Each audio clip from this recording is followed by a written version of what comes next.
Back to you, Dave. It's like, this is fun. Do you want to finish each other's sandwiches?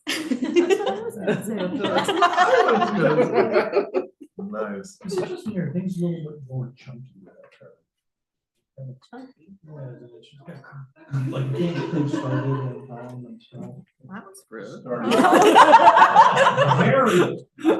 Are you saying the technology issues It's started with mine right now.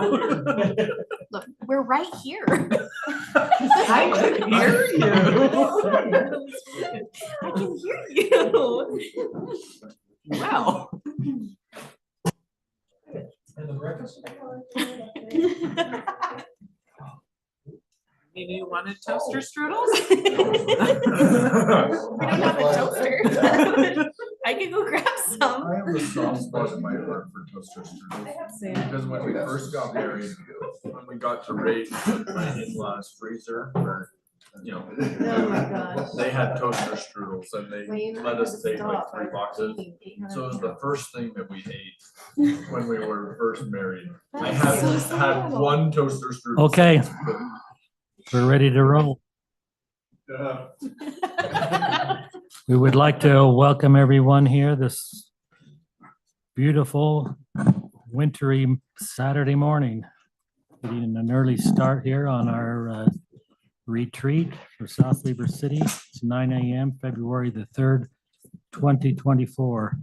We'll open this meeting with a pledge of allegiance by Councilman Windsor, and then we'll have a prayer by Councilwoman Petty. Repeat after me. I pledge allegiance to the flag of the United States of America and to the republic for which it stands, one nation, under God, indivisible, with liberty and justice for all.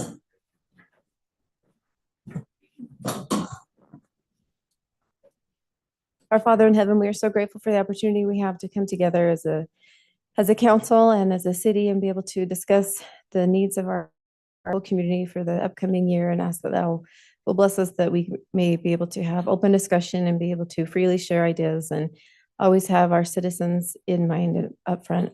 We're grateful for all of our police and our fire and our military, and bless them and their families. We love thee and say these things in the name of Jesus Christ. Amen. Amen. Thank you, Wayne and Angie. We appreciate that. A change on our agenda. Our attorney is not going to be able to make it here today, so we will forego the training portion and we'll schedule that for another time because it's mandatory for us to review these powers and duties and ethics that elected officials. We'll schedule that for a time when we can do it during a council meeting.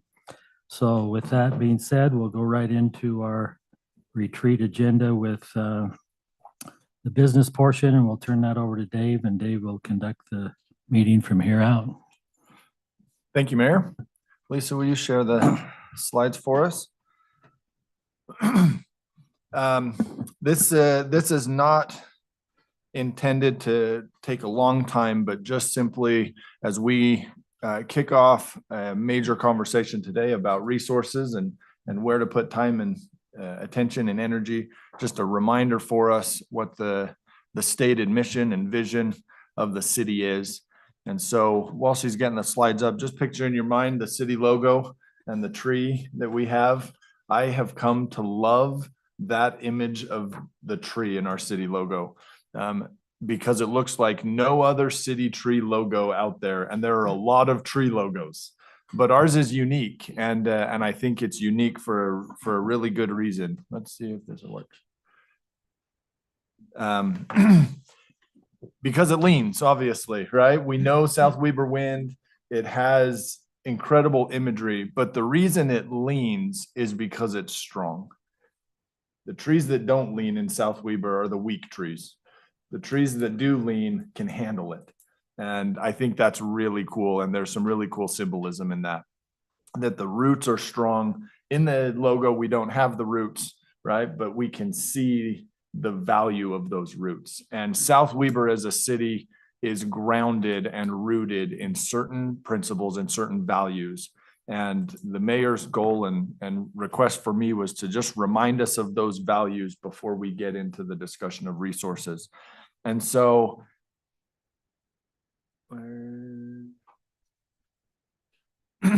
still in the wrong spot. There you go.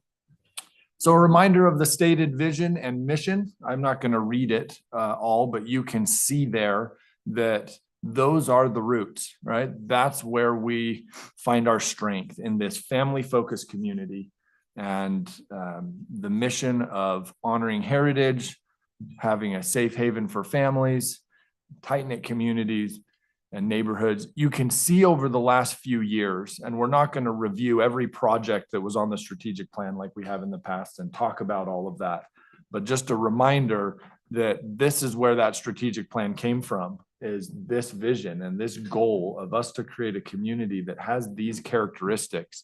And I was lucky enough to be able to review through the strategic plan and all of the projects and initiatives that were listed over the last few years.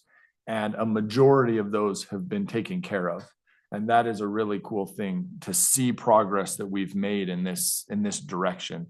And as we talk today and get into the budget and the numbers and all of those things and the things we could spend money on, my hope is that you'll be able to see this mission in all of the financial discussion, that it doesn't get lost as we talk through that, because this is really what we're trying to accomplish. Reminder of the 6 areas of strategic directive and strategic emphasis. We care a lot about community engagement, about safety, about smart growth and planning, about fiscal sustainability and responsibility. We care about quality infrastructure, and we care about employees that are high caliber and working hard. And those strategic directives, underneath the values, underneath the vision and the mission, that's where we find the power of this city and the activity level that we have. So are there questions in general about that? Again, we're not changing it or getting into it. It's more of just a reminder, have that guiding star in our minds as we talk the rest of the day. If not, then that item is complete and we can just move right on. Which I hand it over to Marin. Great. Okay, so the layout for this presentation, we wanted to do a review of all revenue. Oh, sorry. By yours truly. And then department heads will discuss their operational costs, supplemental budget requests, and then we'll move on to some projects. So one theme that you'll see throughout the slides is that we have a project at 7375 South, 950 East. We have prepared a slide to go over that project in detail. So if anytime you want to jump to that, let us know. But it'll probably be touched on throughout the slides until we get there. So I wanted to start with this cash summary slide. I think there's a lot of information on this slide that kind of just sets the tone for the rest of the discussion today. So I want to give you a few minutes here to digest this information. And if there's questions, we can review those before we move on. But I use cash on hand as of December. That's what we have in the bank account. And then I used the fund balances from the audit report that was completed for fiscal year ending June 23. So you can see the unrestricted fund balances and the restricted fund balances. So I'll give a couple minutes here for you to kind of look those details over, and we can talk about things if you want, or we'll move on.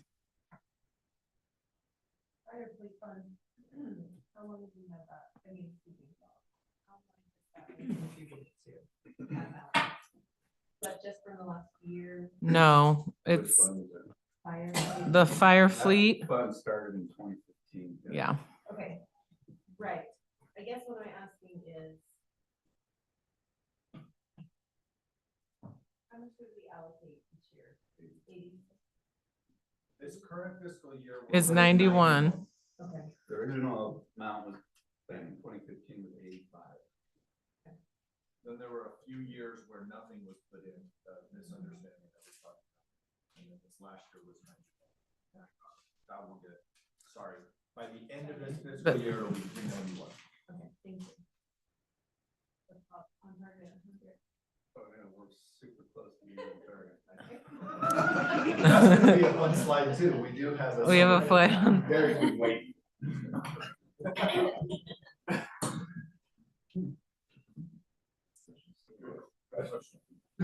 Yes, History had it that the transportation total fund was supposed to be split down annually.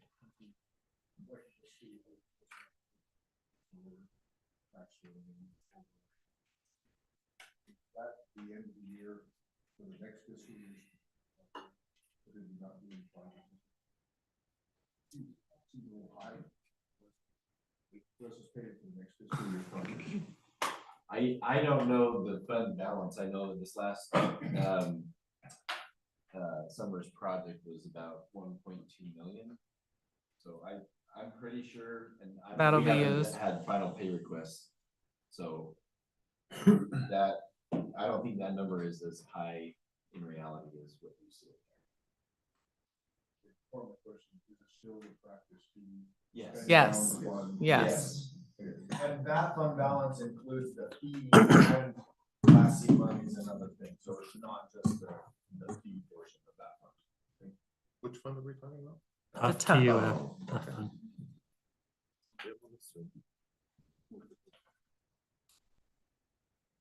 Oh, you don't. That's good.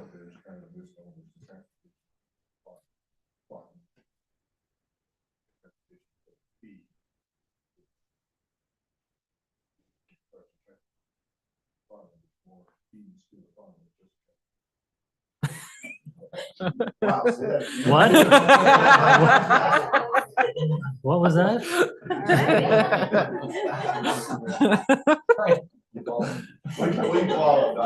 The fees build the fund with the. Wayne, I've been wanting to suggest that perhaps we change the fee instead of transportation utility fee to streets utility fee. Avoid further continued. Use on that. Not to be confused with SLEF. Well, Sus. you could do road, but just something that stays away from T. I don't know. Squirrel.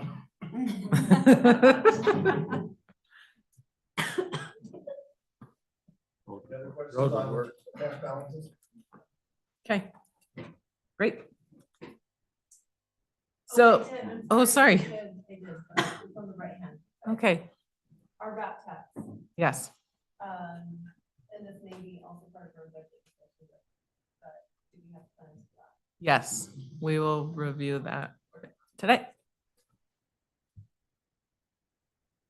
Okay, so this page is what David lovingly refers to as the one pager. We wanted to combine all decision points pretty much into one document, easy to read. Oh.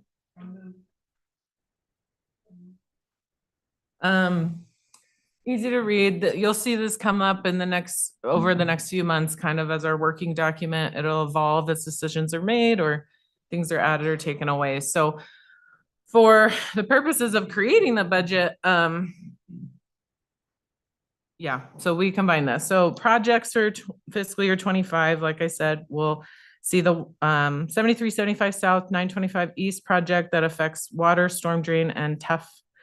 And then for our public works facility bond payment, we have sewer being the first department that will pay for that bond payment.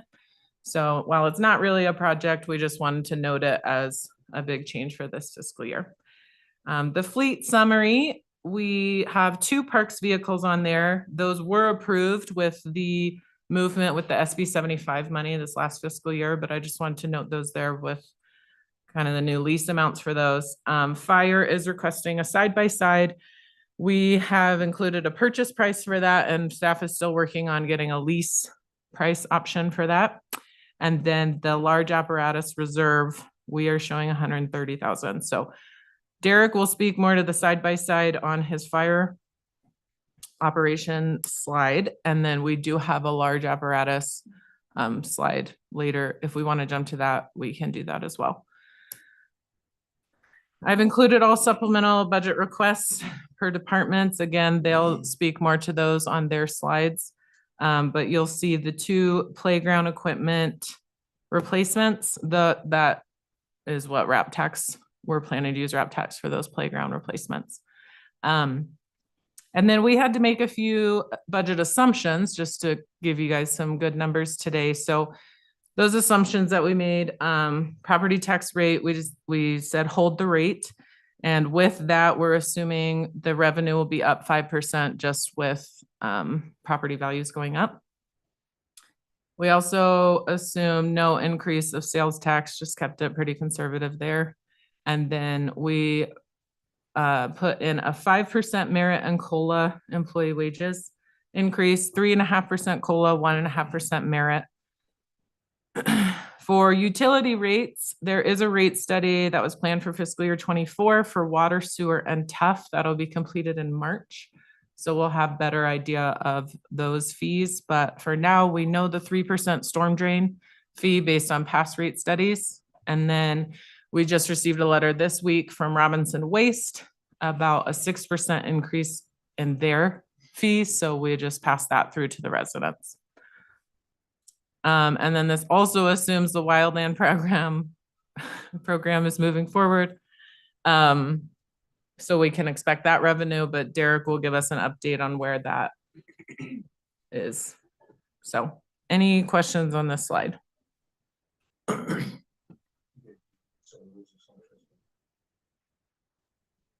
We don't dig into them later, besides the wildland program. So if you have questions. There. I have one comment. Go ahead. So I was at a sewer board meeting last week, and the topic of discussion was amongst the mayors. There was there's a new bill, and I had never heard of it, but there's a House Bill 354 that's being introduced this year. That if it's passed, and they says that it's got a pretty good chance of passing, that any property tax increase that the cities may want has to go to vote to their citizens, that the councils cannot make that decision. It passed the committee. So that's something that we should be aware of. So. And then they had one other one. They've got a large company that wants to, I think they're already in the industrial park at the depot. They want to do a large expansion there. And they're wanting some impact fees waived. And if they get that, Ogden City sits on the board and they have 3 members. So doesn't take much for them to sway a decision their way. Anyway, if it gets passed, then it's going to be a 22.5% increase to all users to the district. So that was the main discussion. It was a special meeting that they held that I went to. So When would that be finalized? This year, but I don't know when. Oh, the decision? Hopefully this month, one of our next meetings. There was quite a discussion on it, so it was continued. So I think this next meeting they'll make that decision. So anyway. That's a big increase. That helps. Did you have? Clarification on the budget assumptions and no increase of sales tax, sales tax revenue, Yes, sorry. property tax revenue increase, that's been, question curve and what past is. I don't know, information. Flattening out.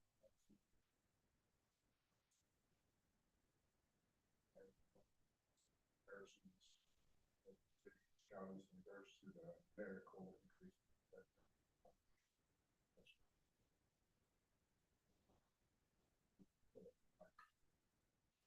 increase. The 5% for the property tax was based on years past, but yes, I can look at the projections of the home values and take that in consideration as we move forward in the budget. And then the 5% merit and COLA, we looked at, I mean, we didn't do a large one last year. We have not done kind of a survey of what other entities are looking at this point. This was to just start the conversation.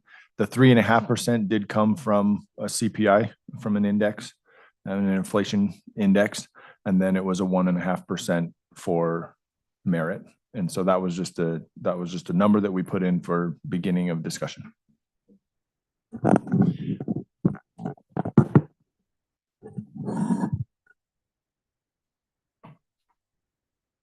Okay.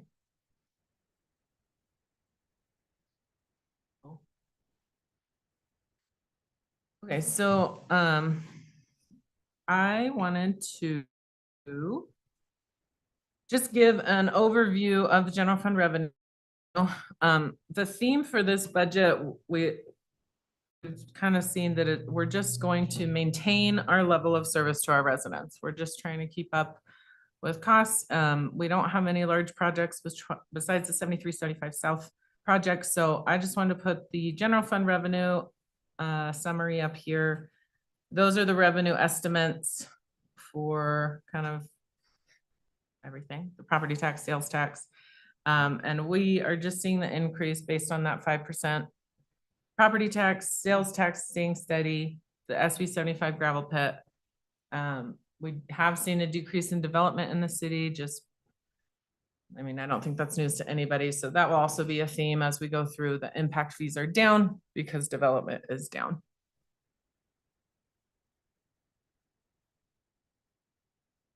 What is intergovernmental?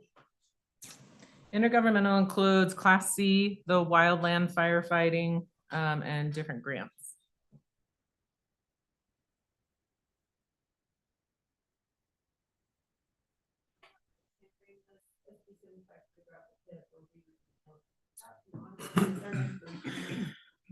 Oh, I don't know about an expiration date, but we received it in July and it's expected in July moving forward. Yeah, once a year in July, they'll hand that out. Until. Yeah. It was in perpetuity. The bill was in perpetuity. I know there's been rumblings about cities that are quote unquote losers in that bill that are unhappy and want to have more conversation about it, but because that is annual as a one-time number, we don't have any trends, so we just had to say, well, what did we get last year? Yeah, we And just if matched we're the number. assuming sales tax is in a similar area, we're assuming that.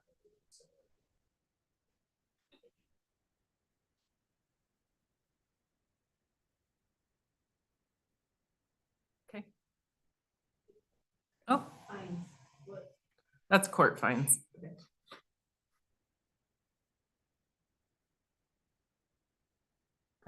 Speeding tickets.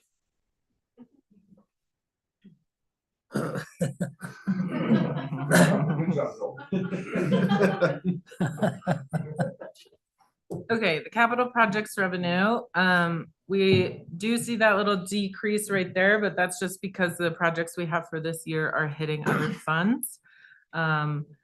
So in previous conversations, we've talked about a goal of moving 30% of sales tax, or a minimum of $200,000 to capital projects. 20%. Oh, sorry, 20%. Sorry. 20% would be 300,000 or the minimum of 200,000. So we moved the 200,000 of sales tax here. Wrap tax income,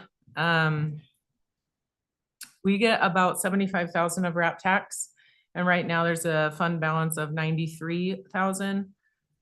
So we are planning for the wrap tax to help pay for those playground equipment replacements, which Shay will talk about that in our park slide, but we have a pretty healthy fund balance to help cover those. So we're not terribly worried there. And she just wanted to plan on one a year to be a little conservative to help pay for those. So And then again, impact fees are down.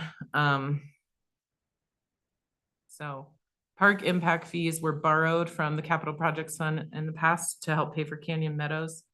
So park impact fees move here, but they're down, so that's slowly but surely.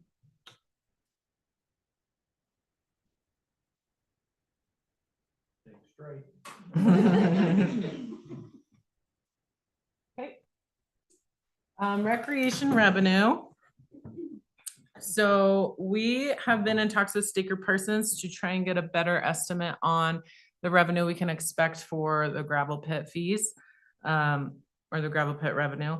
But right now, I just went ahead and doubled what we've received so far this year as an estimate, which means that the gravel pit revenue is 70% down. So that is a pretty big hit. The charges for service on this slide includes the gravel pit fee. If we were to take that out of this equation, I do want to note that rec programs we're assuming are up $7,000. That pretty much just covers increase in costs that we're seeing all across the board. So staff is suggesting a pricing study looking at surrounding cities and what they're charging for rec programs, and just making sure we're comparable there, and if we have room to raise those prices or to offset some of the costs that we're seeing. And then coming up with ideas to increase recreation program participation. Those details Curtis is prepared to speak about in rec committee specifically.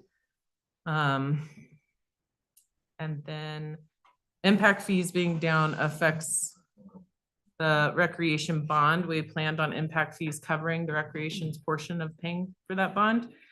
Just for information, the principal and interest is 80,000 and impact fees, we're assuming only 10,000. So. Yeah. Impact.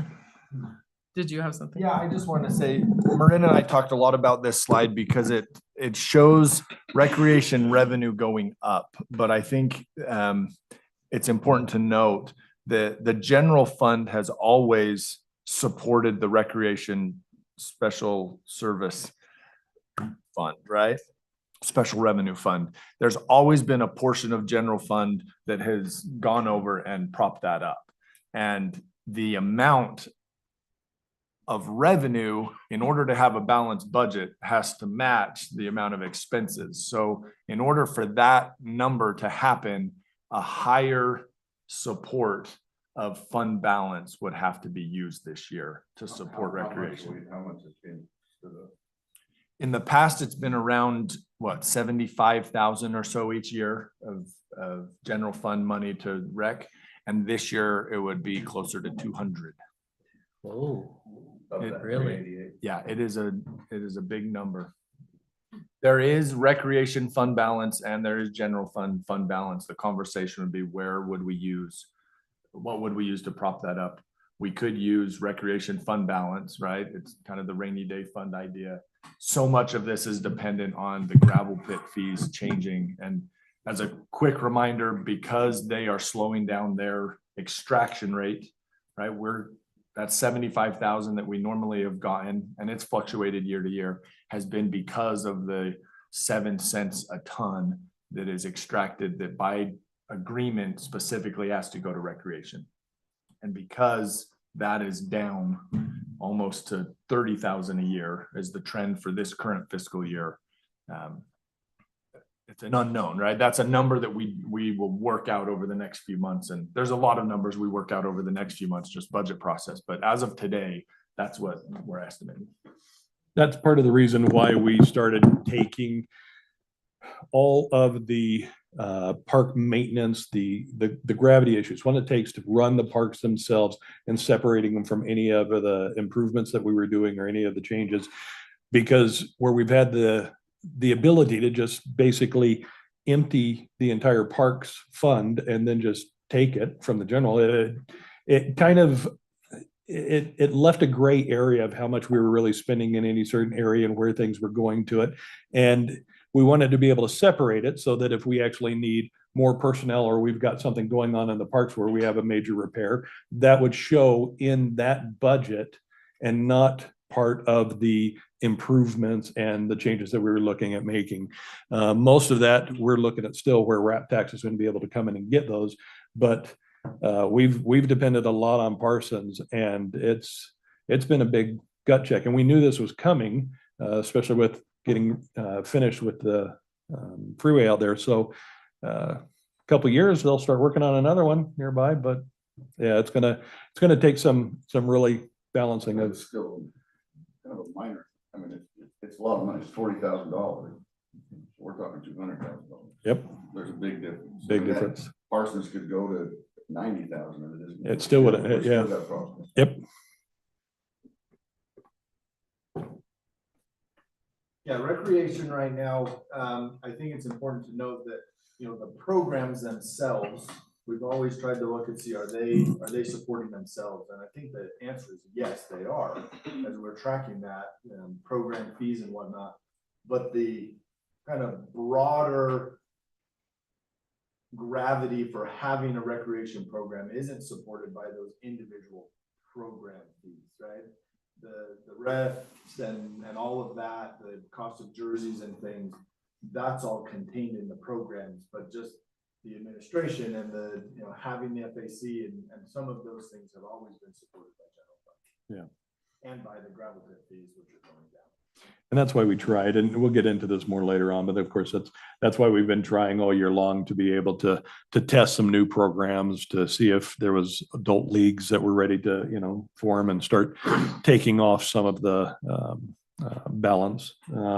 We've also have been looking at the Plus program now, being able to see if we can't get more memberships. And so it's, when I first got in here, I can't remember who it was, but someone told me that all recreations for All City is basically a black hole. It's just an empty pit. But it's a service that the citizens really expect. So that's why we've been trying to balance that. And if nothing else, give them above and beyond what they expect with what we have in the fund. So, but we'll talk more about that later. Curtis has got some good stuff on it, so. Yeah, just didn't want to miss Yeah. the idea that revenue's up. Well, no, it's up because expenses are up, and it's up because we had to use rec fund balance, general fund balance, and that's a conversation and decision by the council. So have we considered taking our RAP tax money and using it to help fund this program? We've mostly been thinking about park improvements. There could be, RAP could be used for recreation programs as well. Yes. Yeah, that's a revenue source that could help in this area. Yeah, we've held off on RAP tax so far because we wanted to be able to build it up into a large enough fund that we would be able to do something significant with it. But the programs would be one of the options. So we've also starting to look at renting some of the spaces. There's all kinds of different things that we're trying to do, but as long as we want to have these sports, and we have a lot of sports from other cities that come here to play and that pay us to use the FAC. So, but the building costs us a lot. This is one of the hard pieces today, right, is rec revenue. And I know the rec committee has talked a lot about how to monetize the facility and monetize as much as we can and create additional revenue there to help support. Brandon, just ask, how much of that is the bond payment?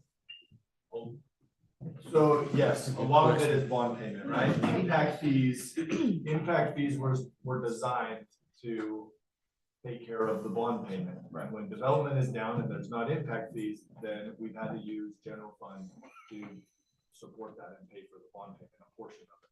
And so gravel pit fees going down, not having impact fees to pay the bond payment, that's your gap between what we used to have at 75,000 in gravel pit fees and like 75,000.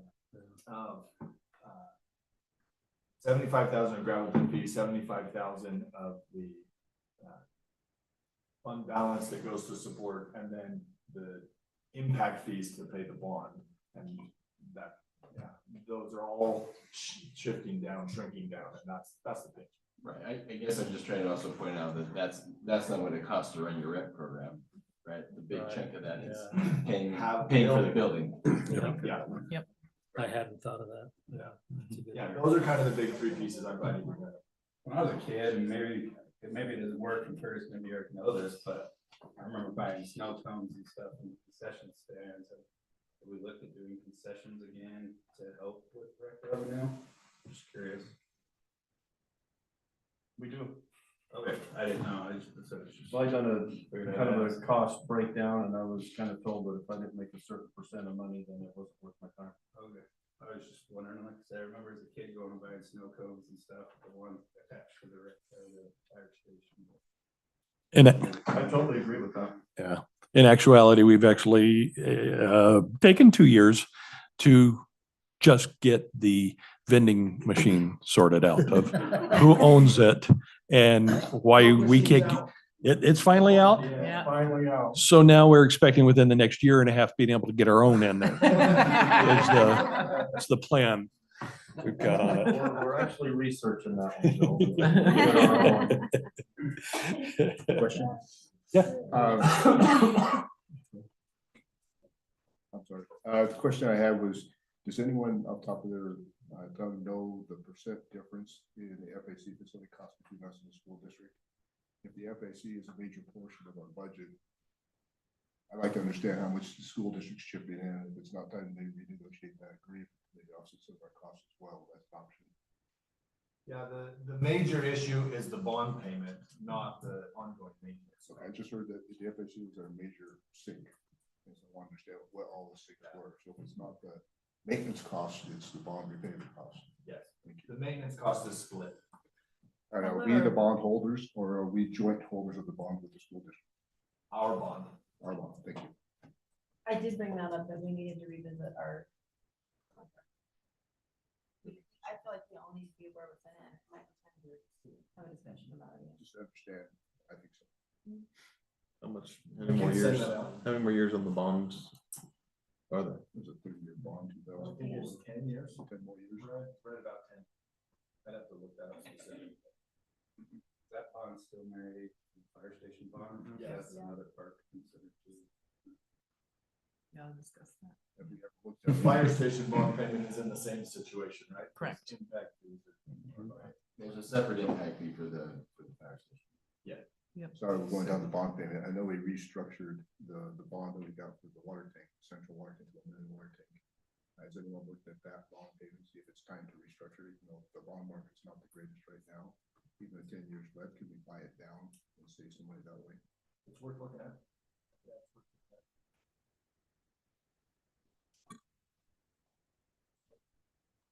Yeah.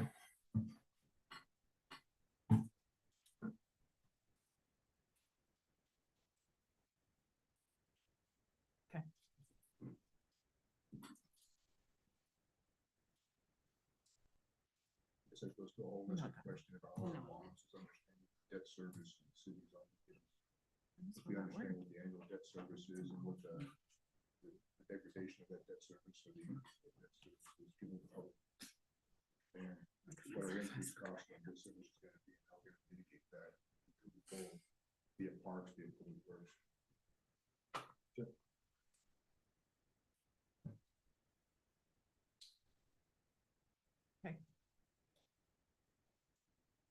The next one is water revenue. So the big drop is just because fiscal year 24, we had $1.4 million in projects. Again, like David explained, if we balance to zero. Anyways, so there's the revenue estimates, the water sales from utility fees and then impact fees. Those are down. So we will use all of the impact fees to fund the water portion. And be expected to use some fund balance, seeing if that project goes forward. 73. 73, 75, so. But yeah, impact fees are down. The bond payment, the water principal is 100,000 and impact fees were expected only 12,000.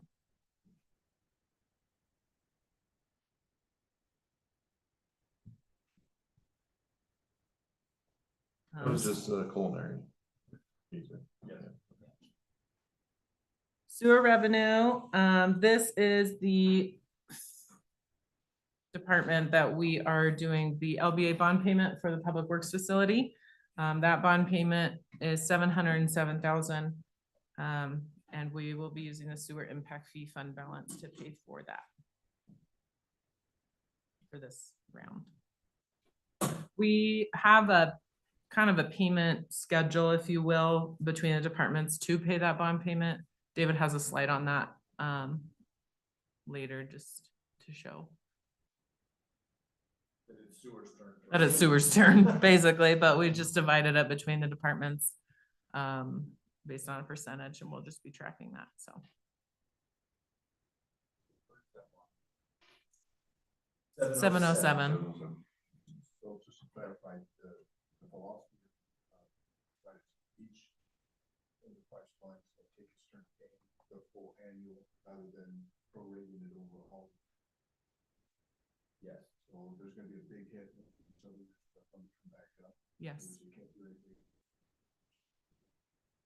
It would not be using the entire fund balance. It would just be taking it. Yeah, which is why we're starting with sewer, because they had a big fund balance, so. You don't like that? If the fund balance are healthy.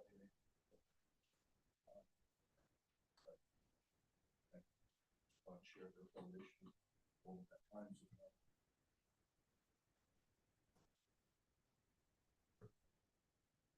Well, not necessarily, I mean, yeah, this is a We proposal. only had the discussion that gets paid by the different funds.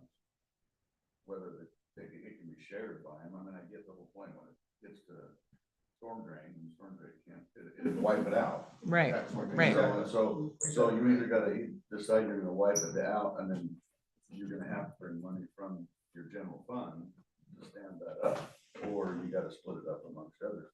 I mean, yeah, sewer can afford it, but the rest of it can't. Right. All at one time, so is it smarter to split it up? Was there any reason why you went with one or the other? We just had to make a decision to move forward, so we just did this one. That was Mac's proposal, honestly. He's the one who talked about that from when we started doing the bond discussion, was the rotating it by fund. That is a discussion point for this body to say how we want to handle Well, that. I think you need to look at it, is look at each fund and say, okay, Yeah. when are they gonna get it, and where's the fund balance? That's just a forecast. It, Sure. what it does. It's just a bill on it.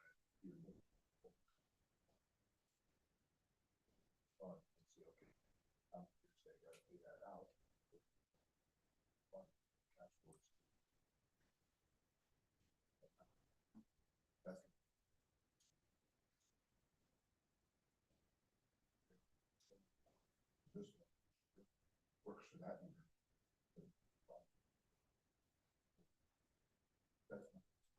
No, it's worth looking at, and it's not difficult to kind of put the Yeah. numbers on paper of both options and kind of select that for sure. Well, when we were talking with Mac, I thought his suggestion was that we would start with sewer because it's the healthiest. Correct. And it could sustain that. But then as we move on through the years, like every fund has a certain amount that they owe. And how much they pay each year, you could look at each year and decide, well, this year, let's take a little bit more from water Sure. or whatever, until they've all paid off their insurance. So I don't think it has to be, The same philosophy the whole I don't time. think it Yeah, has to be a full hit every year from a different fund, but seems like that could be flexible. Agreed.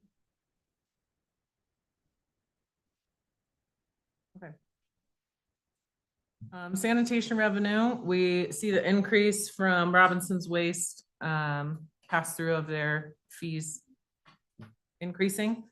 And then this department will be able to contribute to their fund balance.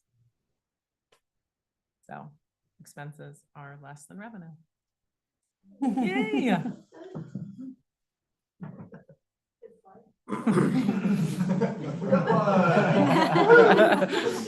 Then we talk about the new recycling program, a little bit sanitation. And I'll bring it back down with storm drain.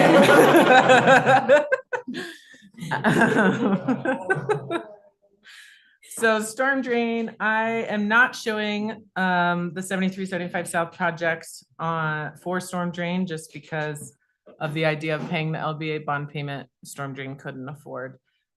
We got more finalized numbers from Brandon today, and storm drain's portion of that project was a cool 1.2 million. Right now their fund balance is 724. So there is discussion there on how we want to afford that project or wait for it or. So Brandon's providing $1.2 million. That's lighter too. Yeah. Did I word it that way? No. No, Derek worded it that way. Wait, yeah. Big talk for someone asking for 1.3 million.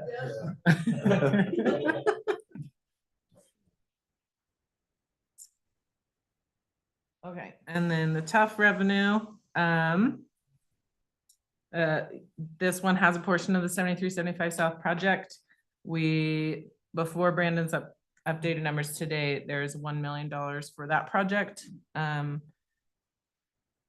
Class C the Class C money could be used for this project. So we do have the fund balance and then an estimate for fiscal year 25 of about 80,000. So.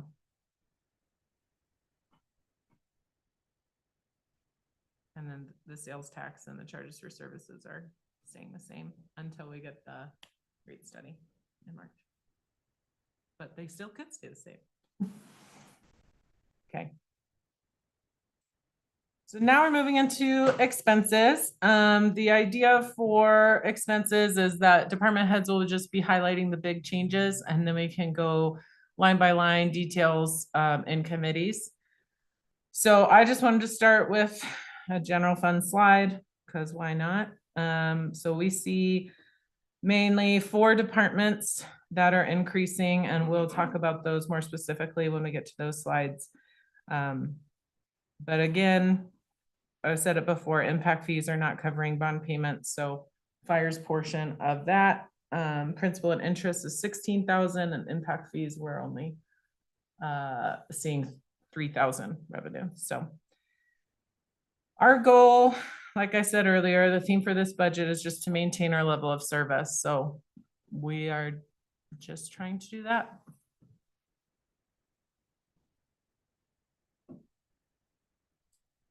Capital project expenses, the project of 7375 South, that's just hitting other funds. So this one is seemingly going down. Just last year, this fiscal year, we had the 2700 East project showing in that budget. So the project list for this year, fiscal year 25, is the large apparatus reserve, the side-by-side request. Again, we included the purchase price and are still researching a lease option. Street light replacement program, holiday decorations. Yeah, these will be covered in department slides, but that's what's showing for this funds expenses.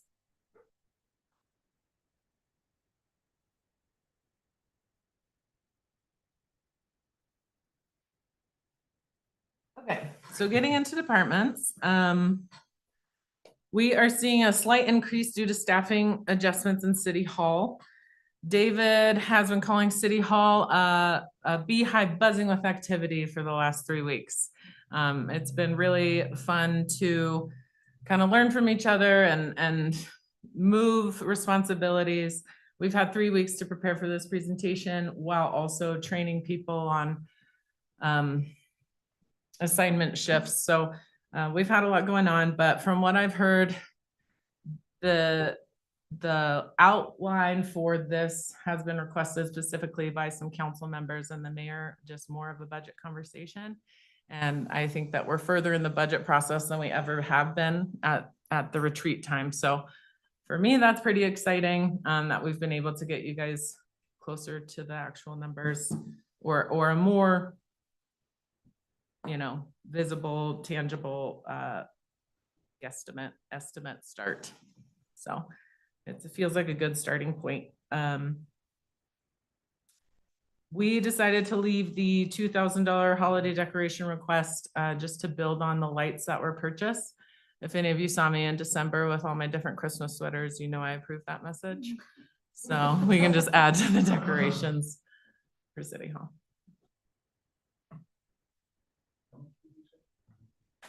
$2,000. Did the mayor want to do it? I think the mayor was on. I brought that down. It wasn't 10 and I brought it down to 2, remember? I know. And then once we put up. And I don't think we even 600, come so- close to We spending can do that with the 2,000. 2. So we spent half of the 2, didn't we? Yeah, less than that. Way less than half the 2, so, yeah. If you want to keep that in and have that conversation, great. If you want to keep it in for conversation. Wonderful. Someone gets it out. And the finance committee. It's not working anymore. It's not working anymore.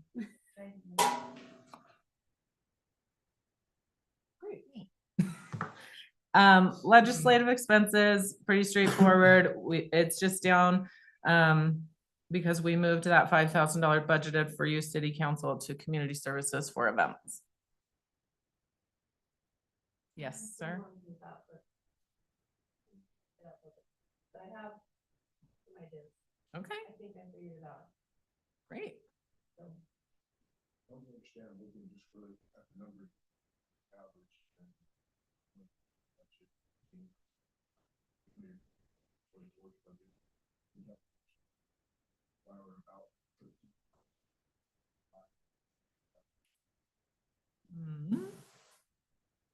I might not be able to have a great answer for you right now, but I can take a quick peek.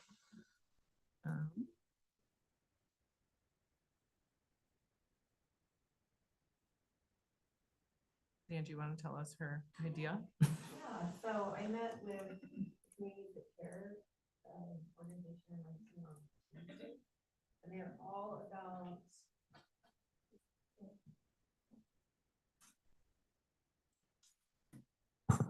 They are all, the communities that carry the program are all about prevention for youth and as far as like addiction, alcohol abuse, managing all the stresses that they have to go through this, that are presented to them. So they actually do surveys throughout the schools, take that data and then go get federal bonds to create programs to implement in schools and different programs throughout the community. So it's a really cool thing. And I was talking specifically with Layton City about their youth council, and they are happy to support us however we need, meaning advisory positions. We can piggyback with them. They would love to come help our events. So it may be a way for us to continue this, and we can kind of follow their model that they use. They do use just residents for their volunteers to run their program. And then they have a city council liaison like we discussed. So I'm pretty stoked about it because it would be a great possibility for us to continue that and not have to rely on, as we talked in our events committee, having to rely on outside resources to run our programs like our Easter egg hunt and breakfast with Santa and Halloween and all that. So what does everybody think about that? That sounds like a great option. Yeah, I've been watching the legislative session go up and each city had their youth councils go up and, the big pictures being taken. Yeah, it was kind of one of those moments of, oh, we don't have one anymore. And I think the need is still there. If we can get the support from the kids themselves wanting to do it and wanting to be involved and maybe having association with a larger program would help. Great. I agree. And I think that we could do that. And if we have those resources for people to help us run that, I think that's huge. So I did ask them, their budget is 5,000. They do the Utah State does a retreat training program in the spring. It's an overnight training. So the kids go stay in the dorms and stuff like that. Super, super fun. Chief could probably speak to that too when he was in U City Council, but. I love the- So it is a great thing. So I hate to see it go away. I recognize that a portion of that budget was for the Easter egg, Christmas, Halloween, whatever. We used a bunch of our funds for that. But I really, really hate to give up on it right now, especially when I know that we could utilize their support. And part of their, they were so excited to have South Weber there. I can't even emphasize that. They're so excited because all of our kids go to the same schools. They know each other. They have, I mean, as we discussed, the recreation programs, other cities come in and use that. So we have a lot of ties to people in Layton. So they were really excited to let us be a part. Well, I do like the idea of if we're going to keep it, keeping the momentum going, because once that does stop, it's gonna take a lot to get the program started again here. Yeah. And I feel like we're on that edge. Yeah. You don't have anything right now, right? No. I have a couple t-shirts at home, but that's the extent of it right now. So do you think we would need 5,000 still for you, city council, or would some of that money that was going to supplies for events, move that to community events? Absolutely. We could move some of that So over. Find some balance there of how much we Yeah. need just for you, city council in that model, and then how much would support the events? Yes. supplies and- Yeah, absolutely. Okay. What do you think that breakdown is at this point? Yeah, probably close to half and half. Okay, we can start with that and. Committee probably. What do the rest of the council feel about that? I think it's great. I still just, what's the next step if you go with Layton? So I'm going to meet up with them. They're hoping to have our meeting next Friday. And if we can meet next Friday to go over all of the particulars of what they do, we can kind of get a plan for when we can reach out. How is the best to reach out to our residents? I had an idea on that though too. Remind me. Okay. And then go forward. So we can start in this coming school year, which would be September.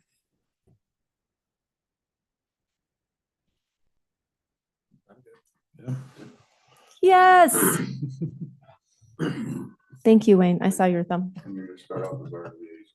Yes, that's currently on the, oh. Hold on. I knew that was one of the hangups. So, yeah. No, I think Wayne was like, yes, me, please. He wants it. No, yeah, that's currently as outlined in our committee assignments. Okay. Okay, thank you. Wayne, go back to your question, it looks like the Country Fair Days donation went up from 5,000. We're under budget for that year. The budget for 22-23 was 66,000. And we came in at 57, but the main things I can see is travel and training went up and Country Fair Days donation went up. Thank you. Yes.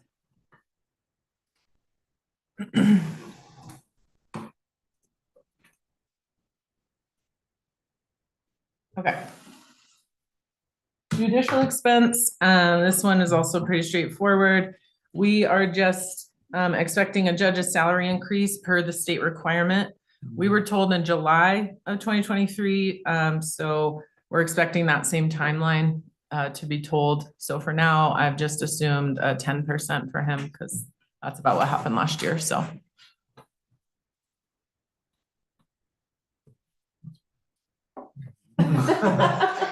Legislature.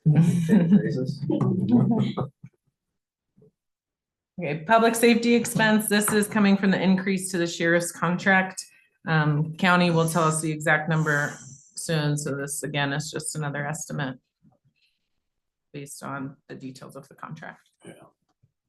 Just a quick refresher, reminder about that. We renegotiated a couple of years ago and changed it from the hourly rate to the cost per unit, per patrol unit. And they gave us a couple of years ramp up. So last year we had the discounted rate. And this year we would be on the hook for the entire rate, whatever that is determined to be.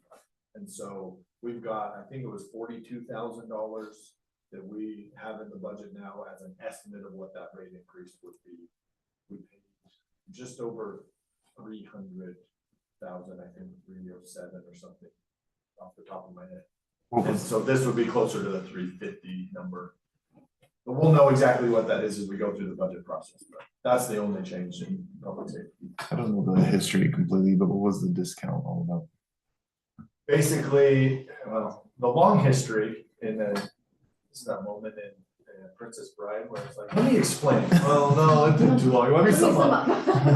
One of the first things that I was tasked with when I started here was look at options for police contracts, law enforcement contracts, because the sheriff's office had given the city, basically, we're gonna raise your price by about 40%.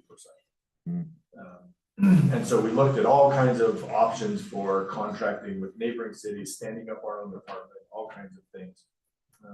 And that kicked off basically a series of contract negotiations with Davis County over time. But it has increased. The latest contract negotiation was to separate law enforcement and any type of paramedic service and things like that. That was all part of, the county-wide change for the fire departments to take on paramedic instead of leave it with the county. But they recognized that the true cost for them to provide a law enforcement contract, they have 3 contract cities, Fruit Heights, West Point, and us. And so the county would basically be getting out of the law enforcement business, generally speaking, for the county, and just doing unincorporated county in the 3 contract cities. That's a broad brush, and I'm sure they would argue on that one, but in the end, they recognized that it was hard for us to bite that bullet all at once. So they said, we'll essentially give you a discounted rate and reduce that over a 3-year period. And this next fiscal year is when we would now have the full. But that rate's for 2 patrol units, basically.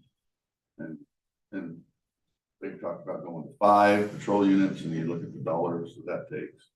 But it was a significant increase, and at one time it was over 100% increase. And so we've just been, that whole thing was hard to bite off, and they've actually been very willing to work with us to climb that up. Otherwise it would have been like 600,000 right up the bat. And Do we know at what point the cost of standing up our own department? we're a long ways away. Yeah, so just from a number standpoint, the 2 patrol units with the county will be with this full cost right around 350. And that'll slide up probably over time, right? But we looked at having a similar coverage level with Layton City. They wanted to only do full-time coverage, like 24/7 coverage, complete. And the cost from the county versus the cost from Layton were both right about $1 million. The county was a little bit less than that at the time. This was a couple years ago. And the cost to stand up our own was probably double that. It was closer to the $2 million. I still think we can give Mark a cowboy hat and put him in charge, serious. One bullet. That's it. Put it in your pocket. Grab it out when you need it. Is that 2 million annually? Like that's the annual? Well, there would be an initial startup cost. Stand-up cost, and that's what Layton was actually charging us, that initial cost for the equipment as well, car, all that. And I mean, so the initial fees that first year were 3 times this, and then it dropped down because you had to buy all that equipment for them too. Right. And so it was, the running cost, I thought we estimated like between 1.5 and 2, and then you had to have capital cost on top of it. Got it. Well, And our costs now, we keep saying per patrol unit, but that's how they've come up with the contract amount. But we get all of the back end with the administration and the investigations and and all this, like their dispatch is a separate contract. Oh, is it? But The detective and everything. Yeah, it's we get- totally on that. on that's board. all within that calculation that we're paying. So they've said it's too hard for us to kind of come up with all of those gravity costs as Joel uses that term. So no, that makes sense. I appreciate the context. It helps keep the costs. I think the cost is going up and we've had hard discussions the last few years on how to handle that and manage it. It feels like now we're getting to a point where this is probably the last like major shift or significant increase. Now it's probably more management increases that just will happen. But Who is on public safety? A good background behind that before your next meeting would be a good. Thing. Because both members have been on that for 4 years or not on that. we should probably have you give some. I don't know that I need to do it, but Dave's qualified to do it, but it is definitely a good background to know all those numbers and where they're at. Because it's been, and they've been really good with it. I think the last 6 years, it's basically gone from right about 150,000-ish now to be closer to 350. So we have seen a significant cost change. I think we've also seen a level of service change that has come along with that to some degree. And so, yeah, there's lots of history on that one, but that's the change here that we're highlighting in public safety is that full contract.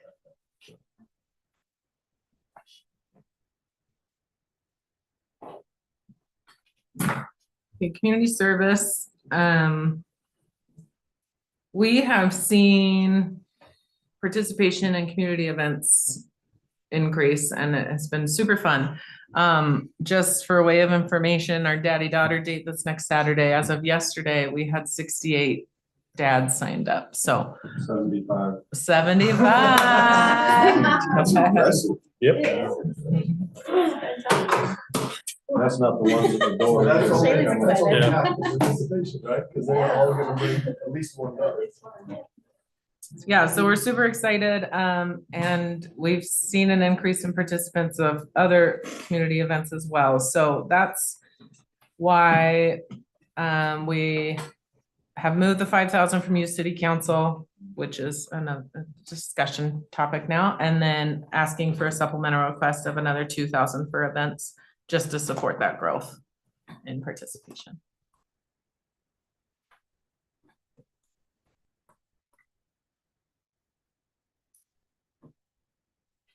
Tough expenses, this is another department that the 7375 South project would affect.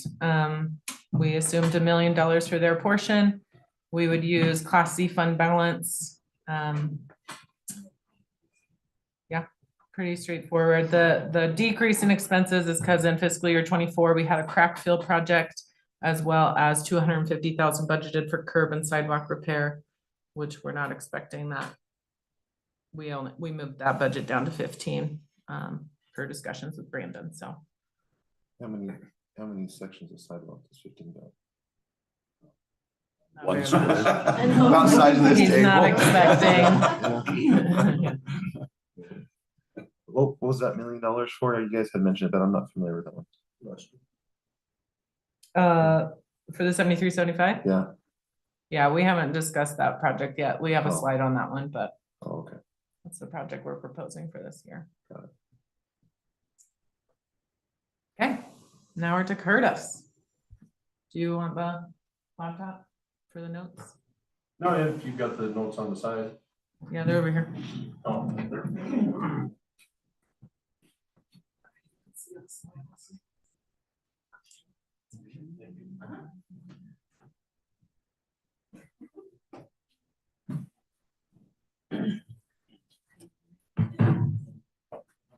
Fog up, I apologize.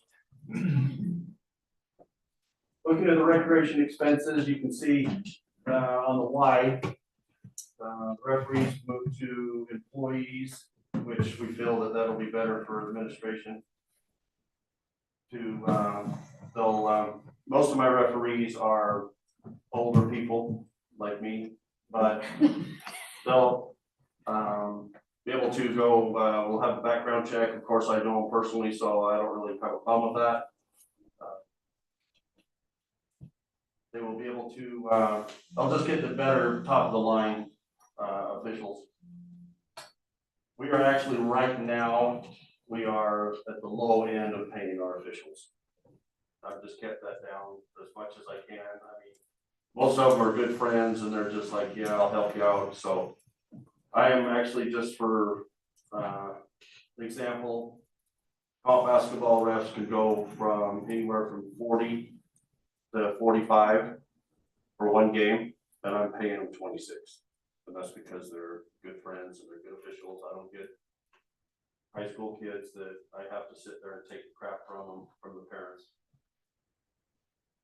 The increase in programs is based on to run the program. I mean, when we combine with other cities, with just for example, volleyball, we don't have enough to do our own league.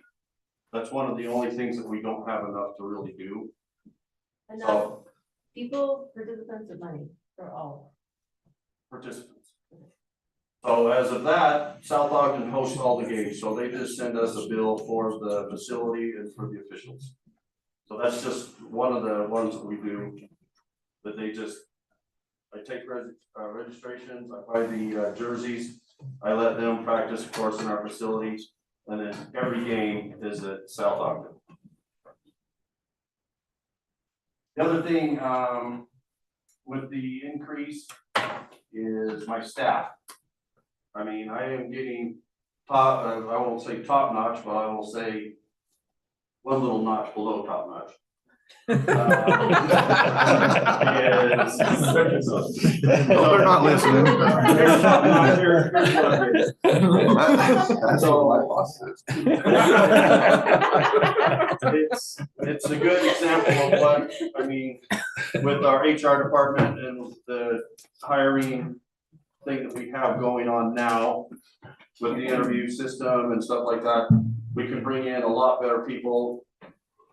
Before, I was having to train them for weeks, and still I was getting phone calls, hey, how come this and this and this? Right now, the staff that I've got right now, I mean, you train them for 1 or 2 days. And as you guys know, when you're hiring people, if their notebook is out and they're taking notes, that's the type of person you want. The other person that just sits there and goes, oh, okay, yeah. And then, Curtis, what about this? Well, okay, I've got a book that shows you everything that you should have known in training. But, oh, okay, well, what about this? Well, flip the page of the book and you can see where that works too. So I've not had to deal with that. I mean, 2 ladies, I should say 1 lady and 1 gentleman, have worked out great. I'm still trying to look for 1 more. My officials, I've gone from paying them $8.50 a game, an hour, to $12 a game. And I'm still having trouble with that to try to keep the kids, because the only ones that want to work are the ones that are being told by their parents, you need a job. It's not like, hey, I want a job. What hours can I work? It's like, okay, you need a job, and then they work for 1 or 2 pay periods, and then I can't get them to come back. So I'm always going through that. I don't have any supplemental requests. Like we've talked in our committee meetings, I am right now looking at college basketball. Right now, the fields of gyms, I mean, this is beating a dead horse, because of course you've heard this before. With the new ball field, I've already lined up 1 comp tournament, baseball. And that's just 1, and then that's just the field up at Cherry Farms.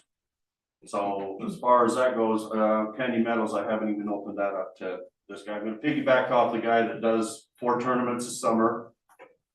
So we're gonna at least get 1, and then I think have the word of mouth, because I umpire at Ogden City as well. So I'm just gonna start hitting up teams, maybe handing them a flyer, which I don't think I really like that idea. But I'll ask them if they're interested in tournaments. Without lights, we can only do a couple-day tournament, you know, usually a Friday or Saturday, because I don't want anything going on Sunday. I've looked at other cities with the comparison, a few of them. We could definitely raise our rates for our rec programs if we want to go that way. When we raised it just $5 this last budget, we didn't see any loss in participation. Just for example, South Ogden wants $79 for basketball. As of right now, we want $49. So there's a little thing that we can jump, I think another $5 I mean, I don't wanna jump it up to 79. But as we were going through, we always had this understanding through the other cities that we try to keep our registration costs the same. So if I'm from South Ogden, oh, I'm paying 79 here, I'm gonna go to South Weaver and pay less. We don't do that because there's only a certain reason that we'll let them come to our city if they're from South Ogden. That's a relative or a friend that's actually on the team. Otherwise, they've got to go to their own cities. And I hear people complaining, "Oh, how come you're so much cheaper?" Well, sorry, you know, there's nothing that I can say. We've got a few other projects. The FAC is bringing in close to about $7,000 for rental on the 3 rentals that I have. Of course, Christmas area is really good for the rentals of the rooms. We had this last year, we had adult flag football at Cherry Farms. He wants to do it this summer, for the spring and in the fall. And I'm like, yeah, I can't. I've got to talk with Jay about, you know, that's going to be a lot of use on the ball field, and that's going to, with adults with cleats, you can imagine what that's going to be in a little bit soggy weather, because they play no matter what. So they'll tear that up. I kind of told them no, but we'll do it in the fall. The other things I've got, working on summer programs. I'm going to do a week of, now that I'm kind of a little bit more into Northridge, I'm going to get some basketball, baseball, volleyball, and softball clinics going through the summer. I've looked at Ogden's website, and they've got, you know, those 3 programs, you buy all 3 of them, you're going to get a discount. So that's what I'm thinking about doing that. As of right now, our end of school and the employee appreciation is going to be at Surf and Swim, June 5th, Wednesday. So that's got a 800 limit. Where the Roy Aquatic Center had 1,000, but we're getting it for $1,400 less than 1 hour more for the surf and swim. Of course, there's a few things that we won't have, but then there's a few we can bring in a band, we can bring in food trucks. There's a little bit different, so I'm going to try this. Country Fair Days is the same way. We're going to go to there for the swim date. I'm going to try to implement through Country Fair Days, instead of, this won't affect anybody here, but a 3-point contest and a foul shooting contest. That's going to be the day before our 3-on-3, and I think people look at that and go, hey, you know, I'm here. This was a good time. I'm going to sign up for the 3-on-3. I think that'll be a little bit better for Country Fair Days revenue.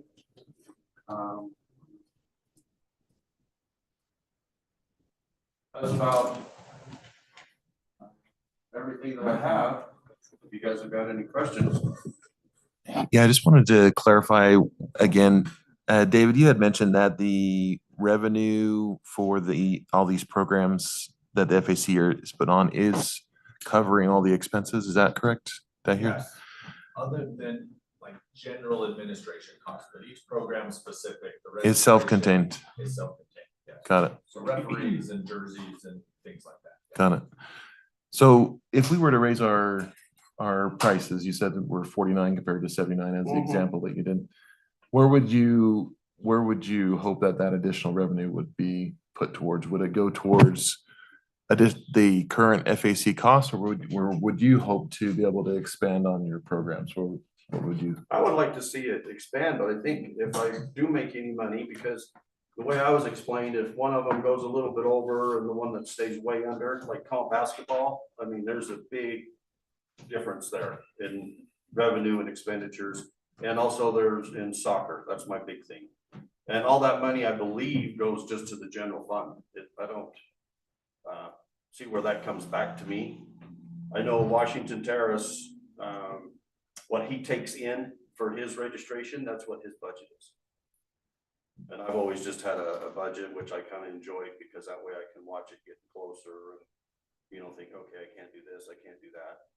Or, hey, I got a little bit extra money, I'm gonna do Like comp basketball, we're the only city in this, around the area that we do a 3-point contest and all-star game.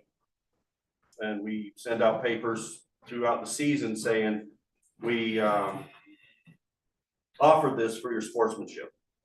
If I have to keep kicking you out of the game, your team's not gonna be invited to the all-star or the 3-point contest. And we have had our first place team before say, oh, when's the game? You're not invited. How many times I have to kick you out? Or your parents. So that's what, you know, and if you know me, I'm not afraid to kick somebody out of the game.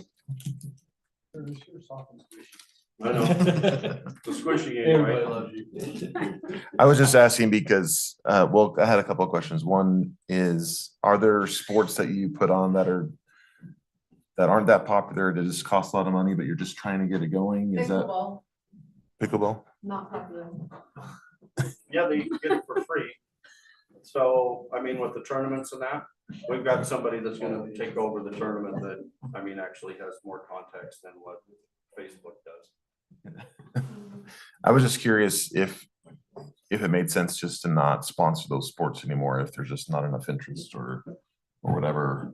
If there's not enough, well, if there's not enough interest, I would think that it would be hard to justify the costs. If it's only making 20 people in the neighborhood happy or something. Volleyball is our lowest, and I'm budgeted at 2,000. And my expenditure is probably 17. And I bring in probably 14 or 1,500. So that is my lowest one. Okay, so we're not talking big money anyway. No, Okay, we're talking hundreds of dollars. got it. I think it's good to, you know, get the participation of the citizen.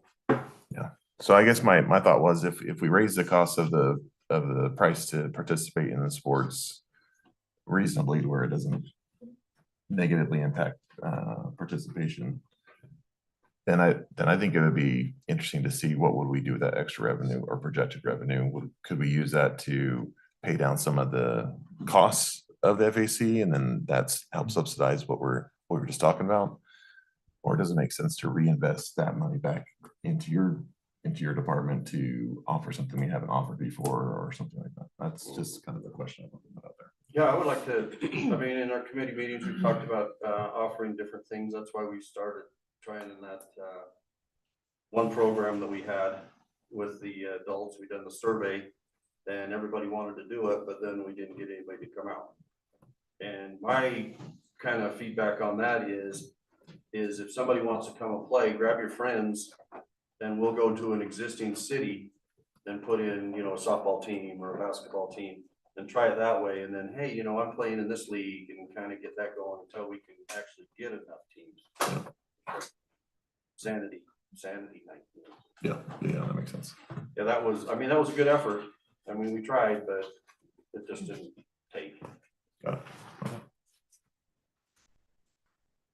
But the revenue, I believe, I mean, when David said $200,000, I heard this big gasp in the room. And I'm like, yeah, that didn't sound good for me. Then when we started explaining, you know, where that money was going, and I'm like, yeah, okay, seen a couple more. Oh, okay. But yeah, when that wasn't a thing for me to hear when I heard that, but it sounded better. But yeah, I'd like to see that go shrink, you know, the money there until we can find another program like wrestling. That took off. That was just a gentleman for the girls wrestling team that came in and said, hey, can I use your facility and this and that? So if I can just keep contact with him again. Yeah. But yeah, there's all sorts of stuff that I can reach out to, so. Cool. But to reach out, I did talk to David about since we've got that little fridge in the other room with the glass on it, to maybe get something maybe twice that big and try to sell some waters and Gatorades and stuff like that, instead of bringing a soda pop machine in. Now that we got them out, I'd hate to see something else come in there where there might be, you know, you pay 20 cents for a soda or a water, and you can sell it for $1 or 75 cents. I mean, there's a little bit of profit there. And we just keep track of it and see if it's worth it. Because I ran the gut wagon for the football games, and I actually made money. So there's money out there. It's just how much you want to offer to do.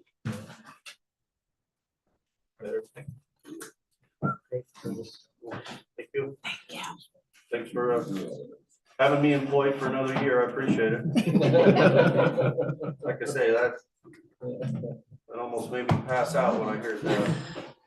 Hey, going back to Jeremy's question, and Wayne just brought it up a little That bit, means but on the my computer. concessions, I mean, so like Ogden City, for even their schools and for their, they have someone come in and they give them a bid to run their concessions. So if our, say Canyon Meadows was booked with comp and all our baseball, there's an outside entity that's coming in, and it's either a profit sharing gig or they pay so much to be there.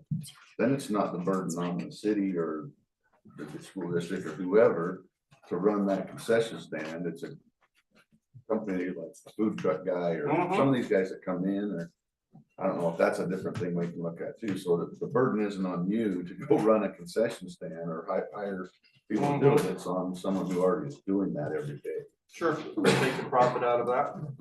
Yeah. And then you take it out of that and it's on them to go make the money and open it up whenever. Okay. Yeah, I can look into that. That seems a lot more easy for a city our size to try to do. Yeah. Yeah, I can look into that. I've got enough contacts to try to reach out. I know Ogden City usually does their own. They have staff because they got shirts that say staff on it, so I kind of figured that's who it is. Some of them are and some of them aren't. I mean, the guys that have those Coca-Cola trucks that go around and do it. Yeah, I can reach out to Shaylee or Tawny that has all the food truck contacts and just say, are you interested in something like that? Because I know that something like that would probably be better for them to do than bring a food truck out. Because they don't, you know, if we don't make this much money, you gotta compensate us for it. So if I can just staff it with a couple of guys, yeah, I can look at some numbers that way. Okay. Great. Thank you. If you don't mind if I take off. No, you're good. Feel Thanks, better. Curtis. Take care of yourself. No, you have to be here. No, that's why she put me in front of you. Thank you. Mayor, if you're okay, now is a moment to maybe take a That's quick break great. and transition. And public service announcement, my nephew is officially an Olympian. Wow. 5 minutes ago. Wow. When are the Paralympics? Marathon. Marathon. Yeah, his name is Clayton Young. Who's on So, this one? pretty sweet. Yeah. So the US Olympic trials were today. He just, Yeah. in Orlando. Before we split out, I just want you guys to know that Curtis has been working hard on a lot of these numbers and a lot of these initiatives. I mean, he has really been digging into them. It's not necessarily been his forte. He doesn't have any experience in it, but he has dug into this and really done a good job. We tried, like you said, the different sports. We're looking at a whole summer program that includes bringing in some of the less sporty type of activities that can be done at the Family Activity Center. Again, just trying to give a value to something that we owe a lot of money to. So the more value we can show the citizens that you're getting out of it. So Like bingo night. yeah, bingo night again would have been great, but the people just didn't show. Can I ask a question on the advertisements on the banners that you see in there? Does that advertise, I'm assuming it's advertisement income, right? Is that standard depending on the size? Country Fair Days. Oh, Yeah, the ones that surround the inside, yeah. I don't think, the last that I saw on it, it's not contributing anything. It was from ones for one event that we had. I don't know if it was Country Fair Days or what. But yeah, all of those, most cities have some type of sponsorship program that then holds on to it and keeps it going. And we've actually tasked Curtis to be looking into how we can do some sponsorships in our city and outside of the city of actually having teams with jerseys and things written on it. And of course, around the fields that they play in instead of just in the Family Activity Center. So we're looking at everything that we can on it. And I just wanted everyone to know Curtis has really been busting his hump on this and doing a great job. So. yeah, just real quick on that. Yeah. I was just wondering if that's an opportunity to sell space I think it is. Uh-huh. Something we need to look more details. Yeah. into. And it, what, the reason it, when the city did Country Fair Days, that's when where those sponsorship banners, the way I understand it. Country Fair Days was all part of the city's budget and everything, Uh-huh. not when we separated it. And so those banners were from Country Fair Days, and that was part of the thing, is your banner will then be in there too. Yeah. But now it's totally separate. Well, I and- don't know if they're the same. Well, that's That just was- it. yeah, that was Nobody years ever took ago. the banners down. Yeah, I think those are just the banners that have stayed. Well, I yeah. think they use them every year. Yeah. So we're they'll the- take them out of there and. We're the ones who do it, so. During, yeah, Yeah. I mean, that's the Rotate way, During Country Fair Days, that's when they. they'll come in and do- take them and put them on the fence line out around the Out ballpark. around there. And But I then don't they'll know put that them they're all back in the current ones FAC. that are donating, I think. Yeah. I don't know. That, I that's the assume they- question, was that, as in they, what, if they went and paid for it that first 4 or 5 years ago, we kept the banner and we were the ones moving them, so, yeah. So, We'll look into that with Country Fair Days and with. Yeah. Curtis. Yeah, sounds great. 5-minute break? And put out all new trees. So I could definitely. Yeah, yeah. That's right. That's a good idea. I just assume that all of them, but maybe there are some that are, they've just left them up and it's don't donate, but I know mine, I donate every year. You gotta donate so much, I think it's 500 or more. And then you have to buy your own banner and then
And I saw the recording, that was awesome.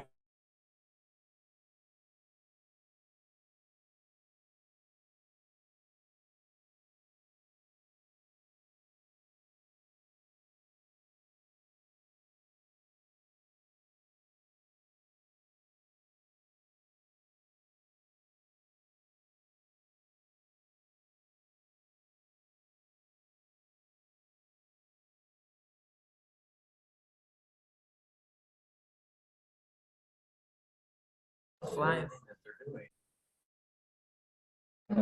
Chat about it. Yeah. What about the, Yeah, there's like- commercial corner next to on the other side of the storage units? Because the last time we heard anything there is that a guy came through and he was just asking questions about Okay. the zone. No, I'm not, I'm right. No movement. I wonder, can you? Because I think that one has a lot of. She has different slides, so don't fret. Yeah, okay. Your screen isn't live, but the presentation. I see. Cool.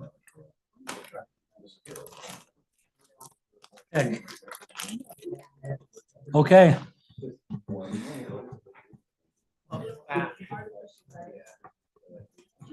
geez. Okay, we're back from recess and we'll continue with Marin. Are you still in charge here? Yeah, so we're moving to Parks. parks. Shayla. Yay for parks. For those of you that don't know me, my name is Shay Olson. I'm the new parks manager. Hello, hi. Hi. The supplemental requests that I put in were mostly highlighted on playgrounds. I did a walkthrough with Jason with our trust, and he had some concerns, specifically at Cedar Cove. And so if we can get a new playground, just the playground set, not the swing set, we're gonna leave the sand. So for the playground structure itself, it needs to be replaced. He said 1 to 2 years. Cherry Farms, we went up there and he said in the next few years, he said Cherry Farms is an oldie but a goodie, and maintenance from here to that point will be fine. But those two are the main projects that really need to be replaced. Does everyone know who Jason is? That's what I was just trying to ask. Yeah, so he's our insurance and risk analysis type. So we had him go out and take a look and see how safe, unsafe, and rapidly deteriorating a lot of these jungle gyms, if you will, the outside playgrounds really are, and see where we were in danger. We have a new certified playground inspector on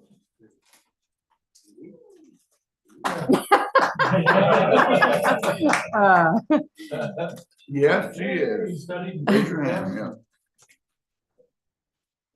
So there's some safety concerns. So that's where that perspective is. And highest priority would be Cedar Cove, then Cherry Farms. The next priority would be the trailer. Also with the 2002 trailer, it had safety concerns. We've addressed those.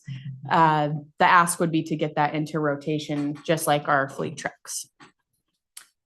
And then as we move parks forward, just in general, once we get internet, we should get the cameras. And then as we replace sprinkler clocks, those will all go online. You can access that from your phone. And so we'll just start adding internet, cameras, sprinkler clocks, everything forward that way. So that's where the internet and things come from. So that's kind of the general ask for parks.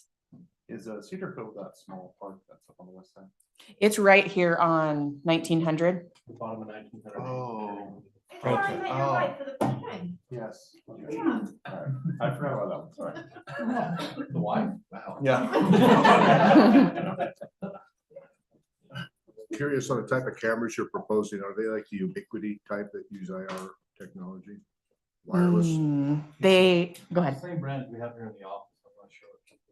Verkada is the name of the camera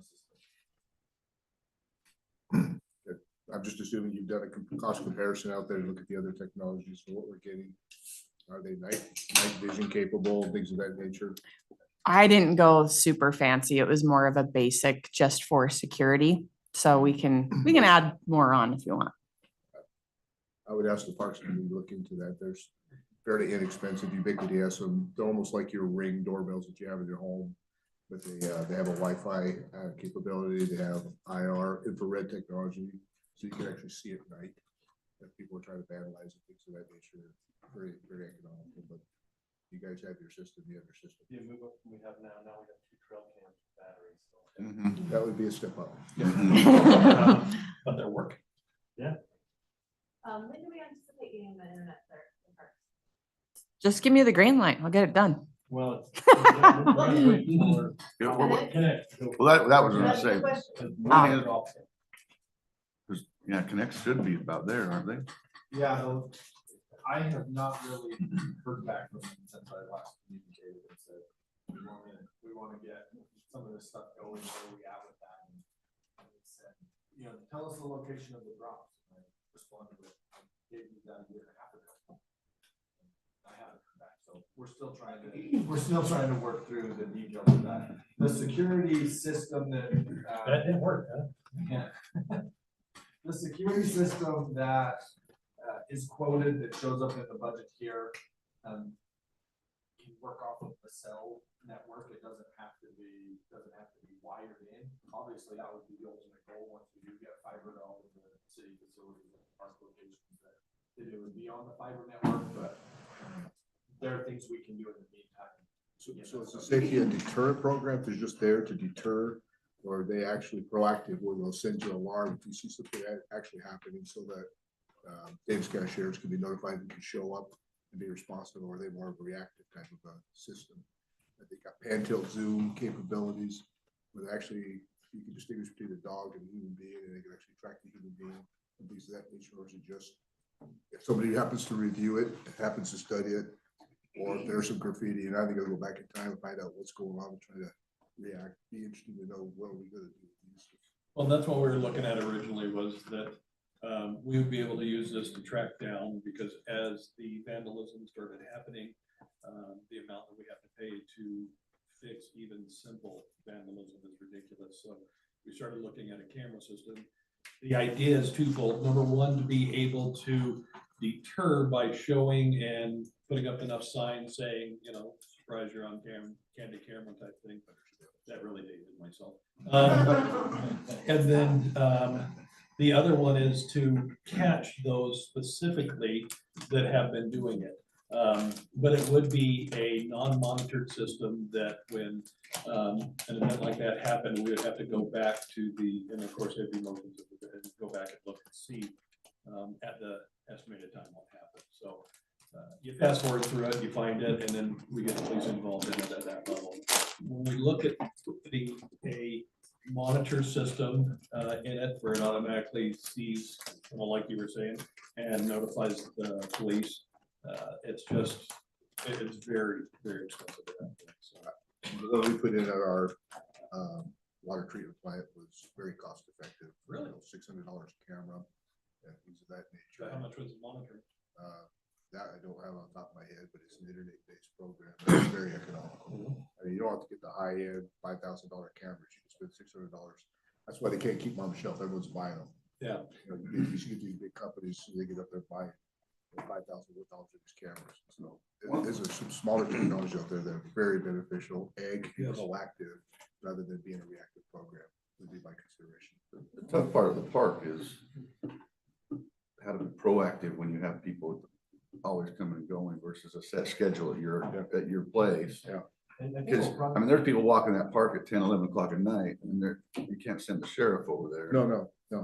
When we get closer, we'll probably kind of a soft rollout, take each facility, like the public workshop, we'll probably have closer to what you're talking about. When people are supposed to be there and not be there, but the parks always get. That's a good point. So I'm sure it'll be a little bit of learning curve, and we'll sit down and really flesh it out on each part, what we want, what we need. But the whole purpose of the cameras is to address the vandalism. I agree with that. Yeah. And we thought about how it's going to impact if there's any type of, going back to Jason and the insurance level. Do we need to have a camera on the bike track? You know, where are we most likely to have an injury that would be, you know, a pending lawsuit if we get that recorded and have some type of protection? Yeah. This actually started as a very reactionary type of program to having so much vandalism suddenly hit. And a lot of it came from out of the city, so it was, you know, just something that, okay, how are we going to be able to do this? And surprisingly, the trail cams have actually worked. So I think the word actually got out too. Yeah. Because we haven't had much since those kids got charged for what happened. Yep. Him and the waker upper, they just can't win it. Yeah. Yeah, they actually got trail cams now that actually when they spot something, you can have a recording, you can have Mark Larson's voice on there. You are now on camera. That'll deter a lot of things. Yeah. During Christmas, my ring says Grinch quotes, so yeah, we could probably make that kind of fun. I appreciate the conversation. I was just curious as what you were getting into. Thank you. Any other questions? Nice to meet you, Shay. Nice to meet you.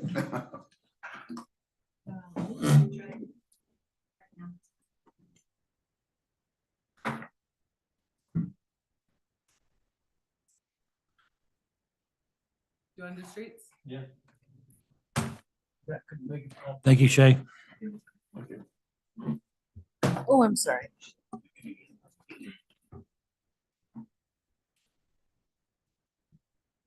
That was the only source. Really, streets, you know, the other thing we really added in there was $10,000 for engineering purchases down at the shop. That stayed the same. Same project, 7375.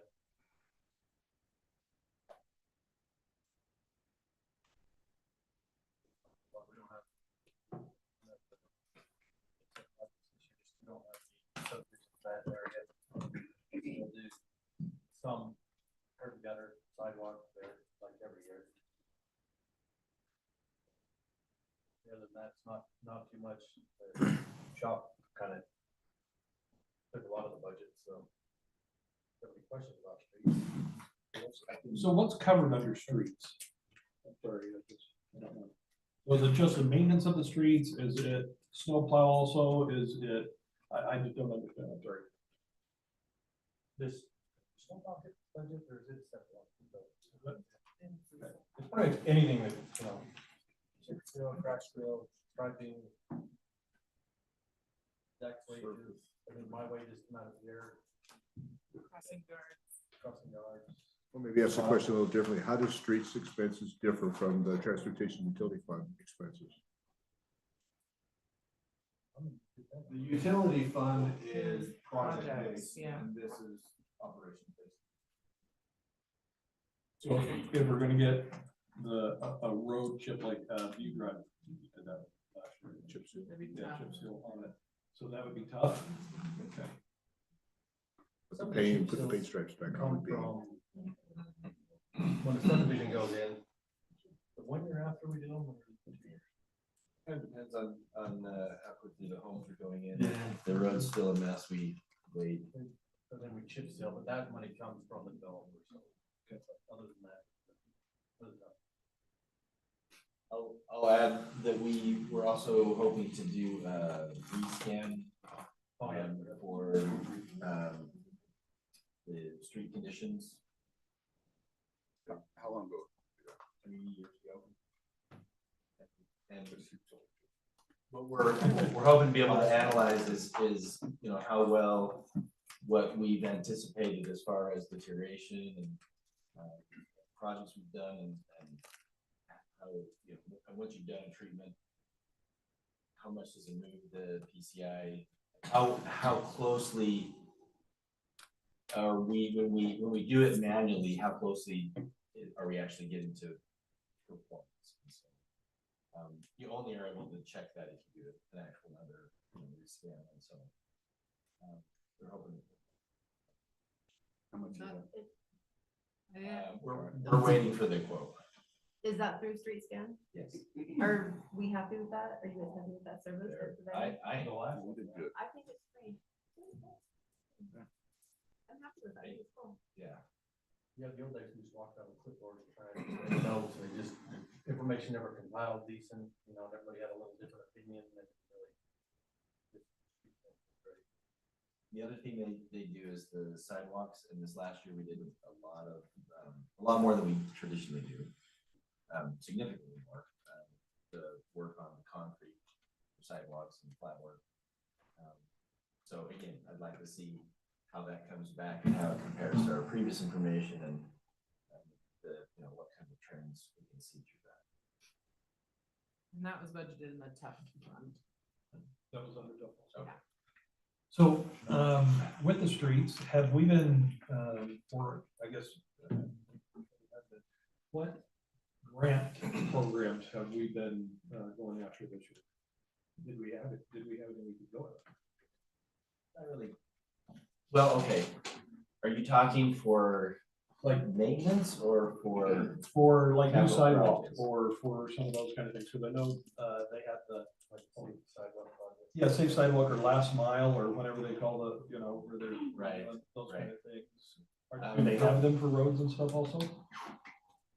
There are. Yeah, Oh, like, I just listened to you. sorry. There are a Yes, host Shaylee. of different grant opportunities for roads. A lot of them, it's always through Wasatch Front Regional Council or UDOT.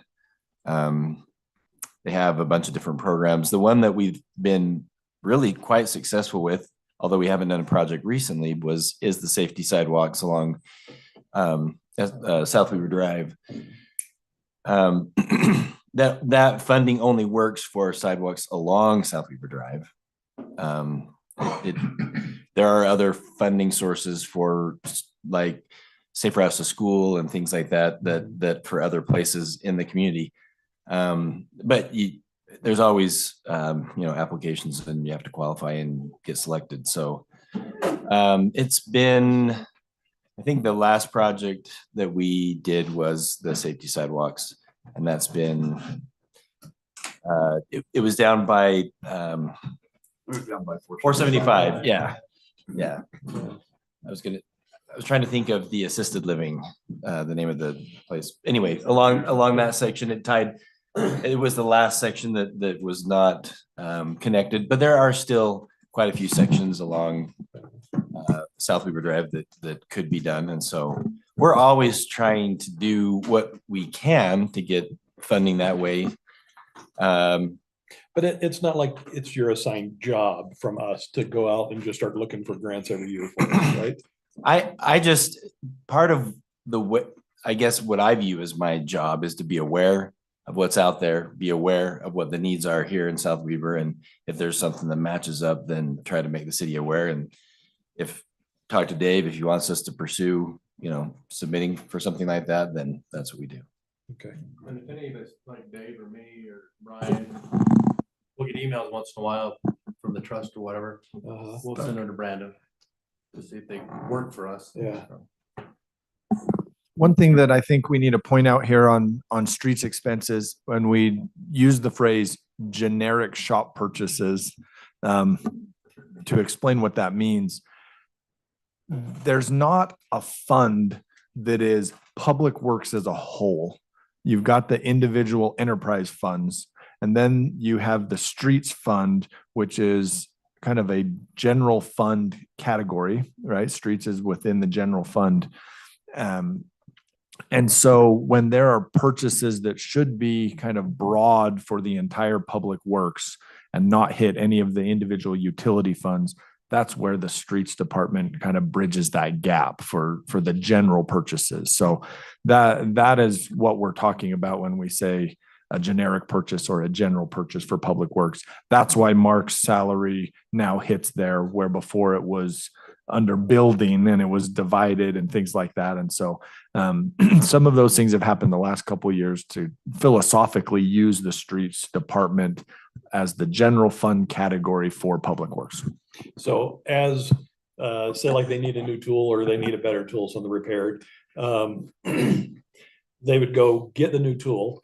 If it's shared between the different departments of Public Works, it's a ratchet, so it's gonna be through all of them. And instead of pulling it out of each one of the accounts, it pulls it just out of Did the you wanna general talk to fund. Is that right? Did you want to answer that one? We trust you far more than him. Yeah, from what I understand, the generic purchases is more like the heater gets fixed at the shop, or it's more shop-based items. I don't know how you guys share tools, but from what I've seen, they do just get charged to one department. Tools should be applied. to Most- each fund anyway. Like Yeah, repairing most of the asphalt tools. around the shop, Uh-huh. radiator comes off the shop. You're buying a pipe. I see. You know, Yeah, things it's that- more shop related. Specific. I see. Hit the- Everybody, I mean, we can't, usually if we buy ratchets for the Brian, they go to Mark, they go to the water department. If we buy a manhole puller for Corey, they go to the sewer department. Okay, So, okay.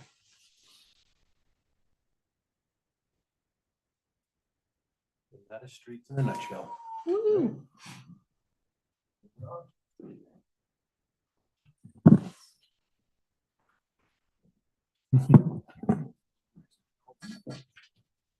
You want to figure out how to do. It's just a touch screen, so you just send it up.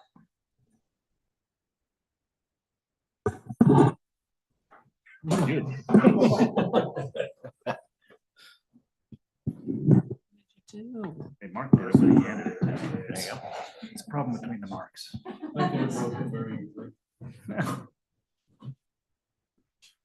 So, for those of you who don't know me, I think I know pretty much everybody here. I'm Mark Johnson. Over the water department. First and foremost, I don't have a lot of supplemental budget requests. We're gonna take that as a good thing because they'll come in years to come. But for now, things are good. So I'll leave that to Shay's department. Yeah. Our expenses have gone down just because of projects we've been working on. We're no longer so focused in front of the mayor's or Angie Petty's place. We try to switch it between the council members. So your turn will be coming soon if it has not already. So that's Good to see him on this side of the freeway. Yeah. But so you We're understand glad that to the get big rid of it. water line project, that's the difference, right? That's the difference. Okay. But But for I this, do wave when you guys go by, it's true. but not everybody waves back, and then I feel bad. At least she waves at you guys. She gives us the middle finger. She only waves his one finger to us. She's just telling you you're number one.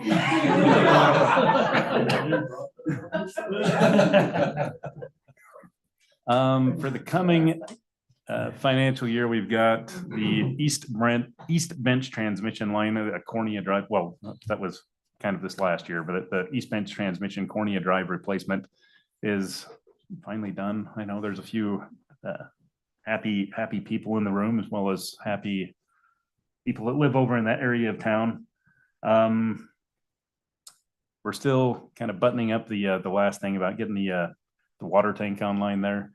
Ran into an issue or two with the Weaver Basin had us install a valve in there that was kind of giving us some issues, but we're just about back to all up to speed on that. So really the only other line that we have that we're going to be potentially working on, like some of the projects that we got coming up, is the line it's on South Weber Drive. It's kind of over by 850. It's just an older section of line that we've had problems with in the past. We have problems shutting it down right now. We've had brakes on it, and when you go fix the brake, then it just creates another brake because it has a lot of weak points in the line. So that's something that we're looking into at the moment. That, Mark, can I just jump in and say that's part of this 7375 project we keep talking about, because it's just one big project. This is one element of that. It's the line between Skyhaven Cove about and it's a 6-inch line right now and it's old. So we would like to upsize it and replace Upsize to 8 inch. it to 10. Because it's 10 up to that point, and we want to continue to 10. And then 925, it actually is not currently looped. We would like to tie that together and loop that. So that's all part of this big project.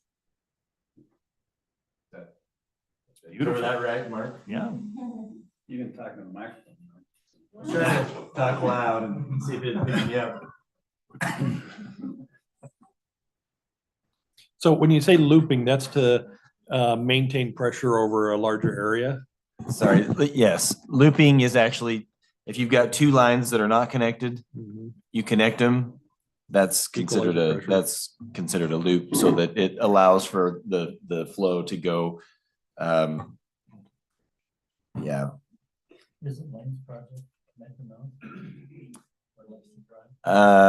Well, the Castle Cove Phase 1, which is that Lane Caps project that where he's connecting Lester to 7375. There was already our main transmission line that goes down there. So that's been there for a while. I'm just talking 925 only has a line coming down halfway down the street. And we want to tie what's in 7375 to what's in South Weaver Drive with, connected on both sides. And that the term for that is looping. Okay. Sorry, I didn't mean to No, you're steal your good. thunder. No, looping is good because you can, if you're working on part of the water line, and you can only shut down a specific area and the water will still feed, like backfeed to the other side of it, normally speaking, unless you have to shut an entire area down. But it's great for water leaks. It helps keep the water fresh. So, yeah, we like to try to get everything looped where possible.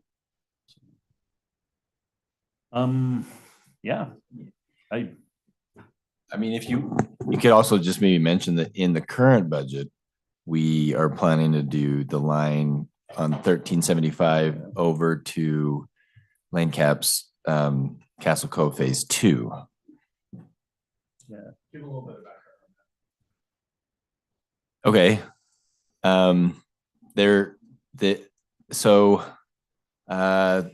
I don't, what do you call the lane? It's where not, Brent Paul lives. it's, yeah, Brent Paul lives down there. It's kind of a private, yeah, private lane. As far as I understand it, there's a 2-inch line. There's two of the homes are on a 1-inch galvanized line, and it's what, 1,000 feet? Yeah. And It's, it's a historical line. It's in ragged shape. And then the other two homes are on the 2-inch PVC line.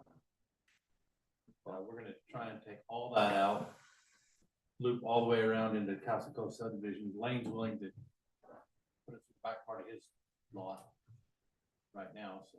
yeah. It became more of an option to do this when Castle Cove 2 got approved, because now we can connect to the other end. Again, that would be considered a loop because it would then tie 1375 along that private road into it's 1160. It'll give those areas some fire flow too, right? Yes. And have hydrants up there. Right now, they're pretty compromised in service and fire protection that way. Yes, the project will just install the line to city standard the way it should be. That line is an 8. Yeah. But we are going down the private drive. Yes. There's So the big question. Yeah. It'll be. It's, There's a so line there we now. have a prescriptive easement because there's a line there now, but we'll be working through that as we need to. We'll coordinate as required. Kind of a general question, how many of those kind of areas do we have? Because I know we're an old town that kind of is developed in different levels, but. Most have been taken care of. If I think about it, this might be the last real area that has any kind of major compromise The other one system. That we were talking about before, from Haven Cove down to that Wilkins corner. That one is small, Yeah. sketchy, but other than that, we're in pretty good shape. We've been putting a lot of money on the last 20 years into getting everything up. Very cool. Very cool. Chief, are you gonna talk about our ISO? Yeah. Okay, I'll just put a pin in that. Thank you, because that was the only good thing I talked about. It's a great thing to talk about, but it'll speak to the health of the water system, and that's you know, to the benefit of the residents that live here. By the way, when did we start putting fluoride in the water? 2003. 2003? Okay, I just want to Yeah. make sure I knew that year. Right. Yeah.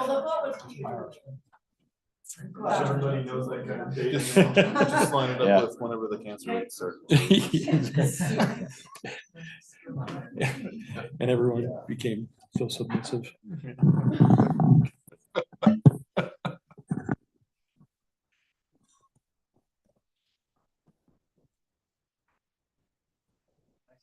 Thank you.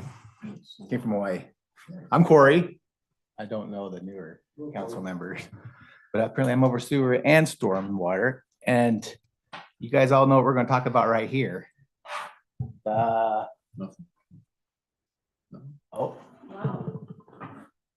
Yeah, the Public Works building payment. It's going to be coming out of the sewer expenses. Yeah. we already talked about that. Yeah, I caught the tail end of that party. So, any questions? Just move to Storm? Storm? Okay. Oh, sanitation's next.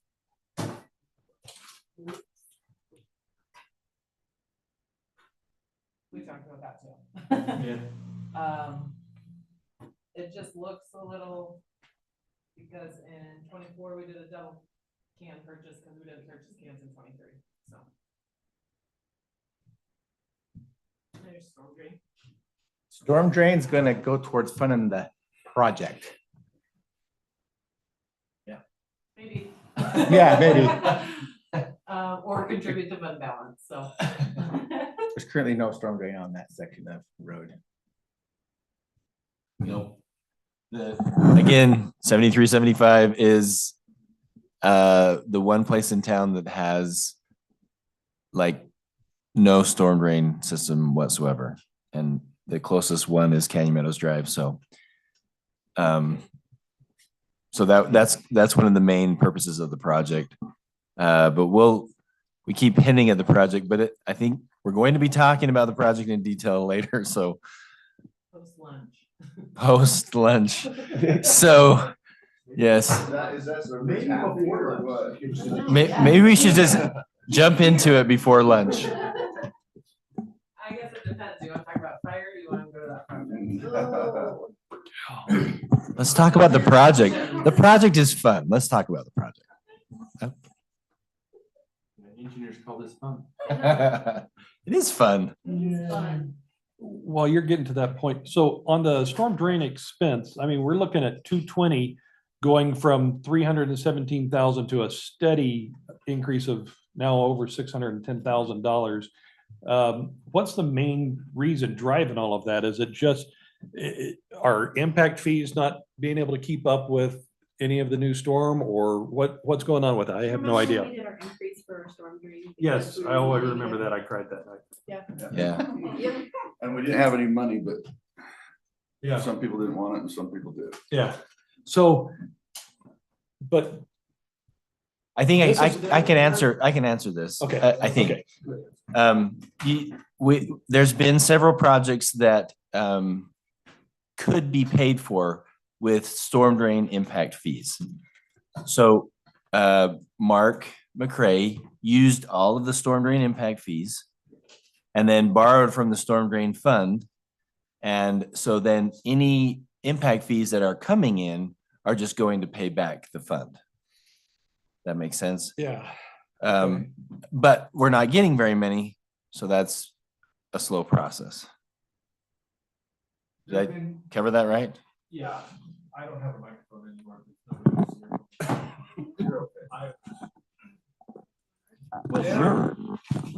There have been significant changes in storm drain over the last few years, and that's part of the impetus for the rate study that was done and the rate change that took place year and a half ago or so.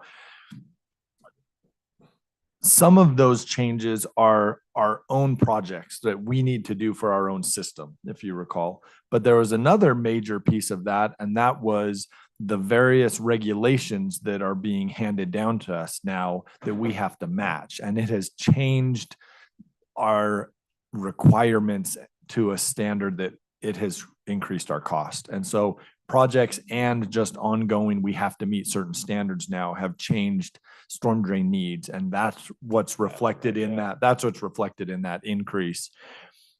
Because storm drain is an enterprise fund, anytime we do projects, it shows up as an increase in expenses. And if we don't do projects, it would show as a decrease in expenses. It's not like the general fund where you have operational stuff and a capital project separate fund. So you see that through all of those enterprise, water, sewer, storm drain. Anytime we do a project, it shows, man, our expenses really increased, and oh, now it's really decreased. That's totally related to projects. But in storm drain, it also is related to the increased standards we've had to meet over the last few years.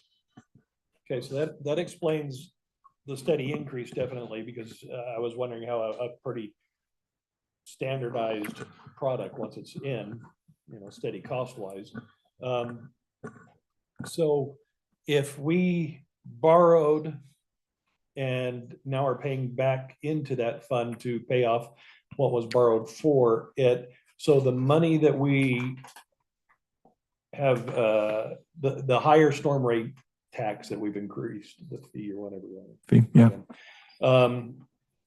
That right now is really just paying off the old, not the new that we were looking at assigning it to. No, reverse No? that. The Okay. impact fees, when development occurs, they pay an impact fee. Right. Impact fees, some projects can use impact fees, right? Because they're completely dependent on the new impact of those new residents and service. We did not have enough impact fees to pay their portion of the projects. And so that was supported through regular fund, the utility yeah. fees and the revenue came there. Right. So as impact fees come in, the impact fees can pay back the current users essentially. Okay, so it's still just going to be impact fees that's going to be paying for that. And the rate increase that we did is paying for the forward projects, not going back. Okay.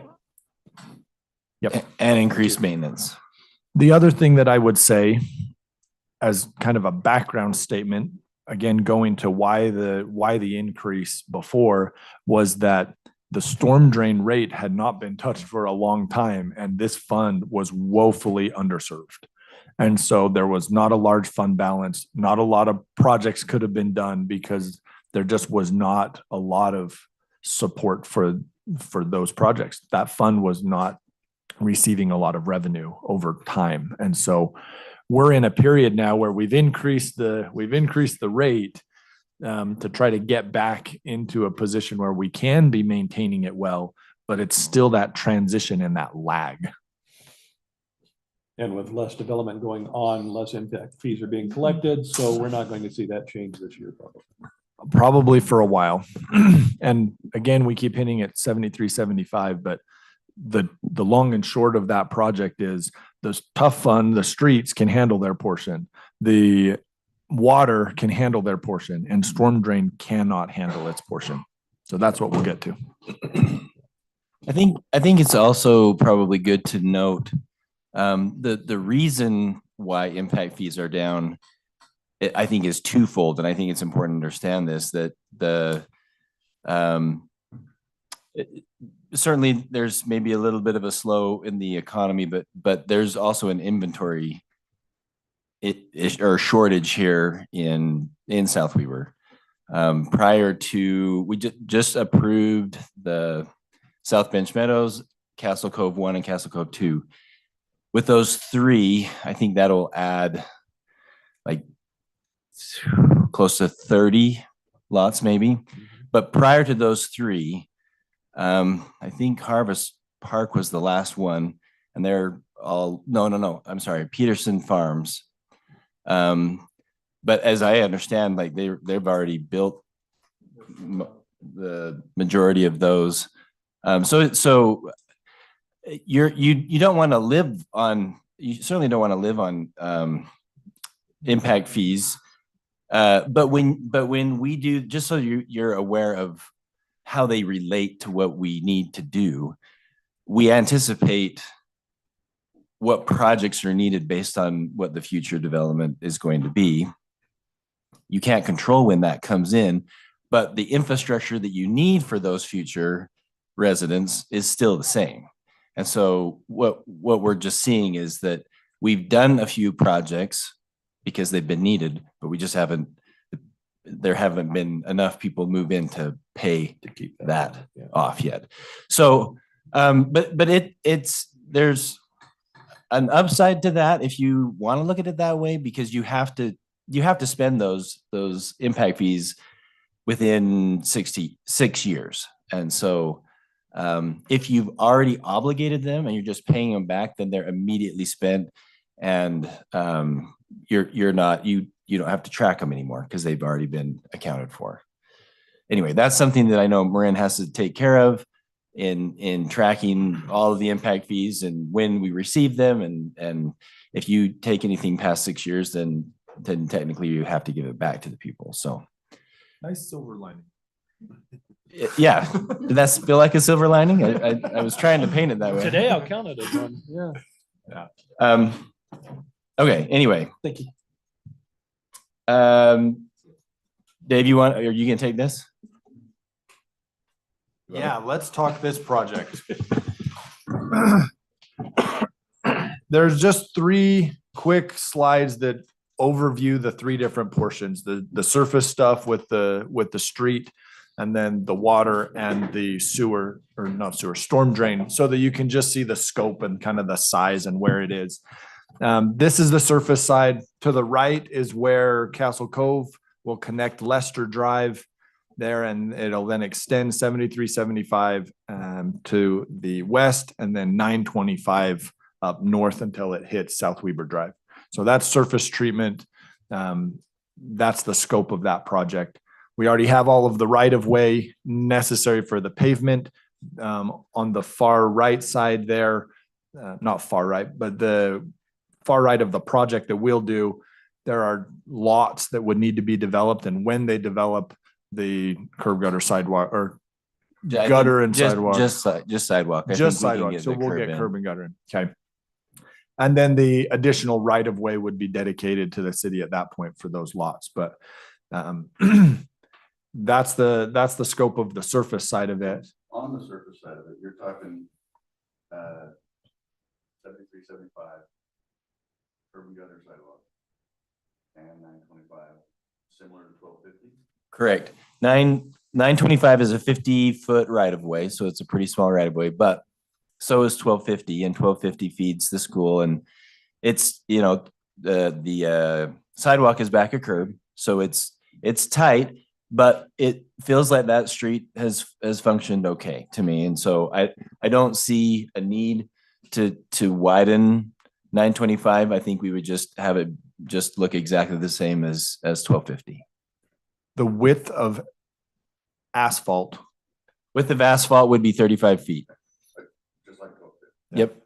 Which is 1 foot smaller than 1 foot smaller than our standard. Yes, but on 7375, you would have 36 feet of pavement, which is the same width as Lester Drive coming down and what Lane's putting for the connection. So same width all the way. Because this street feeds a school and the FAC building, is there any way we could get that road reclassified, Brandon? I mean, we would show it on our maps as a collector. My experience is, I think what you're getting at is like a regional collector. I would like to see if we couldn't get For- quarter transportation for some funding there. from the county to help on that, yeah. We could certainly try. Yeah, we could certainly try.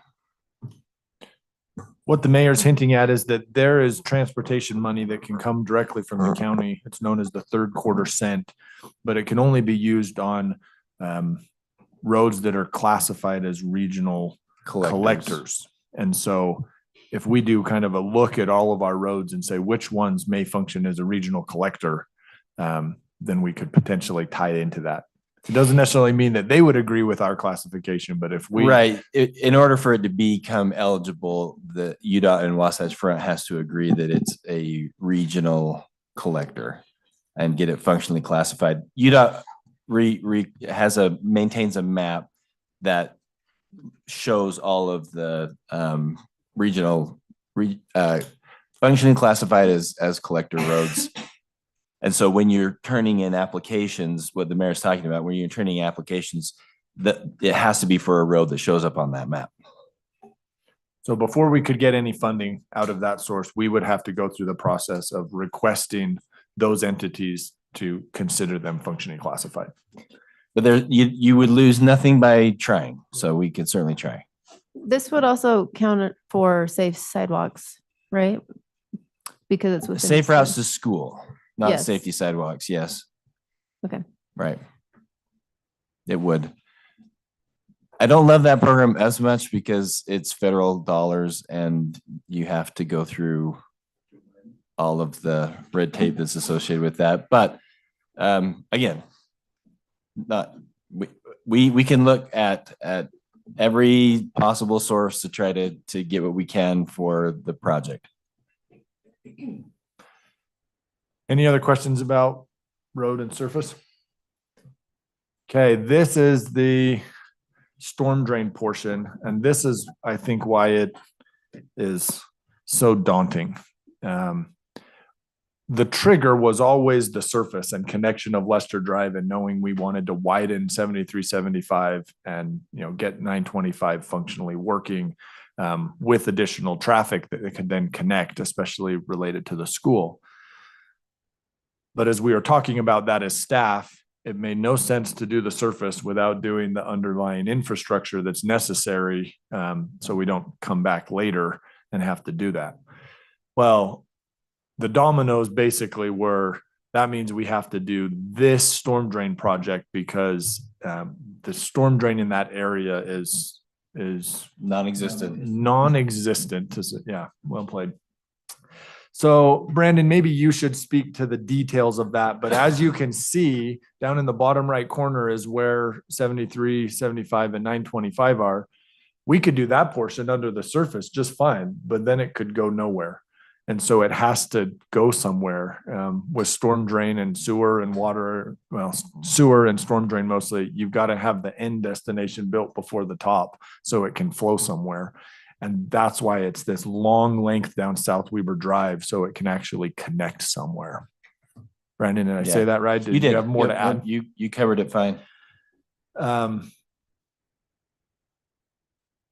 Then you get the water portion also along South Weber Drive, and then 925. Brandon already spoke to kind of tying that in and the water side of it. But those are the three pieces of this larger project.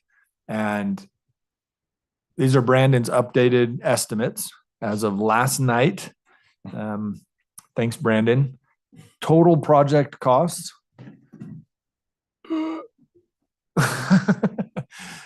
$3 million. And how that's broken down is the storm drain at 1.2, water at 740,000, and the streets at 1.1. Class of opinion, what cost is that, Brandon? Sorry. Your cost estimate, what class is that? Is that class 3, class 4? Your opinion, what cost? You don't have drawings and specs, right? No. So there's This is probably a 30% plus or minus variance on those numbers. I have 15% in this. 15% contingency. Mm-hmm. And that's still, class 3 still has that. Yes. Minus 20 plus 30 on top of it. So those numbers could go up. They could. Yes, they definitely could. You're trying to qualify that statement, but yes, it's still early in the cost estimate game. Put numbers up, people start grabbing onto that number. The point I'm bringing up is that is not necessarily the number. It could vary to our benefit or to our detriment. Yes, yes, the project is not designed at all, right? It's just concept level. But I did want to point out the breakdown below, so that you could see how it's broken down, because I think that's also important. How much is impact fee eligible? How much is, would go to the transportation, or would be eligible for the transportation utility fee?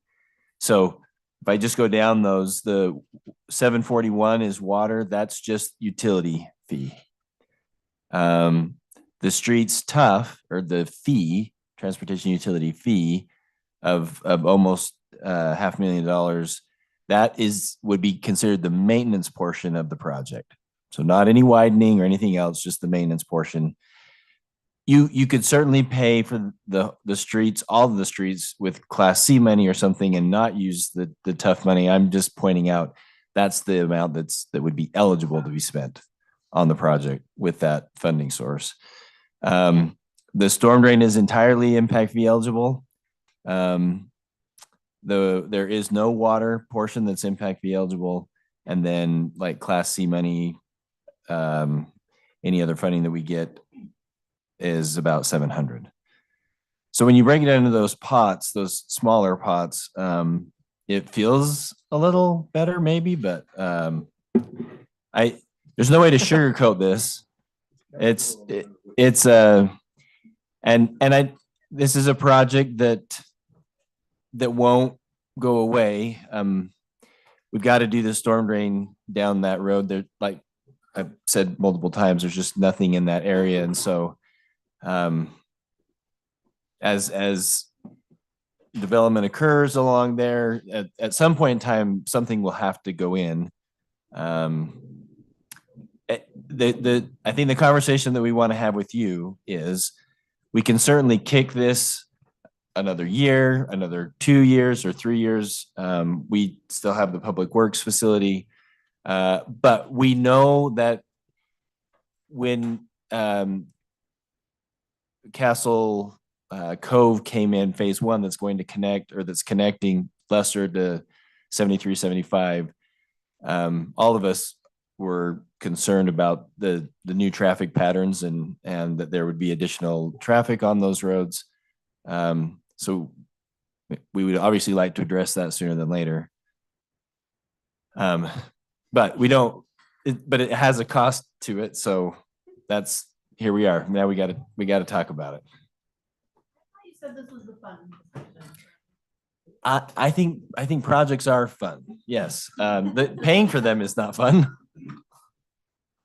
The funding goes away, and then it's not as fun.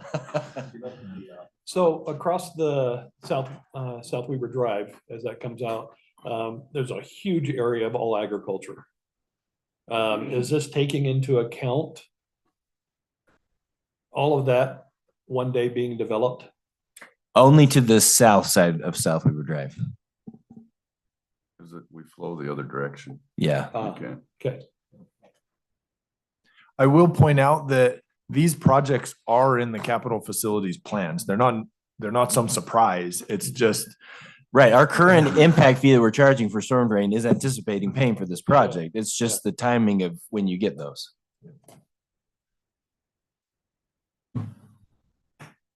So again, 2 portions of this have funding that could do it, but the third, the storm drain, does not have funding. I think options, right? As we talk options, we've already kind of brought up the idea of fronting money and having impact fee pay it over time. Whether that comes or how quickly that comes becomes a total question. An infusion of other type of money, knowing the need, whether that is capital projects fund or, ARPA money that we haven't talked about. There's $500,000 there. Obviously, there are other things that have been discussed as far as an infusion of one-time money. Not that we have to answer the question today, but more of this is one of the big items we've got to kind of wrestle with and think about and figure out a way. I guess I would be very, very curious to hear the council's opinion, because, so for those of you who weren't here, when the Castle Cove was discussed, we knew this was coming. We knew this was a big dollar. I don't know that we knew it was quite this big of a dollar. There's the residents on the street that are concerned about the traffic, but we'd also made the kind of the discussion that we were going to postpone it a couple of years till we could figure out how to fund it. Yeah, that's not a Because, huge statement. because of the public works, we were looking at this $10 million bill. Right. We're saying, okay, are we gonna try to bite all that off in the same year? And I think from the staff perspective, we're not suggesting that it has to be done this year, but the road will be connected. And we wanted to be out in front, giving you the information so that you could be preparing for this and know where we need to go. And timing wise, it makes total sense to tie on as they're coming down through.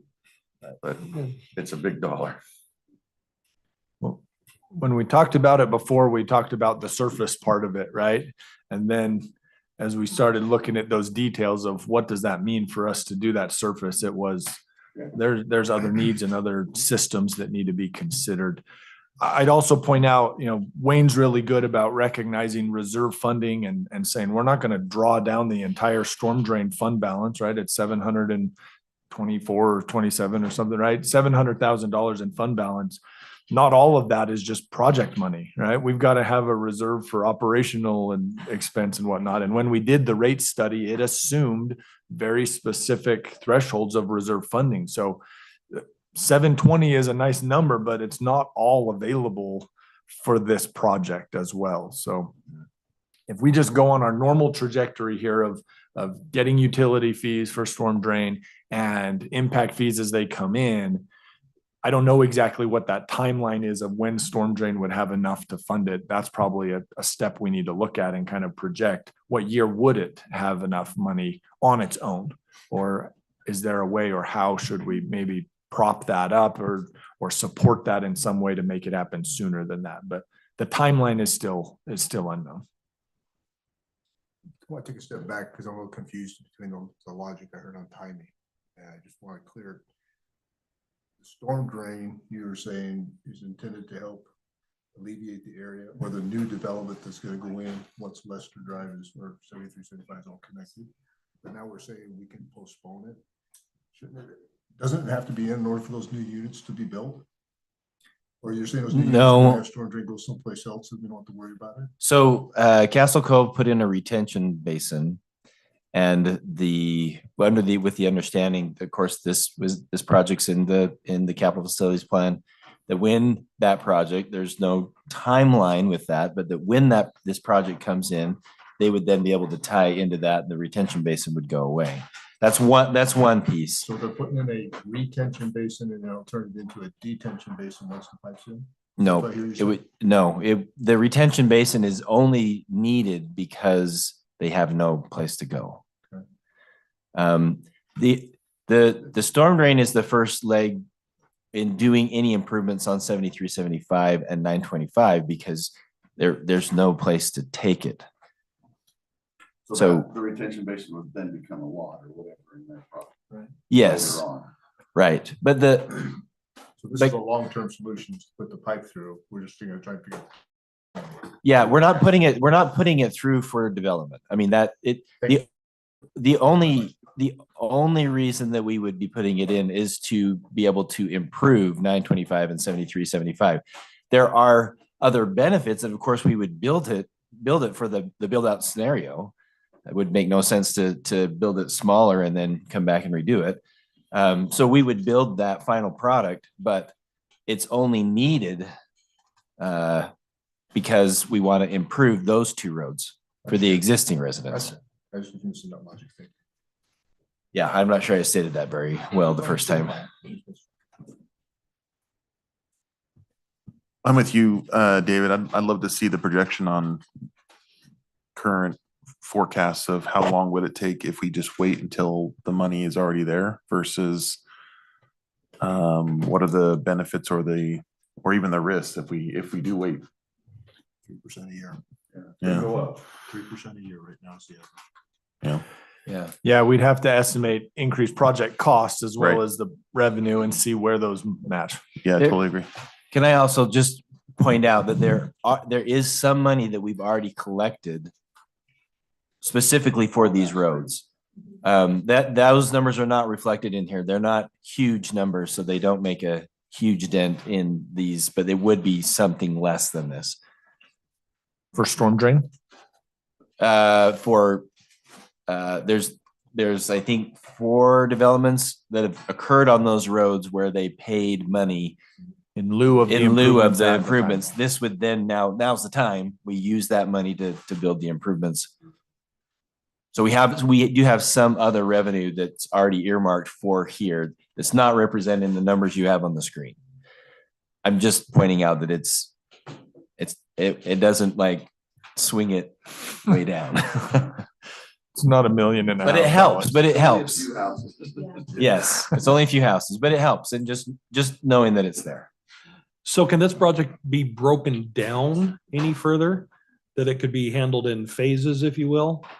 Or is this kind of all at once, we need to be hitting it? It's a great question. We feel like as soon as you get into doing piping in South Weaver Drive, it would be better for us to go ahead and do everything that we plan to do in the road at the same time.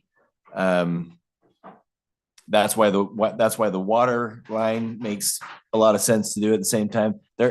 It's interesting that we have the needs and they all kind of end up being in the same area, which I actually think is kind of a long-term savings.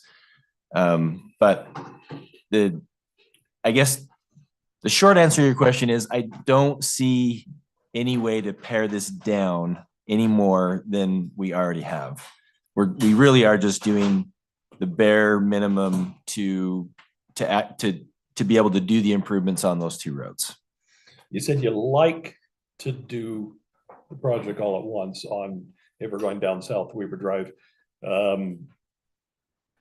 Yeah, I guess Is it just for convenience on the road or? it's a cost thing. Is it? Yeah, I mean, opening up the road has an expense to it and opening it once versus opening it twice is typically more expensive to do it twice.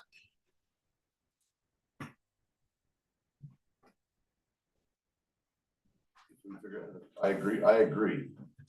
What? That it should be done now if we can figure out how to fix it. No. Another comment about the project, if I may? Please. It's not monetary, so if it's not appropriate, you can cut me off. But with a project this big, do we have a PR campaign thought out with regards to how we're going to communicate with the public, especially the public, which is going to impact? And are we ahead of the game so we can manage their expectations rather than have to react? I think this is kicking off the PR campaign of Yeah. having the conversation publicly with this group, but we do need to think about how we communicate. Absolutely. That's a major part of this project, but we wouldn't want to initiate that until we know if we're doing it. Understood.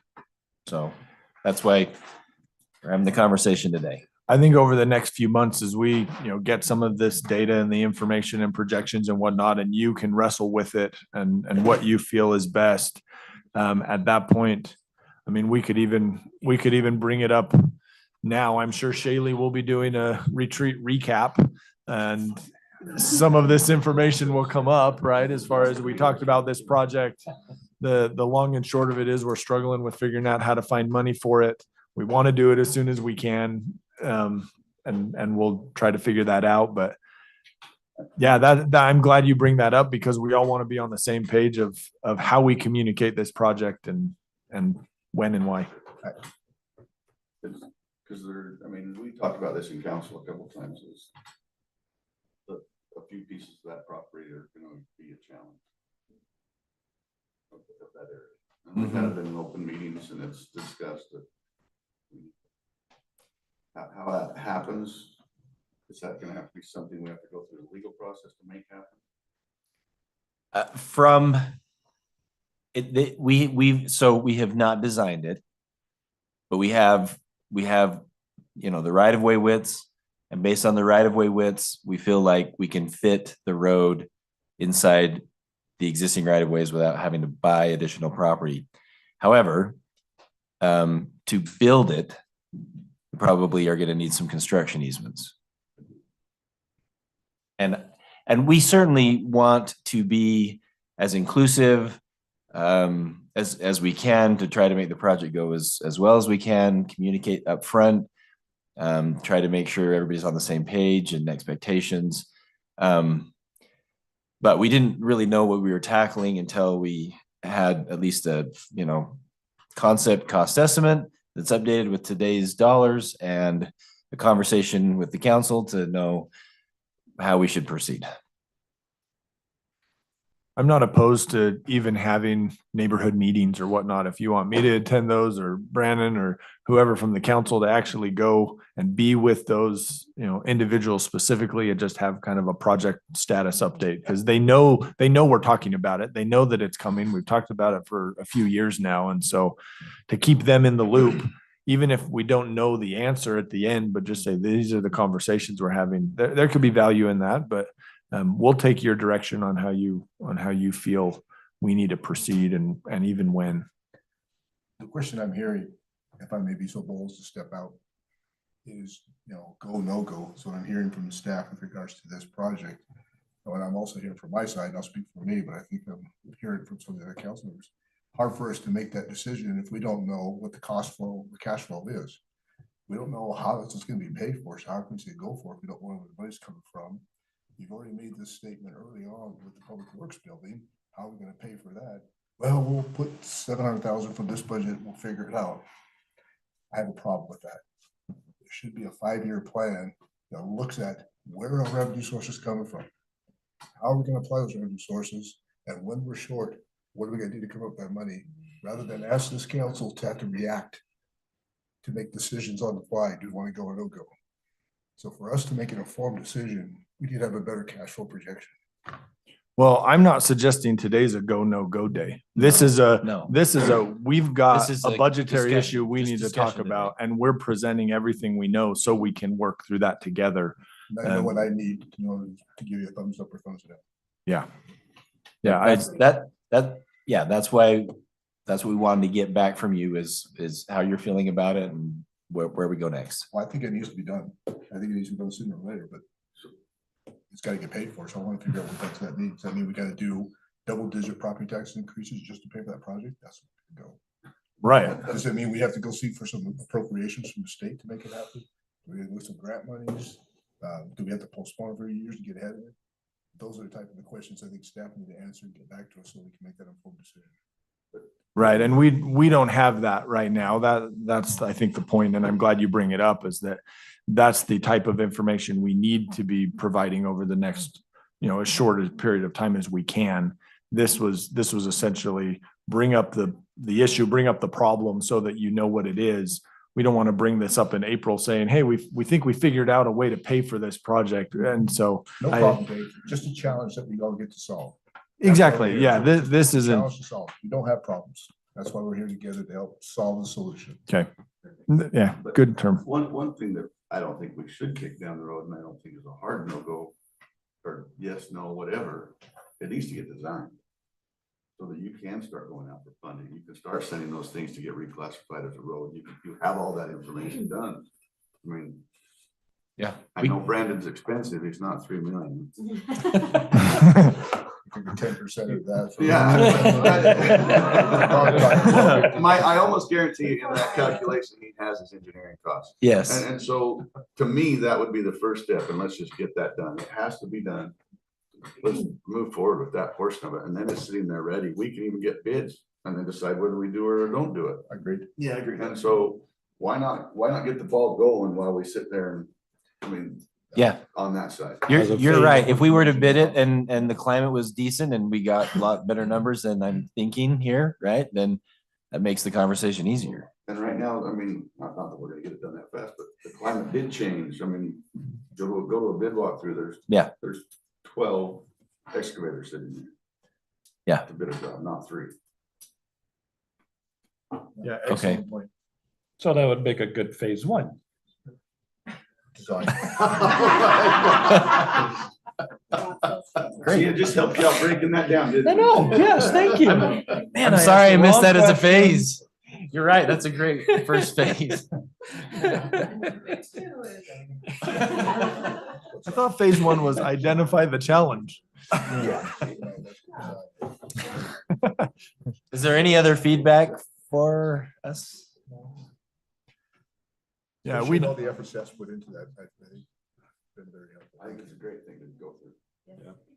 Yeah. There are moments as we prepare for budget conversations that we look at each other and go, yeah, exactly. We go, oh, this is gonna be fun. Yeah.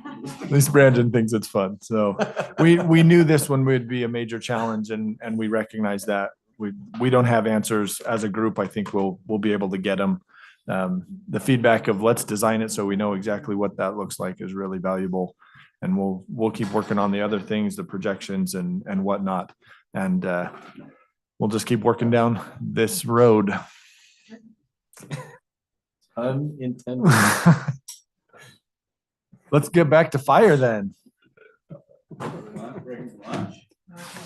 No, you got 9:30. Do people want to grab lunch and? Can we have the fire discussion in 7 minutes? Sure. Let's get her done. Get her done. No. We can make quick decisions if we need to. Yeah.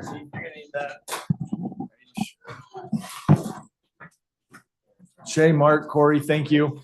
You don't have to stick around. You guys don't want to just stay and hang out? But you can grab food. You definitely grab food.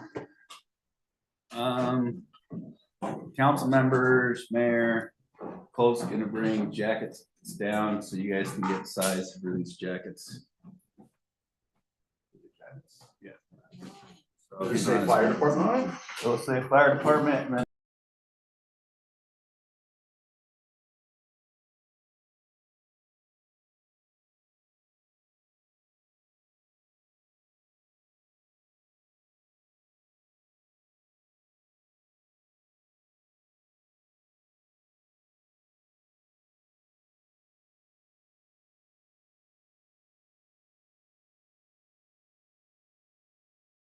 Fire first, You but. can't go to lunch for $50 anymore at a decent. We just did.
Woo-hoo. Ready, set, go.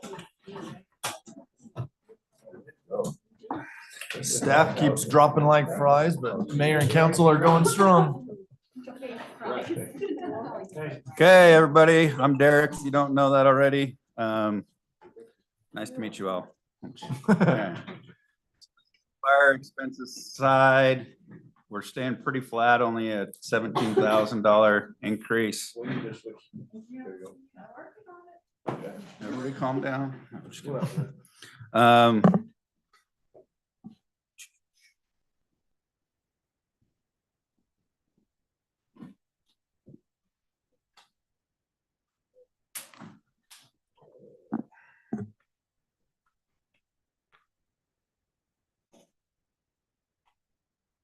We're good? All right. This is my new laptop. And a raise. That's the problem. That's the problem.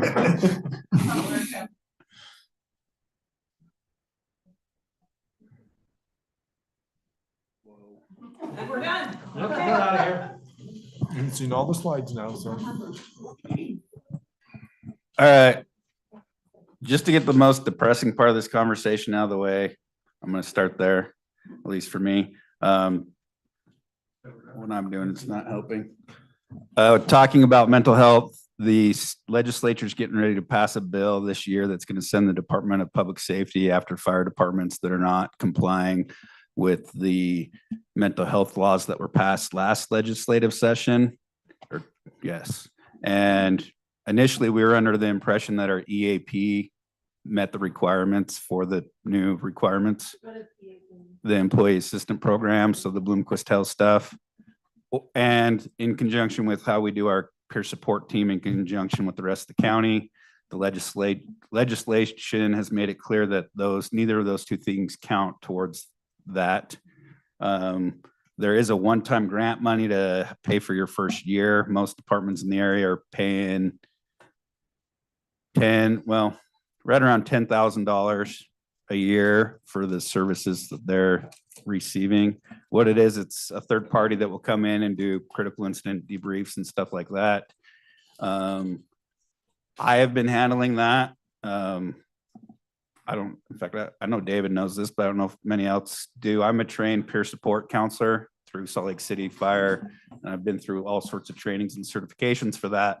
So I've been doing all of ours, and the state's now saying, no, it's got to be a third party. And so they will, but that's what we need to look into, if we can separate that, because it can't be attached to our EAP. So we might need that's what's so aggravating to the fire chiefs that are paying for someone like Bloomquist Health is, well, some of us are already contracting and they're like, well, no, it can't be tied into your EAP. It's like, even if the same service is being provided. And so I'm going to be getting quotes on that. Like I said, talking to surrounding departments, they're all around 10 grand a year.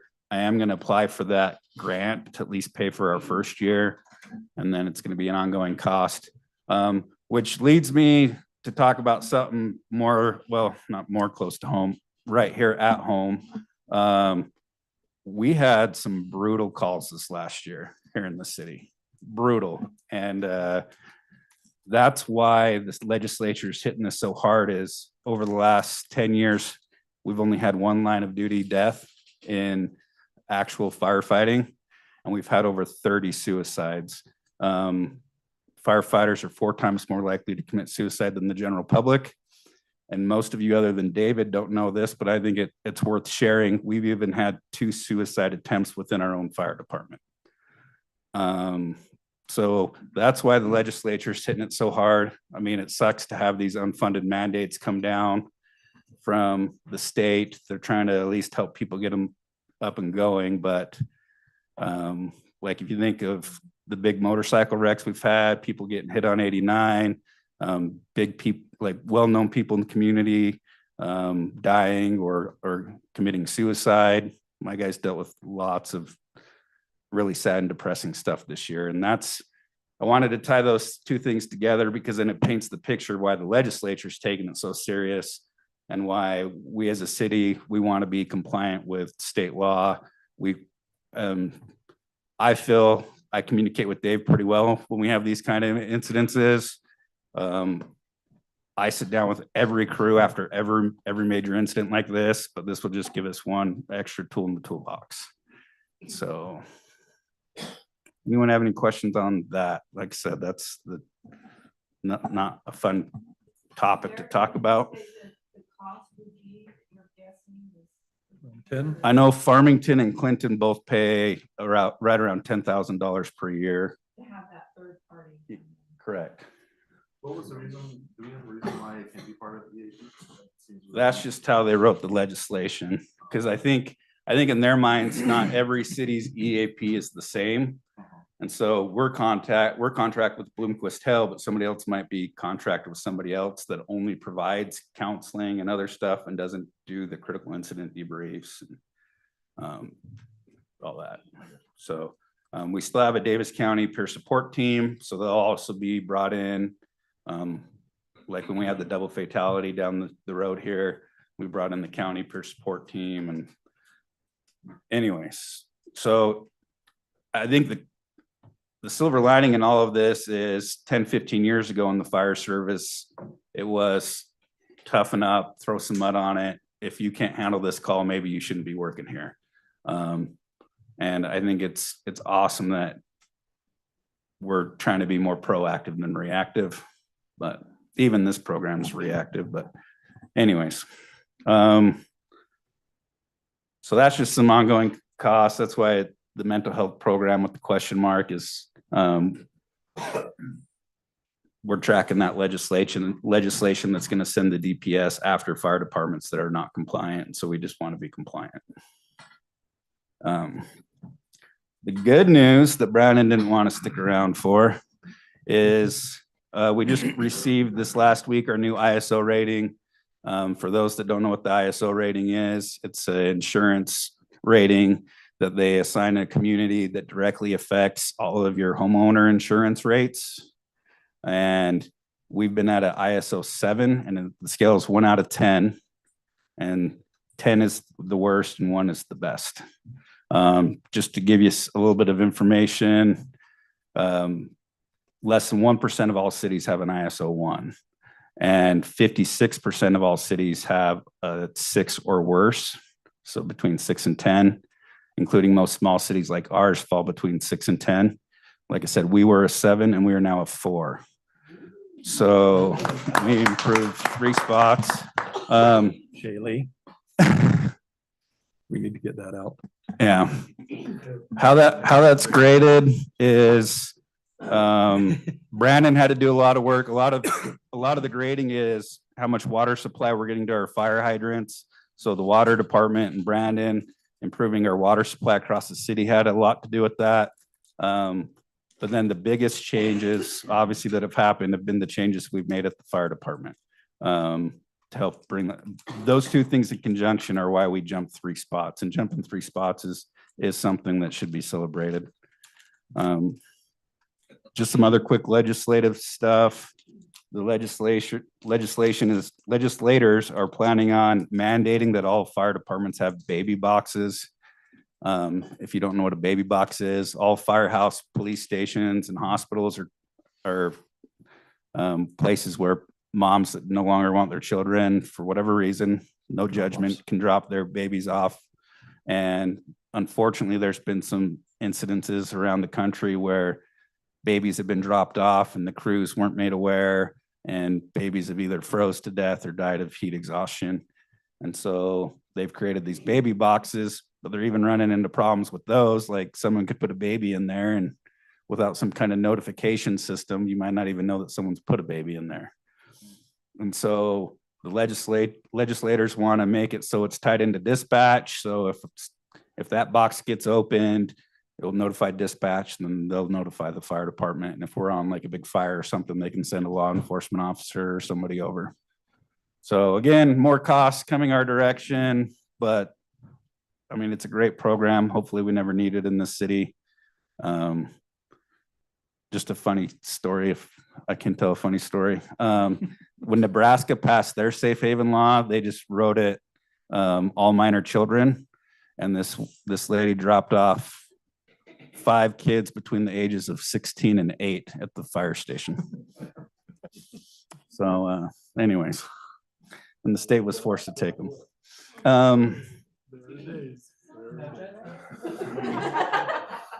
Right. I know the ice machine is still getting kicked around as a hot topic. So I've dug into that a little bit more. The cheapest one I've been able to find that would meet our needs is like a $1,500 one at Costco. But that doesn't really tell the full story, though, because our water's so hard. We have the current one we have has a water softener that softens the water, and then a filtration system. Because before we even had that in place, even with the lease program, our machine was just breaking down all the time because of the hard water. So what we pay right now covers the machine, all the replacement of filters, all the water softener aspects of it, and any time the machine dies or needs major repairs, all that's covered under our lease. So we can purchase one, buy our own water softener and osmosis system, and see if long-term, if that is truly cheaper. I'm willing to explore that, or we continue with the lease program. The other option that's been kicked around in the past is just buying ice at Maverick or the ice machine at the place, but that's, to me, that's the most expensive option by a long shot. And for some perspective, we have 8 coolers that we fill every day. The number one killer of firefighters after suicide is cardiac arrest. And most of those cardiac arrests are due to heat exhaustion. So heat exhaustion leading to heat stroke, leading to cardiac arrest. So just over $300 a month. And so if there's more questions or guidance, or if we wanted, we can try going the purchase route. I would say at least twice a year. We've had them come in to do repairs on ours. And we actually, another good point is, a lot of people think this was all tied into our rehab program. When we got rid of the rehab program, they were getting ready to raise our lease costs, and we actually downsized the ice machine we have to a smaller ice machine to keep our costs the same. Yeah, right. They were looking at increasing our prices. I was like, well, now that we're not filling our rehab coolers every year, let's keep our price the same by just going to a smaller ice machine.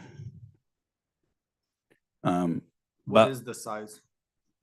Like the current one's like 80 cubic inches, I believe. Yeah. Yep. So I'm willing.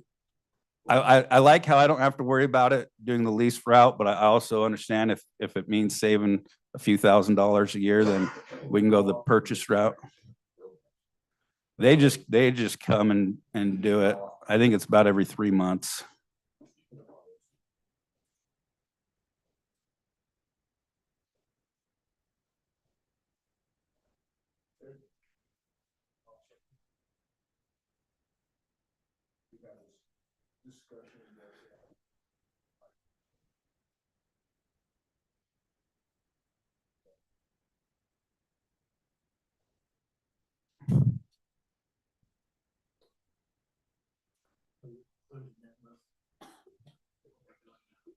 Part of the money, I thought we were looking at was more than $3,600 a year. The last few numbers I've seen go through this were higher than that on the. I believe the annual build amount's like 315, right on that range. 320. Because it came up just a couple weeks ago. Yeah. At that range, I don't see how we're gonna save money. Yeah, and I'm not, I know, just for some perspective, I know like Salt Lake City, all of theirs, their facilities department is the ones that services and maintains them, and so they already have built-in staff to do that. Well, I don't have a facility maintenance guy that I can just be like, hey. Let's talk offline about Keith. Keith does a lot of really good things. I know. So I don't, is that? Do we want to discuss that further or what's? I mean, Maureen's looking up the cost that we're seeing hit. okay. And then. And we even carry ice on our ambulances. That way, if someone cuts their hand off or something, we have somewhere to put that hand until we get them to an appropriate facility. And I mean, so there's lots of stuff you. Oh, you need eyes. There's no question. Yeah.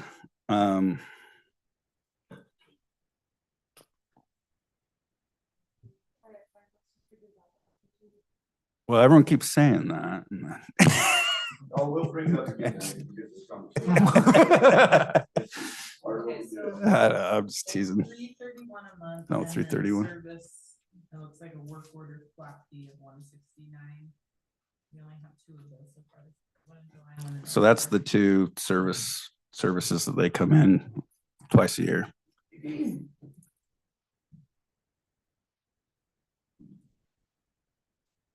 So we good there then?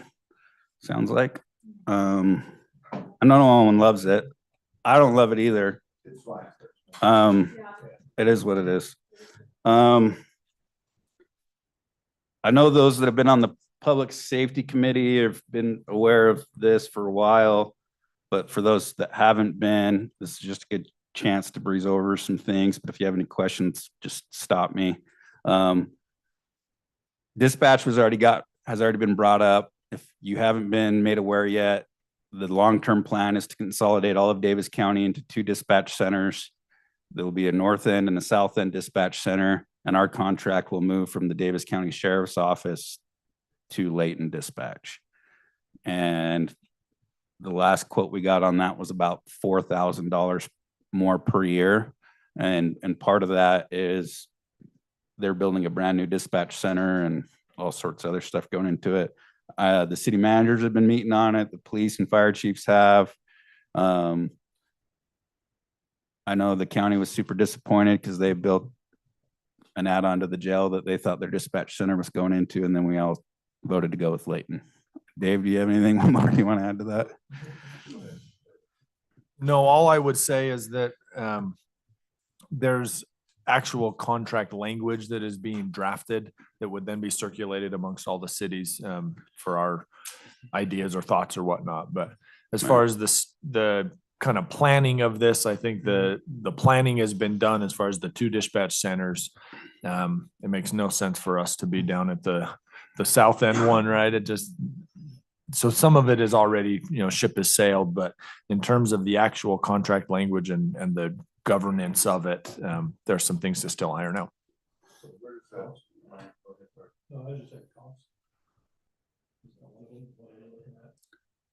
Yeah, we don't know the exact cost yet, but the last quote, like Derek said, was about $4,000 a year more than what we have been doing with DCSO.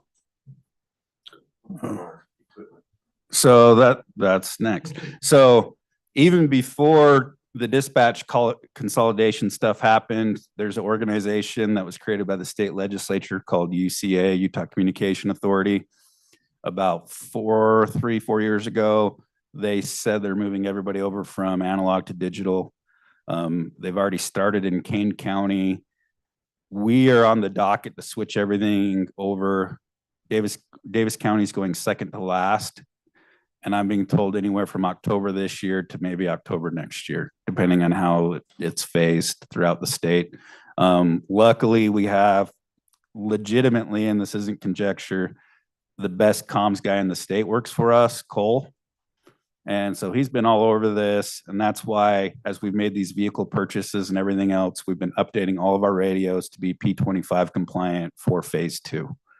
And so we shouldn't have, all it's gonna take for us is flashing all of our radios to the new breakouts that UCA, the breakout channels UCA's created. And correct, because we just, when we put in the new station alerting system and all of that was to be P25 compliant with the new system. So thank you for supporting that. And there's still departments that are struggling to get theirs online. So it's nice to not have to be worrying about that. Does that mean we're going to eliminate the analog altogether, or is there a way to go to that in case of an emergency with? They're going to keep some of the like VHF up and running for emergencies. Where it really is going to affect us is, so like, let's say we're in the elementary school and we're on a call in the elementary school. Under the analog system, I may be able to still communicate with dispatch or law enforcement, but it may be a little fuzzy. Under the digital system, you either have it or you don't. Well, fire code says that any building where there is going to be transmission issues is required by fire code to put in a bidirectional antenna. And so the state fire marshal's office is the one that has to actually force the schools to do that. And we're actually, the fire chiefs are fighting the fire marshal's office on this because they don't want to take the political hit of going to these schools and saying you have to put these in. But it's the fire marshal's office that actually controls all the fire code stuff for the schools. Where it affects us as a city is we're going to have to put one in the new public works building. And then we'll also have to work with building, and we'll take care of all this, but we'll have to work with like Sure Steel and make sure they put in a bidirectional antennas. But we've been talking through all that with Mark and the rest of the group, and so we should be good there. Radio transition will be good. The reason we have to have it in the public works building is because we're trying to make that. No. Any new building where, like a residential house where it's stick frame construction, like the digital antenna should still work, but anything metal frame, brick frame, or not frame, metal buildings, brick buildings, by fire code, they're gonna have to have, they're called BDAs, bidirectional antennas. And so even if we weren't putting the EOC there, because we already have problems on that end of town with radio communication. And so I'm positive that we're gonna need one in that building. We call it the hole down there because everything just goes right over us. So we're gonna work that out. And my guys are gonna work with him for his SCADA and everything else. We already have an antenna for that. Yeah. So we're just Right. trying to figure out what kind of tower, how much separation we're gonna need, you know. I believe we were basing balances off this antenna here too. So. All that we're just coordinating. Yeah. So that, luckily, we don't have a ton of buildings that in the city that will need that we're responsible for. Like I said, it'll be the public works building, and we'll have to go run tests at Sure Steel and have them put one in also. The schools, the fire chiefs are working that out with the state fire marshal's office because we don't understand why they're taking the position they are. Because to me, it's dereliction of duty, but that's just how I feel about it. In case you were wondering. Ambulance billing, those that have been in public safety committee meeting, I brought this up. The insurance companies all kind of band together and said they're going to stop paying us for our supplies. That happened in about June of this last year. And so they're working on fixing that in the legislature. But since June of last year, and the timing was awful also because we had just gone through that prior October and reassessed all of our medical supplies, what our cost is and what we felt comfortable billing for those. And then in June, Blue Cross Blue Shield and several others pulled the rug out and said, no, we're only paying for the transport. We're not paying for any of the supply. So my analogy, it's like, you know, go get your oil change and that you're just paying for the service, but not the oil. Like to me, that doesn't make sense. So we're fighting that, trying to get that worked out. One of the other ways we're pushing back on that is changing how much we bill for mileage. And I don't think I've ever explained that very well. So I guess this is a good time to do that.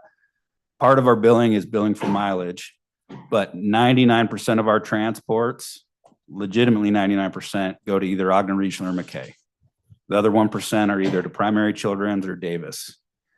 And so what I'm getting at is mileage has never been a huge source of revenue for us.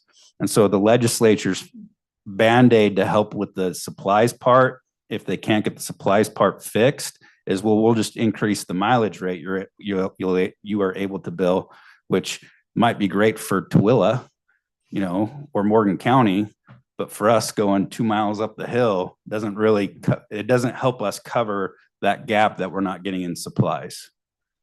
So talk to your legislatures about, hey, well, you know, what's, huh? I might just go to county legislatures, lower the base rate, just when you get called, boom, Well- the base rate, then mileage and services are on top. Well, that is how it is. Like there's a base rate that I can bill for just set transport. That base rate just went up for supplies. Well, there's different pools. I'm being facetious. I know you are, but I don't want other people to get confused. Everyone, so there's the base rate for the transport, then there's what we bill for supplies and what we bill for mileage, but it's all one bill. Anyways, any questions on that? I know that's, we were really hoping when we went through and reassessed what we're billing for our supplies, so that would really give us a bump, and then they stopped paying for supplies. So that's. Don't we think that if the legislature does something about that, all it would do is raise our insurance rates? Oh, you mean, well, that's the thing is you mean your personal health insurance rates? It'd raise your personal insurance maybe, but Right. yeah, but one way or another, the city subsidizes it, so then you start billing your city for increased ambulance costs. Okay, maybe that's where I misunderstood what the problem was. So when you say supplies, so if I have Blue Cross Blue Shield and you say, okay, well, supplies make up 25% of the cost of me going out to Jeremy's house. Right. And that's actually pretty close to the amount that, So, yeah. So obviously do we just eat that right now or? Yeah. Yeah. Oh. And here's the, yeah. And here's the other thing. You know what Derek's like saying? They pulled the rug out from under us. Yep, they did. Yeah. And they, yeah,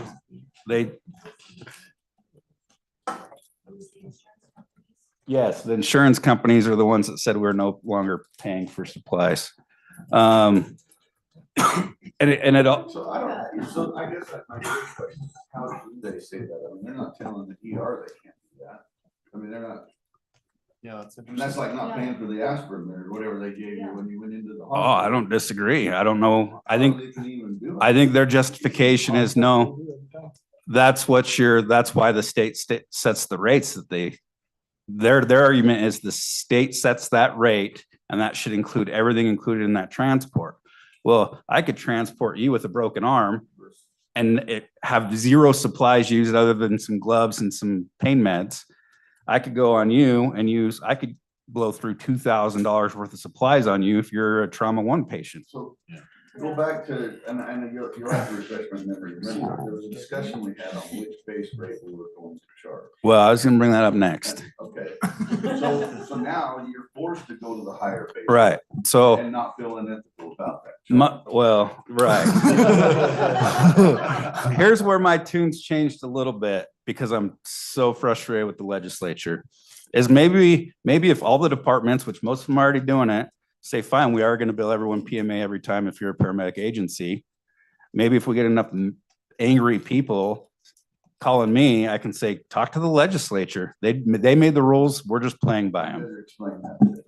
So the way the state law is written is if your agency is licensed at the paramedic level, which we are, any call you go on, even if it's putting a Band-Aid on somebody's finger, but they still want to go to the hospital to get checked out, I can bill that patient for paramedic service, whether paramedics were on scene or not. And I morally am opposed to that. But it's allowed and most departments do it. And so we've had this discussion a little bit in the retreat last year and in some public safety committees of do we want to do that? And I mean, it's not a small amount either. The difference, it's about a $600 difference per bill. And obviously when our paramedics do go, we are billing for our paramedics on the calls that our paramedics take. But I struggle with if my ambulance goes and takes Granny to the hospital just for an x-ray to bill her for paramedics when paramedics weren't even on the ambulance. And so that's the conundrum. So when you say insurance companies, do you mean Medicaid and Medicare? Medicaid and Medicare are part of that. And the other thing about Medicare that kills us is we run a lot of calls to the care facility. And by contract, Medicare only will ever pay 50% of the bill. And well, it's not even 50%. It's 50% of the flat rate. So they're paying $750 regardless of how much supplies I use and regardless if I'm transporting to Salt Lake if I needed to. It's Medicare will only pay us half of the base rate. And we run a lot of calls out of that care facility.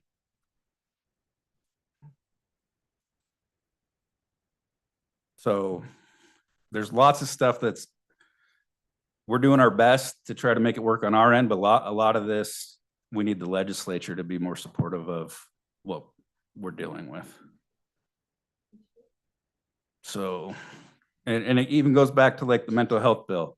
Like we all want all the firefighters to have mental health bills, but to have a mandate and to force small departments, because it's every department, to eat big chunks of money. To me, it's, yeah, we need to fix the problem, but you can only keep sending us new requirements down the pipe so much. It's like another good example I've used in a few meetings is I carry medications that I may use once a decade or never use, but I'm still required by law to carry them.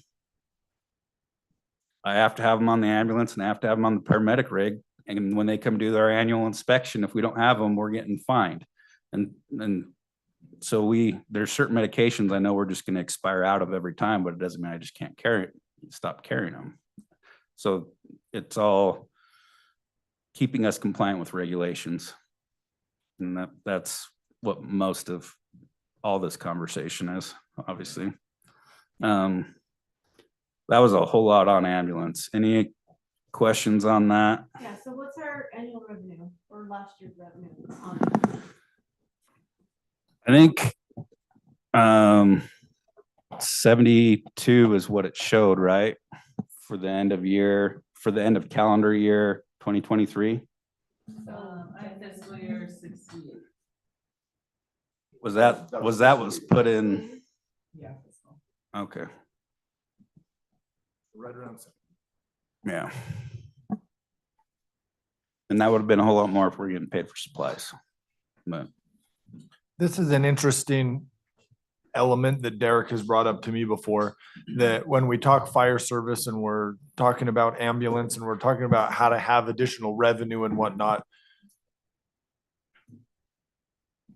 I think the ideal scenario for the community is never needing to have the ambulance come to your house, right? That it's a scenario where there's always that other side of the coin when it comes to the revenue that, yeah, we're trying to find ways to make this work and find additional revenue, but we don't necessarily wish ill on anybody to have to call and have the ambulance and have to bill them and, all of those things. So that human side of it is still part of our mind and part of the conversation, but we don't normally bring that up. I just feel like we all know that and we all think that, but maybe acknowledge that is all I'm trying to do. Yeah, it's an interesting balance. We have to. Okay. So what's the ambulance portion for our fleet? management? Vehicle replacement? What are we paying annually for ambulance? Ambulances are not part of the fleet. We're still operating, not part of the fleet lease program. Okay, so that's what I thought, I thought when I spoke to you last year. We're putting money aside. replaced it So, right, so, prematurely. well, no, The what, number you're looking for is like $4,000 a year. Okay. right. Yes, because we're doing the ambulance rotation with Roy. And so when they rotate out, we can purchase their, 4 or 5-year-old vehicle. They've given us a screaming deal lately of about 15,000 a year. And so, no, 15,000 one-time purchase. So Matt calculated $4,000 a year to set aside, save for the ambulance purchases when they come up. Yeah, and as long as Roy's willing to keep playing like that, like, we're getting such a screaming deal. I don't know how. But I'm not gonna question it either, because if they're willing to sell them to us like that, then I don't see any reason for us to go any other route on ambulances. So the first for those new, the first ambulance we bought from Roy we bought for $15,000. And then last year we bought another one for $18,000. A brand new ambulance is $260,000. Both ambulances we got were 5 years old and had less than 100,000 miles on them. So, willing and dealing. So Roy has another cell. The first ambulance. That's really what it is. Yeah, the first ambulance we bought for $2,000. We bought it from North Davis and it was a 1999. So ambulances, unlike fire apparatus, as long as they're still as long as they can still pass their annual state inspection, and that includes we have to have a safety inspection by the DOT, and then the State Bureau of EMS comes in and does their own inspection. As long as you're passing that inspection every year, then there's no year amount on ambulances. But we figured it was always keeping us with at least one, a primary one with being less than 10 years old. correct. Awesome. Yeah. So we have two, but we only need one, but we have one for reserve. Yeah, so everything we do, we have a reserve because just this last week, we had to send one of the ambulance in to get new tires. And so then we rotate into the reserve ambulance, or when our guys hit a deer on 84 or whatever. Like if we're down, like, It's us. yes, exactly. No, that makes sense. Yeah.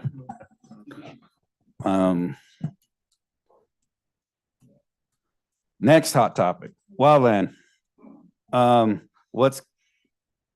just give a quick brief history of how that was, if you're okay with that. And then we'll jump into where we're at.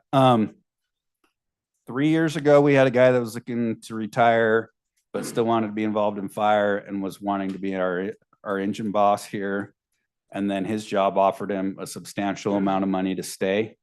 And so he did the wise thing for him and stayed. But at that point, we were already pretty far down the discussions of starting our own wildland program.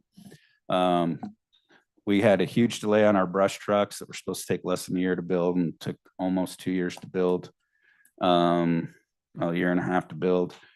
And then this last year, there was little to no wildland season. And then even the Forest Service and the BLM and the DNR were only staffed at about 60% last year. And so we've been struggling to hire a seasonal engine boss.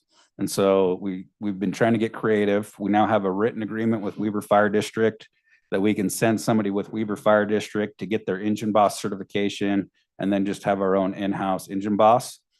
Unfortunately, that's going to take some time. So what I've been working on to get us revenue coming in this coming year is we can deploy EMS teams.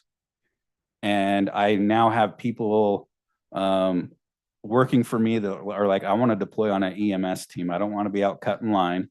And so we can deploy EMS teams to these fires and still bring in revenue. The margins aren't quite as big as a type 6, but an EMS team, all they're going to do is go sit in camp So it's not the wear and tear on the vehicles. It's not beating our gear up. They basically sit in camp and put moleskin on people's, I mean, ideally, that's what they're Yeah. doing. But they're also there if there's other major emergencies on that fire. And I know last year Weber Fire brought in about $95,000 just on their medical teams alone. And so we're looking at all possible wildland revenue options to get things going this year. I know that's been a big point of frustration for everyone, and I apologize that things have played out the way they have, but just know that we are getting as creative as we possibly can to get this up and running. So, Although there's nothing we can do about, fire season is low and nothing's burning. That's kind of a good thing. that's the dichotomy of my Yeah. world. Yeah. Even when we're bored at the station, it's like, man, I wish we got a call, and you have to find yourself. Call the rest of the bad day for somebody else, so. So would they still take the vehicle that we would have designated for regular wildland use? If you send them out on EMS? On the EMS side, we would either send the battalion chief truck, or we could send the reserve ambulance. I'm hesitant to do that based on the conversation we just had. Right. Because technically our paramedics can run, so let's say the medic truck goes down. Technically, if they had to, state law allows them to run out of our engine. And so if our BC truck's in doing medical stuff in California and our medic truck has a problem, as long as it's an emergency situation, they're allowed to run out of our engine, which isn't ideal. You don't want our engine running all over the place. And so I do think it's an important point, and probably everybody knows, but for anybody who's watching or whatnot, that one of the philosophies of this is that we're using reserve vehicles that would be just sitting there waiting for a use and sending them out to try to maximize, the revenue options and the service options and whatnot. It's not taking any primary vehicles. It's always a reserve vehicle. And if for some reason we would need the reserve to, come back and be primary, we'd call it back immediately. And that's great. And even in years past, we've been able to trickle in wildland revenue by responding on local fires, like the East Canyon Fire and the Snow Basin Fire and that kind of stuff. We even made a pretty good chunk of money going down to Saratoga Springs Fire. But last year, they're just, which, I mean, good for people that don't want their house burned down back to the apartments.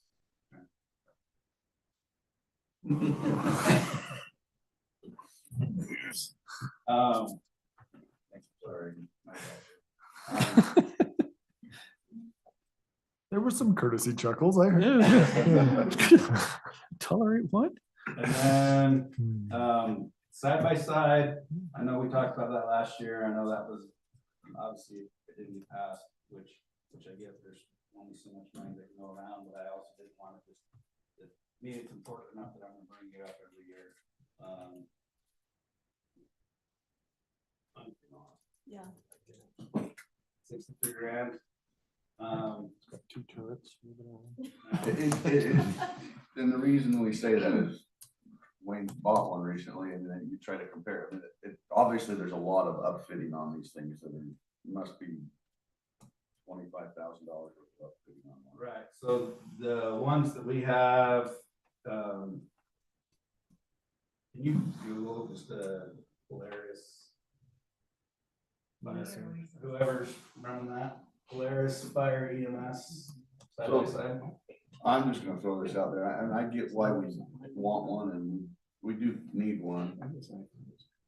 The grant program we looked at is not applicable, or? Now, the way the grant program is, and David, correct me if I'm wrong, but the whole thing has to have been manufactured here in the United States, all parts. Oh, because it's a federal grant. All parts and pieces. Yeah, we did look into that. There was a grant that we looked into, and they basically responded and said that vehicle or that side by side doesn't qualify because it's not entirely made in the US.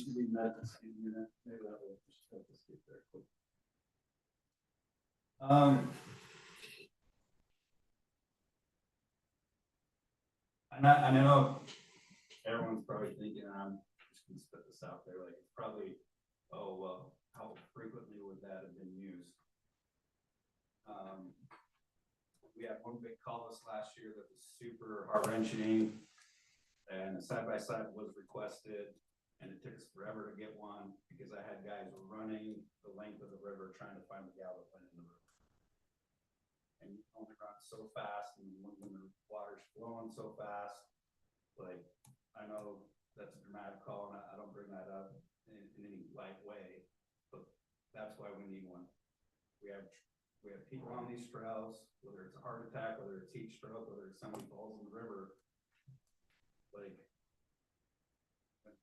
seconds matter. It's a big deal if we have one, and it would get other use, during the parade route, during South Weaver days and that kind of stuff. We could have used it on the F-35 crash, because of our access issues there. This isn't just some nice shiny thing that it's gonna sit in the station, but there are real world consequences to not being able to access our trail systems and some of the more difficult parts of our city with larger vehicles. Anyways, so that's a good example of one. The one that we bid is not just EMS specific, it's fire and EMS. So it will both be EMS capable like this with the ability to carry somebody out, but we'll also have a small water tank and a hose reel to utilize on brush fires as well. So it's dual purpose EMS. Your mic is on. It's dual purpose EMS and fire. And I get there's only so many dollars to go around, but I'm going to keep asking because I think it's important and adds value. And I think this last year we saw very clear incidences where it could have been utilized. Any questions on that? If I may. Yes. I'm gonna go to a sensitive spot and I don't mean to be sensitive. Have we considered purchasing a used or slightly used? And while you think about that, have we consider maybe getting a contract or getting Riverdale or Uinta to participate? So we can provide that service to their sections of the river as well, maybe offset some of those costs. So it's not as much of a burden on our citizens. We can. I know, I don't know what Uinta City would say, but Uinta City is now covered by Weaver Fire District. They no longer have their own fire department.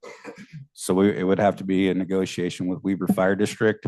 And I'm happy to approach them and see if they want to do any kind of joint agreement there. And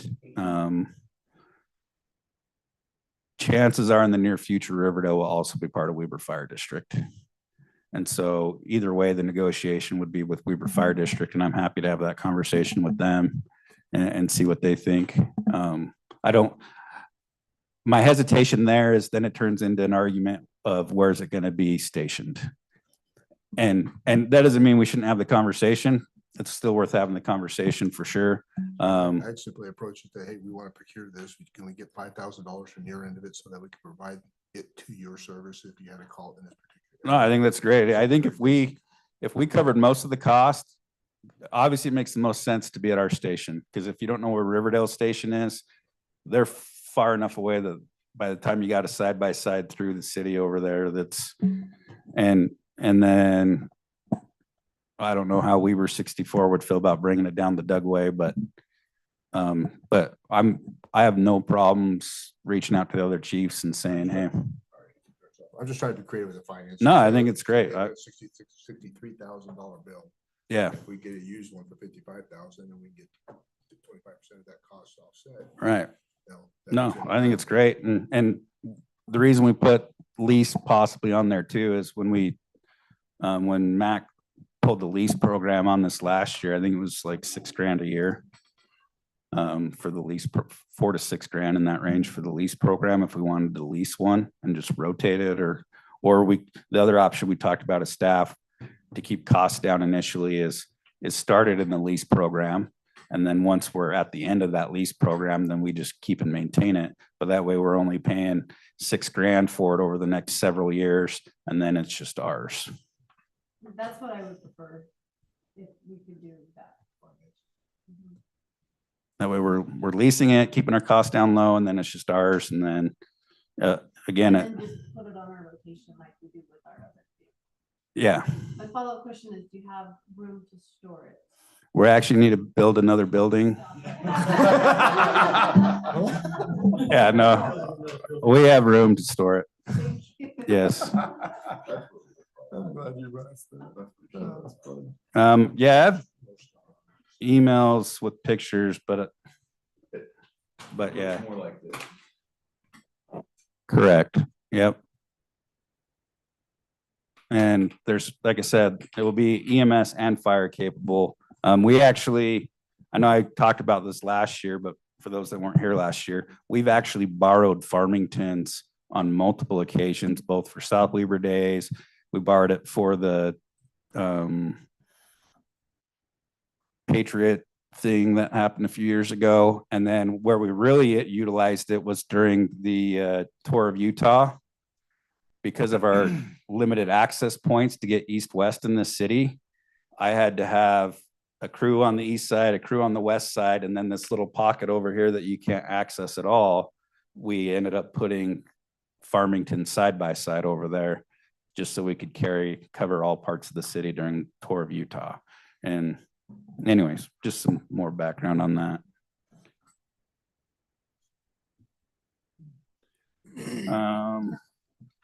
Mosquito abatement, we have old ones that we're selling like that right now. Last thing before we get to the big thing everybody's anxiously waiting for.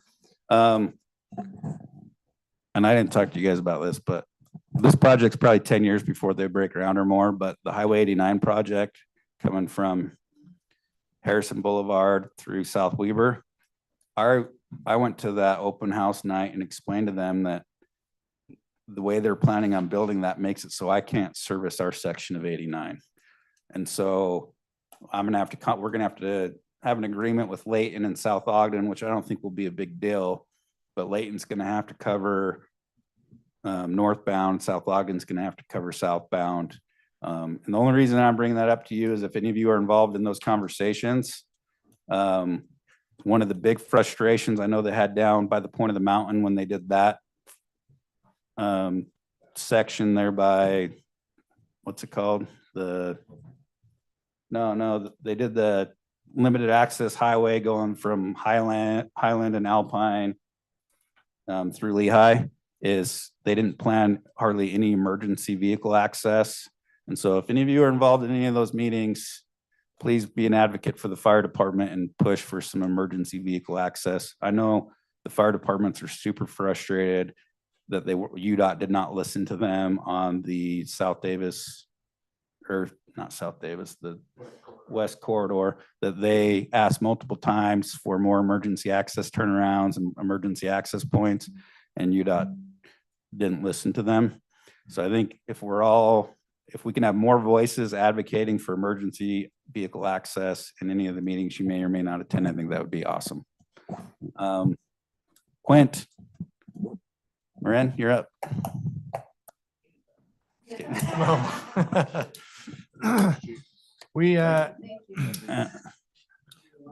I was just joking. Did you want me to talk about it, or? No, I put Yeah. together the slides based on conversations we had and the goal of reset. So we tried to summarize this the very best we could and paint a picture that hopefully makes a lot of sense. The idea of our large apparatus rotation, we have two vehicles, one's a fire engine, one's a fire truck. And the idea is that each vehicle would last 20 years. We'd rotate them every 10 years. So it's 10 years frontline, 10 years back. We'd be bringing in a new vehicle every 10 years essentially and rotating engine ladder truck. The idea is that we want to save money for that. Obviously, we need to order according to the build time so that it would arrive at that 10-year schedule. Quick by the numbers, right? If we have a desired delivery date of fiscal year 29, in the past, we talked about fiscal year 28, but if we realize, and Mac figured this out last year, but we continue to talk about it. If we do the end of 2028, then that gives us one more fiscal year to think about and helps with the financial side of it. The current build time we're being told, Derek asked again just recently, is still 3 to 4 years. So that gives us an order time of this fall. On the bottom there, the current price, 1.3 million. If we, and we talked about this already with the 91,000 in our current fiscal year and the 300,000 savings already in that fund balance, by the end of this year, so in June, we would have 391,000, which means the additional amount needing to save over the next 5 years is $909,000. So we have three different options, and this basically paints a spectrum. On one side is entirely annual amounts, just increase the amount annually that we save, no one-time money that we infuse. On the far right is an infusion of one-time money from fund balance or ARPA or something like that. And then the middle, the hybrid, is just anywhere in between there. You could pick an infusion of one-time money or not. But the reason we picked the number in the middle was that $130,000 a year is essentially the 1.3 million over 10 years. Simple math. If we put in 130,000 a year, we'd have 1.3 million in 10 years. We could purchase the truck. We could rotate that just like we planned. Well, the reality, as we saw with the last truck, even waiting just a couple of years, the price went up quite a Right. bit. So the 130 is not going to be enough. We'd end up needing to have probably an escalator to it of some inflation number. Or the thought that Derek's brought up, and we've talked a little bit, is the ladder trucks are more expensive than the engines.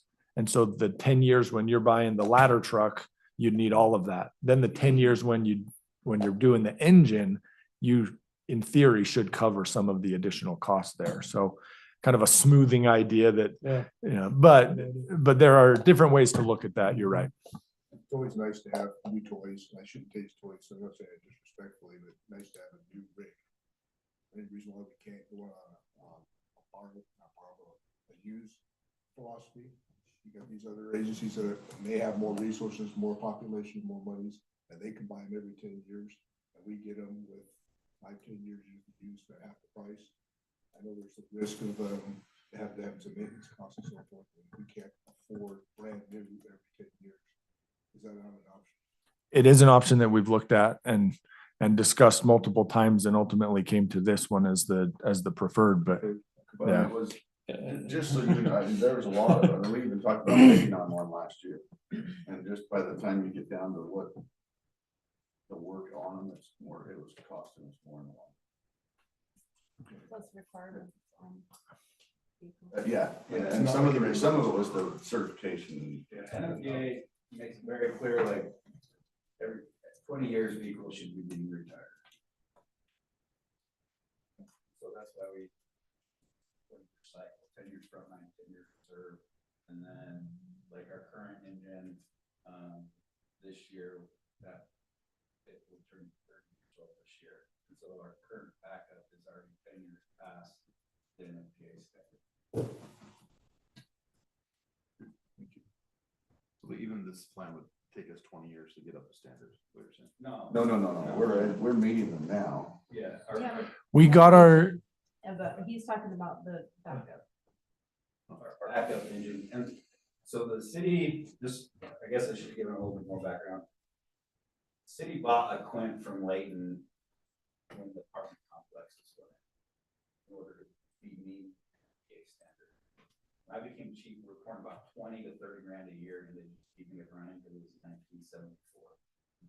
So we were already way past the NFPA standard, and the decision was made, yes, because of the height of the buildings in our city, we should be meeting that standard, but just because I have one in the station that technically helps me meet the standard, if I can't keep it running and I'm dumping tons of money into it, the decision was made at that point, let's stop pouring money into this, let's take it to auction, but then we know we're gonna be out of compliance for a period, and then this plan was to get us back into compliance. But coming up with that initial money to buy a Quint right off the bat wasn't an option. So that's why we bought an engine first and then get us back. That's why we bought the Layton ladder truck. And I don't know if I've done a good job of even communicating that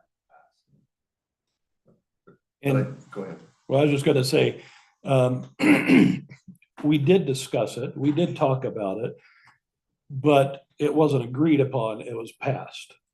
Because there is a difference. I still don't think that we should spend money on something that we don't know where we're getting the money from. Do we need it? Yes, especially with the apartments and those kind of things. It's just the amount of money without having a big enough plan, looking at where it's going to be paid for. Because it's part of a program. It's not just a one-time purchase. So that means from here on out, we're going to be doing $130,000 to $150,000 every year, regardless of what comes in. That's what we're on the hook for. And that's the part that, so I'm just saying, it wasn't a complete, we agree on it. No, it So- wasn't, and we hadn't decided 100% that we were buying a quit. Yeah. We knew, Derek, you don't like what I'm gonna say, but I think either Public Safety Committee needs to come back to us and either recommend a quit. I mean, there are mutual aid agreements. I get that. I know there's delays.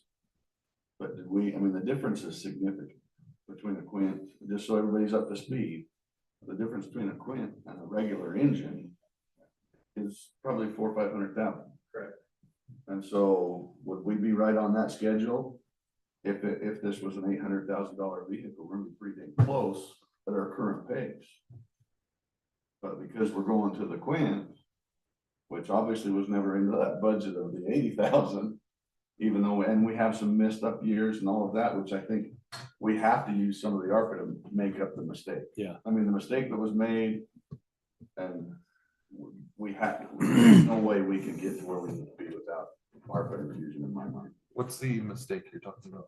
Money was the money was getting set aside, was getting spent on other things, not being left set aside. It's in a short version. Yeah. Of what was being, so it wasn't still sitting there to be spent on the new one. Well, that's what you were telling me. Yeah. And when they So- originally planned 85,000 a year for the engine purchase, there were some people that thought that would continue year by year and continue after the purchase. And it ended up not continuing, at least for a couple of years. So we're behind. Passed as the people are facing the program. Yes, exactly. And so I'm in agreement that something needs to get ordered this time around. It was a fall, was the whatever this timeline. year. But I think we need to make sure we're all in agreement of what we're purchasing. And then decide how we're funding that moving forward. With, the recognition that whatever we're budgeting for needs to include all of the supplies to go with it, which would be significant additions to the vehicle. The biggest, you're right. It was about 60 grand, and part of that was extrication equipment, but this time that's been budgeted separately as part of our capital funds. So it is budgeted. The extrication equipment is the hose and the ladders and stuff. The biggest portion of that was the extrication. So for clarification, we're budgeting 80 or 86, I can't remember, this. would 91. increase- 91? Yep. So we're going up $40,000 annually. Yeah, the numbers that were presented to you today included 130 in the capital projects. And the extra, the jaws of life, use that one. Yeah. Separate line item. Before 2020.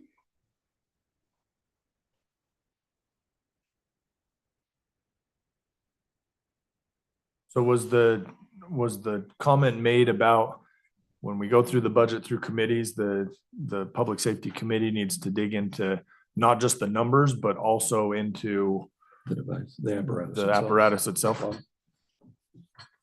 Okay, I'm seeing head nods. Is that that direction? Yeah. Okay. Do we have any idea off the top of our head, Marin, what we're proposed to increase our vehicle replacement this year over each department? Do you remember? She's like, of course I do. Tia's done a bunch of work on the fleet stuff to make sure I have the wrapped around it.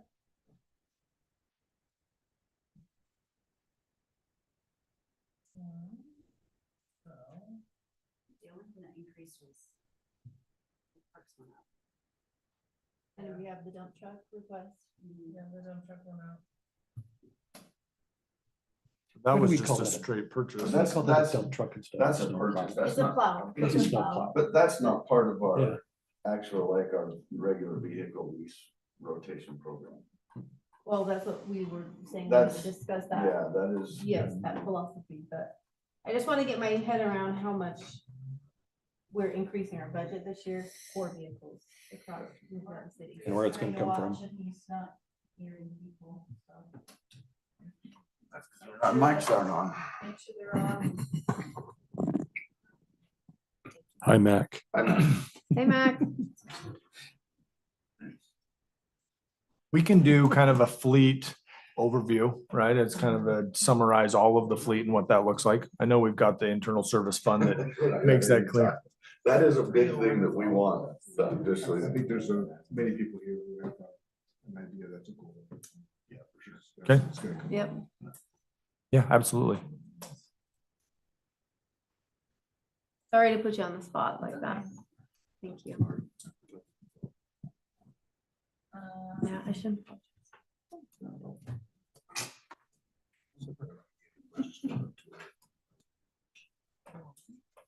Because it's easy to say, oh, it's only 10,000 here and it's 6,000 here, but then when you add it all in and you're like, oh, 300,000. And by the way, next year it's gonna be, because we're expecting this. And Derek, the only reason I Okay. brought that up is so that we're not battling that when it comes time to order. No, I appreciate So that. That is just. No, I that's set in stone. I think it's great, and hopefully everyone understands, like, it's my job to present the standards, and if the city says we can't meet them, but we can get you an engine, like, I can live with that, but it doesn't mean I'm not gonna stop asking. That's your job. Nor should you. Right. I get it. I just don't want it to be an issue when it comes to ordering. something. Right. I want that to just go through. Yeah, that. Because Joel and I will argue like crazy. Yeah. Okay, I have your answer. You're not gonna like it. Okay, cool. Let's go for it. Last year there was 210 and this year it's 302. Just straight leases. So 210, now it's 302. Yes. And that doesn't have, that's not talking dump truck and that's just. No, the dump truck's in there. Cause that's a lease, 65 a year. And that includes the two new parks vehicles that we discussed when we. Truck, fire ambulance reserve. Is also in that. But that doesn't include like mower or any of those kind of things. Okay, that is under the program. Okay, good. So 2 parks vehicles, 2 mowers, the dump truck, and side by side? No, that's not in my 302 Oh, number. ambulance, you said. Yes, ambulance. That money's going in a different fund somewhere, because that's not, right? Is that what I say? The ambulance. Yes, ambulance it's should going be. into your. The fire fleet separate from the rest of the fleet. So what's not included is the side by side. And the large apparatus reserve.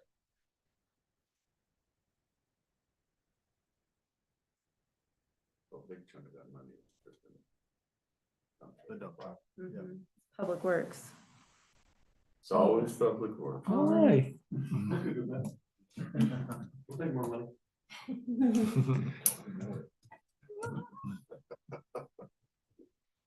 I think that's evidence of decisions that have been made over the last few years to really put money into proper equipment and proper facilities and things like that for the service the community is receiving. I think the council has made a commitment to staff, and we've seen that. You made a commitment to equipment, you made equipment and a commitment to facilities. And those 3 things, if you look back over the last few years, really have received the bulk of the increases. So, from my perspective, it was. No, I know it's appreciated at the fire station too, so thank you for everything you guys have given us. We really do appreciate it. To piggyback off that. Good, I'm glad.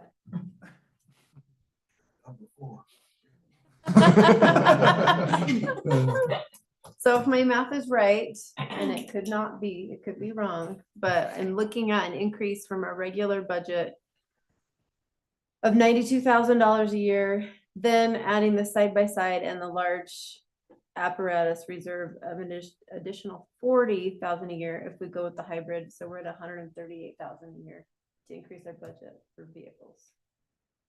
Does that include everything? Like, are there any other vehicles that are gonna pop up somewhere that are not covered anywhere?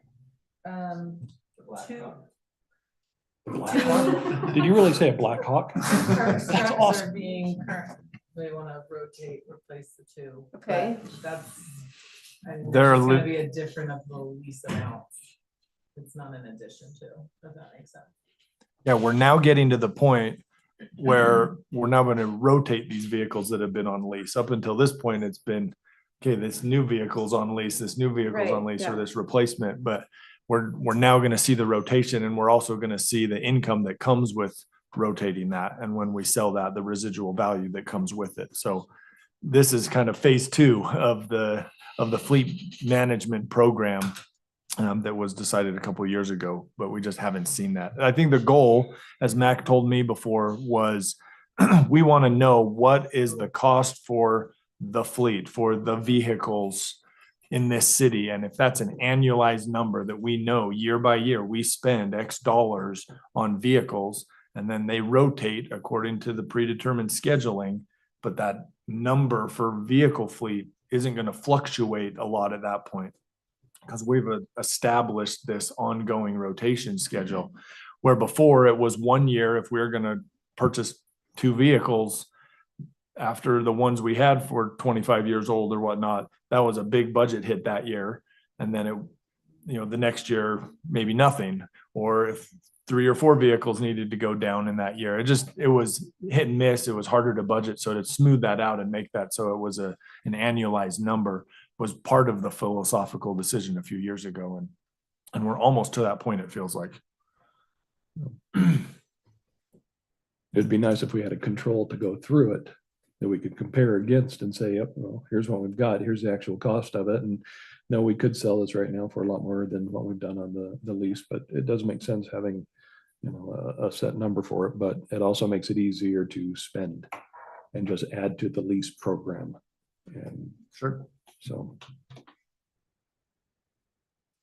Have we done long-term studies around, maybe that's what you were talking about, long-term studies around leasing versus purchasing?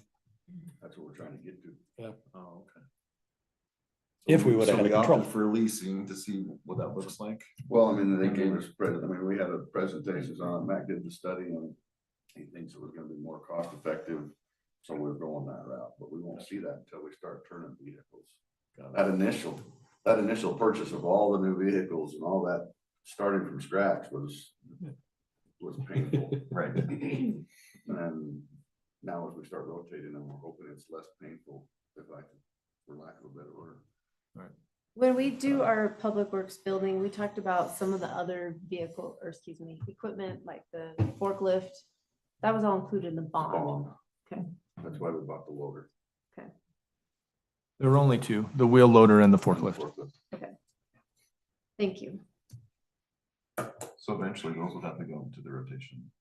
They should be long-term things. They last long. They should, for sure, it should be long-term. And That's that's still something that It eventually. has to Eventually, get replaced, absolutely. no question. Yeah. I think that's what I was leaning towards the other day when I was saying we should know what the lifespan is on everything that we purchase. So with a dump truck or not dump truck. The loader, let's Let's just list say- the loader. So if the loader costs whatever, 150,000 or whatever the cost is there. But it lasts 30 years. Okay, Okay. should be saving for that. Exactly. Yeah. So we're putting away $100 a month or whatever the number is, and that. and Wayne will it's summarize allocated. this here in a minute. You guys are doing a great job. I'm just in heaven. We don't, Yeah, we're hitting all singing of my his bullet points. I'm We're singing fighting. my song. So, but that you're exactly right. I mean, that's why it all came up years ago with the fire engine and everything else. If we don't start, I mean, it's easier now that we have the lease. That was the other point of the lease program. You don't have to just come up with cash for 10 vehicles or whatever it is that year. That makes sense. It's way easier. Cause So we're buying ourselves some time while evaluating the value. Okay. But for those other things, yes, eventually they have to get replaced. Forklift will have to get replaced. And if you want to get a good cost for it, you gotta get rid of it in just the first few years. Or you don't get a good price on your resale. So, Well, that's the other evaluation plan. yeah, I love it on the apparatuses, because we have a standard we have to meet. That's the law, that's legit, fine. So we have a pattern for that, but yeah, I'm still. I will say, and maybe because Tia's not going to say it, we've tasked Tia with owning everything fleet from kind of this mapping and planning and management standpoint. And she's been digging into it, as was brought up. And I'm really excited about what she's going to be able to add to this conversation. And I think the information that the council is requesting in terms of just show me the lifespan of a vehicle and when it's going to turn over and how that's going to look. That's coming, and she's putting a lot of time into that and helping us to do this research as you're describing. So the pieces are in place, or at least it feels like we're on the precipice of having it. Okay. So, She made it so you can know fuel per vehicle. I did that for you, Joel. you know. Here, Tia. A realistic, not a pressured, a realistic time that you think before you'll have an answer that we can kind of, is it gonna make it before budget? This year's? Trying to, yes. Okay. Yes. Are you also comparing other cities? Using them as kind of a data point? Before your trip. She's still at Disneyland. Yes. Just got back yesterday. Okay, good. Yeah. Joe, can I jump in on this one for you? Please. There's a lot of information out there for fleet maintenance, fleet management. American Public Works Association, which we should have a membership with, is well known for coming up with a lot of quantitative methods in which to determine what's the right time to do a fleet turnover. There's actually a gentleman who runs this nationally who works in West Jordan, who, if you want to give a call, could give you loads of information on how to do it. It's a quantitative method. It goes along to how many years it's in service, you get a point. How many miles, you get a point. How much dollars O&M, you get a point. And once you reach your threshold of 10, 12 points, then it's considered for turnover. And so now you've got a quantitative basis in which to estimate when they're going, not just every 5 years. It only has 2 miles on it or 120,000 miles on it. That's what I was trying to bite my tongue on, but there's so much conversation going on right now. I think what staff needs to do is come up with a quantitative basis to determine when fleet needs to be turned over, from fire to municipal to whatever the fleet is. And then you put a reserve account together, and then you have a cash flow to say, hey, this is how much money we need to put away. Here's when all the hits are going to happen. And here's the net revenue versus expenditures and how much we float in the reserves. I can get you that person's name and help you out. Yeah. We'll talk about that. Thank you. No, thank you. Anything you need, let us know. I think that's what Bob's So supposed to be doing, Yeah, I mean, yeah. or is doing. Well, and we've got a system too, right? That we've got iWorks. We got to put a few of the points in. But we set it up years ago. But we didn't really We're gonna take drill advantage down of and it. get all the points No. in there, but we had minor gears, maintenance costs. The simple one we use is for every 2 years, you get a point. For every 25,000 mile or 20,000 miles, you get a point. And for every $20,000 O&M, including gas, you get a point. And if you got more than 10 points, then you start thinking, so you think you got 100,000 miles, okay, that's 5 points. And if it's 10 years, there's another 5 points. So that's kind of the rough nature, depending on your O&M costs. Now you figure it out, okay, that's the time frame in which these vehicles get turned over. It doesn't mean it works for the city. Maybe your metrics are a little bit different, but that's a quantitative basis. And now you can say, yeah, council, this vehicle has 13 points, or this vehicle has 19 points. Now we understand, okay, we're well beyond what our threshold is, and we understand we're getting good value out of this purchase, not, oh, it's 5 years, time to replace it. If we can get another 5 years, then we get another 5 years out of it. If she can do that, she gets her own parking place, right? Wow. Employee of the month, she just gets it for the year. I think it's important. I think it's important to point out that for vehicles that we're essentially purchasing and owning until they've Till they die. useful life, right? That works perfectly and I think is exactly what we want. For the types of vehicles that are on the municipal lease, which is the only quantitative measure is the value now greater at 2 or 3 year to rotate it and get more money out of that? It's just a different methodology and way of thinking. And I think we need to determine which is on which program. That's and what I'm that's- saying, and that needs to be differentiated, because everybody keeps saying this is all part of the lease program. Well, that dump truck really isn't part of our lease program. We're buying that. Yeah. Yes. It's a 5-year payment plan. Anything that's the large apparatus stuff, whether it's public works or fire, that's a purchase and maintain over a certain period of time that we're gonna determine. Yeah. Versus the trucks that are, more of a residential use or even a commercial use, the F-550s or whatnot, those can rotate differently than the dumps and the wheel loaders and things. So I think we're all knowing that and saying that. I just want to make sure Tia is planning on differentiating which is on which turnover schedule and whatnot. So I didn't mean Awesome. to take that off. Thank you. Yeah. We're in good hands. Can I ask you a quick question? ARPA, how much is in ARPA? We talked about that at 9:15 this morning. You didn't say an amount. No, you're supposed to read it when you're digesting. The the first slide. slide. 500,000. It was And she was talking. 498. Yeah, 500. No, 498. We rounded up. It's new math.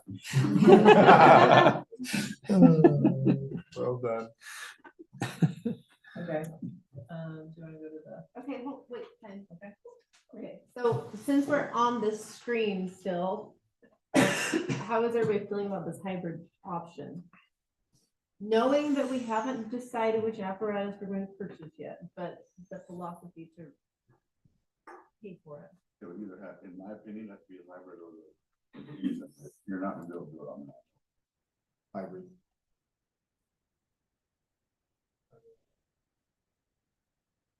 Yeah, I don't know what ARPA is, so I need to understand what that is. ARPA is the money we got after COVID. Oh, The government gave us Yeah, they gave us a specific huge amount. check to just say, spend it on these kind of things, and we've been trying to do that. So it's one-time money. Yeah. Never get it again. Well, if Trump gets reelected, they're gonna release a new virus and then we'll get some more. I'm glad you didn't speak in the mic. He's not wrong. Wait, there's a conspiracy? That's after the hackers take down our new digital system, so we gotta have it analog ready. By chance. Not the joke. Just help me understand real quick, is the only difference between hybrid and infusion the fact that we use all the ARPA money? Okay, was there other things that you guys wanted to use that ARPA money on that I'm not? Oh. And to put just a little bit of background, no offense, chief, fire department has received with this at least 75% of ARPA funds. We responded on 100% of the COVID patients in the city, so. You know what, he had that planned. But also keep in mind, with it being the one-time money, we just need to spend it. Agreed. Because we can still, it's not really gonna change the amount of money. It's in our bank account right now. Let's spend it on what we need to do, and then we have still the rest of the fund to be able to do it. But this way we can just say, ARPA's done. Let's just, so One-time value I like the money, we're infusion. losing. Yeah. Is that gross? So It's making good interest. Okay, anything else? I'm okay with either hybrid or infusion, but I don't know what else you guys had in mind for ARPA, so I'd have to see where the value And that's variance something is, so. I put on there to discuss ARPA too. I don't know if you have anything on there. We talked, Jeremy. Oh, Yes. Yeah, I was having a conversation, thanks. I know. With the mayor. Oh, The mayor. Go ahead. Break time. We talked about security system Online security, what's that called? Cybersecurity. Thank you. That was one thing we discussed. We talked about streetlights. Mhm. You're So, saying bathrooms? restrooms. I'm good with majority of Trees. Well, you're gonna come back. with And now a storm drain project too. So I would also say hybrid, so just for stuff.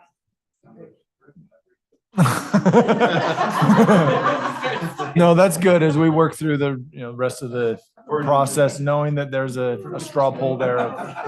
Okay, yeah, that's helpful. Engines in the bag. Quint, not so much.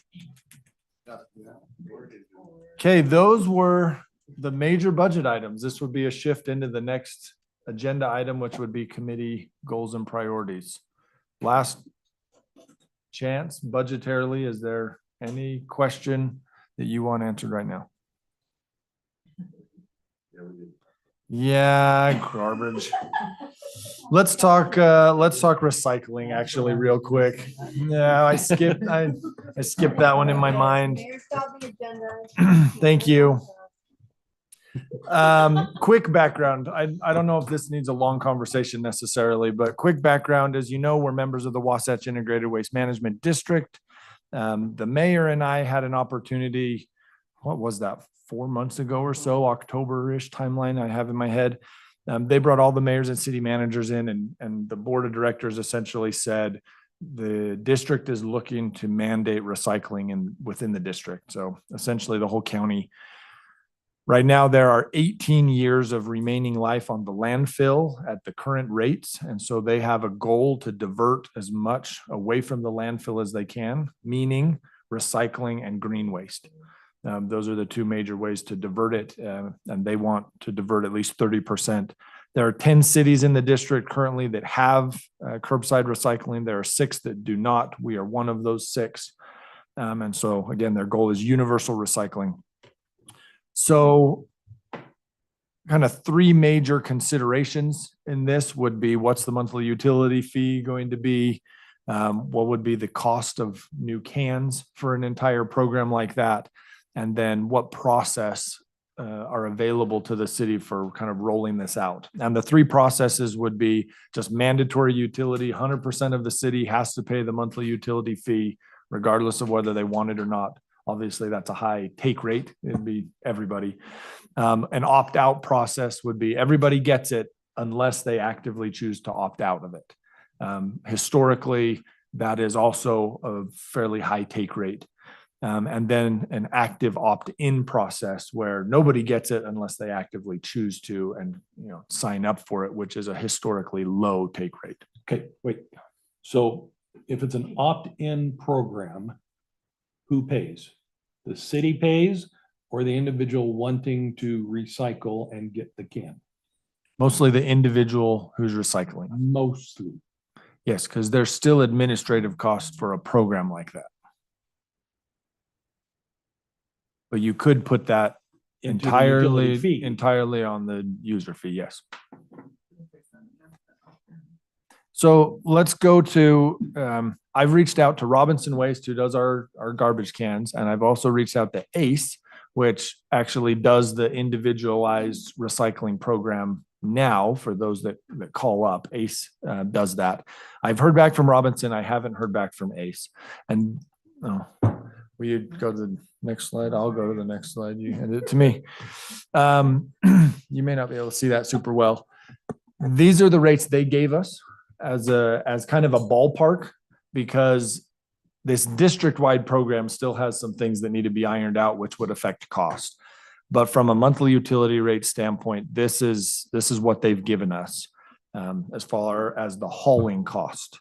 Not the can cost, which would be its own thing. We would have to come up with the money for a can cost, which would probably be fairly significant, knowing that when we buy the black cans at a, well, Mark, you were going to say something?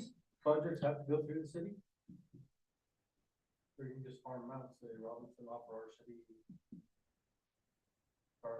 Well, that's what we do with ACE now. Basically. With Robinson? No, with ACE. So like we pay, it's $30 a quarter. So it's $10 a month to get a blue can. Can we do that, or do we have to run the program? Of course, people take. Well, and they're changing. They just came from a meeting last week, operation meeting up there. Mayor, will you use the microphone?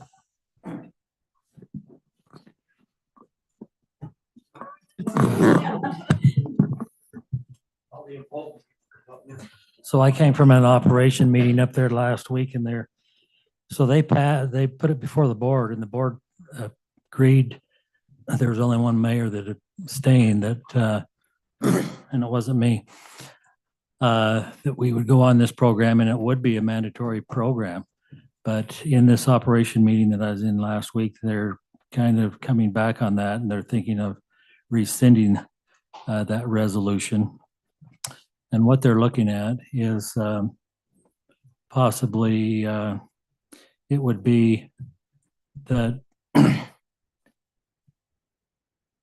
would still be, and they hate the word mandatory, so they changed it to a bundling.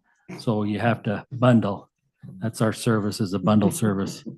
But they're thinking now that they're going to do a program where if you're living in your city, you've lived here for quite a while, you're kind of grandfathered in. So you do not have to go on this program, but there's going to be a cutoff period. So they had set a date. And if you do not want in on it, you've got to call before that date, tell them you don't want in, and then you're grandfathered in and there'll be no cost. So it's an opt-out. But if you, any new residents that move into the city, or if you live in the city, but you build a new home in the city, you automatically go on the program. So it's a one-time deal where you can opt out and then everybody else is in. So it's mandatory. So it's any new residents. But you may not have to give out as many cans that way. They're saying that, you know, they felt that like the monthly increase would be less than $5, which shows up here. The cans, we can either buy the cans as a city and own the cans, or we can make Robinson or whoever our hauler is provide the cans, which they said they are willing to do. But then they're going to charge you $1 or $2 a month more for the cans. These numbers are with city purchasing the cans. This is with city purchasing the cans. They do have a grant program that the district has got. And if everybody opts in your city, if you're 100% in, we can get grant money that'll reduce that can cost by $15 a can. If we have an opt-in or opt-out program, the grant money will cover $10 a can. So there is some money out there that we can, about $50. They I think got a bid that they would, each city would purchase their own, but it would be kind of a one-time purchase through the district, and it would be around $50 a can. I don't know, what are we paying? It was right about that, I think. At 2,500 cans, that's $125,000 for a ballpark number. So they're saying if residents have 2 cans now, they could swap one out, have a blue can and a black can, and probably be less, because what do we charge for a second can? $7? It's $8. $8 for your second can.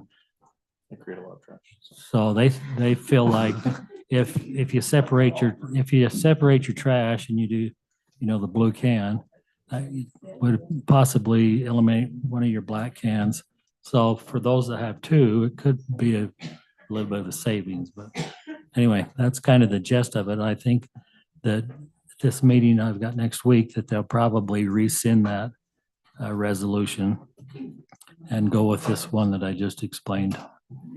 It's kind of looking. So it's a little bit of a moving target, although we know the target ultimately ends up with us needing to do some type of program. Yeah. So by the end of, what was it, 2025, it's got to be in place, I think. Yeah. we don't have to move on this immediately, but again, one of the items that we know would affect budget over the next few years. We wanted to get in front of you just as soon as we could. So when are they offering the grant money? How soon would that be available? Well, I think as soon as the district gets everybody online and decide which way they're going, then they'll, make that purchase. So I don't know. They really didn't But say. it would be Yeah, within the next 6 months. it's within the time period of when you've got to have it done. Yeah. Or are we not allowed to charge citizens the price for the can? Is that not? No, that is an option. It didn't happen, we're charging $8. No, that is an option that that the city could charge the individuals for their can, but it would still be city property. But you'd have to. Yeah, I think this could fundamentally change the pricing structure of our garbage cans too. I know North Salt Lake, we'd have to look at it obviously, but North Salt Lake has a fee structure in place between their garbage cans and recycling that really encourages recycling and puts financial benefit essentially if you have more recycling than garbage and whatnot. So there's lots of models out there that we could look at and research in terms of how cities do it and things like that. But again, early in the process, not necessarily a decision today, but awareness and knowing that it's coming.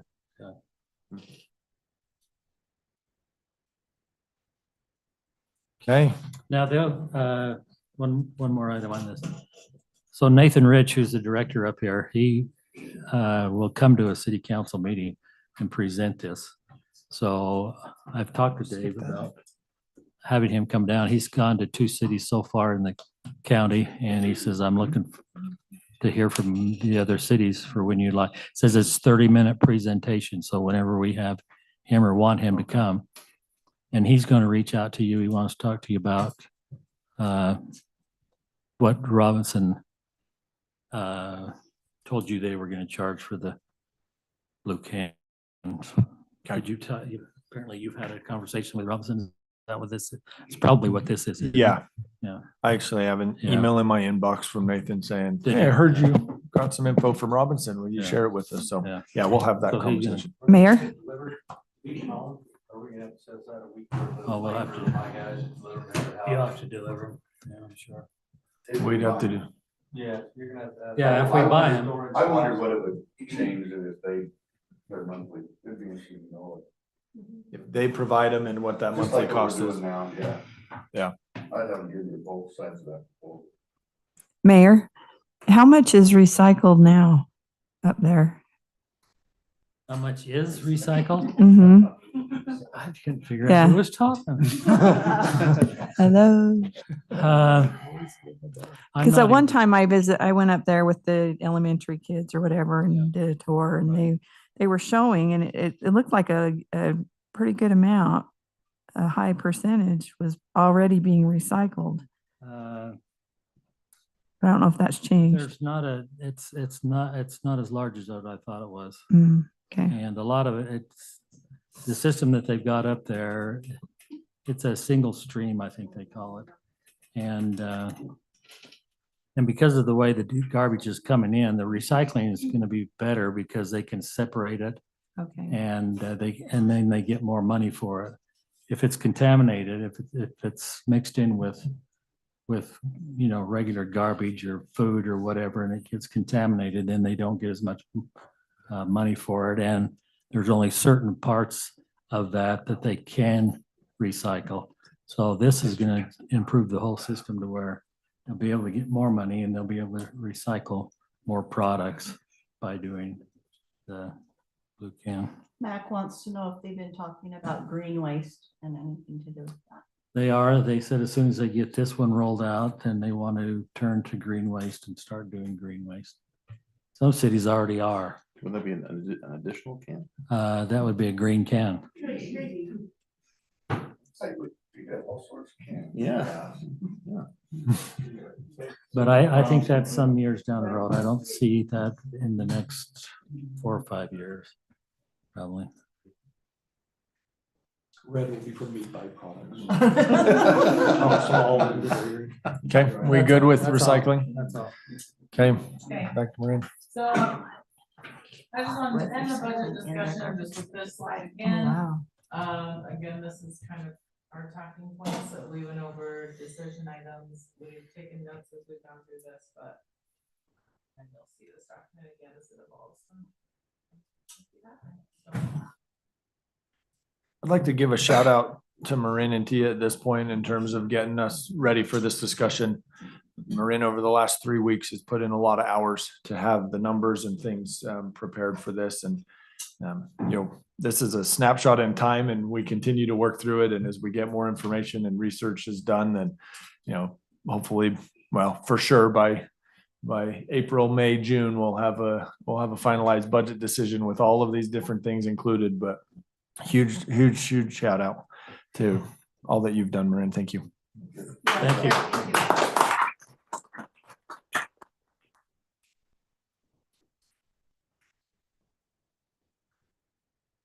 Okay, we have the committee agenda item. A couple of committee chairs sent me some talking points, so I've got those up on the screen just for sake of being able to see what they said.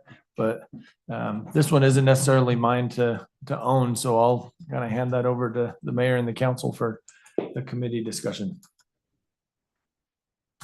Okay.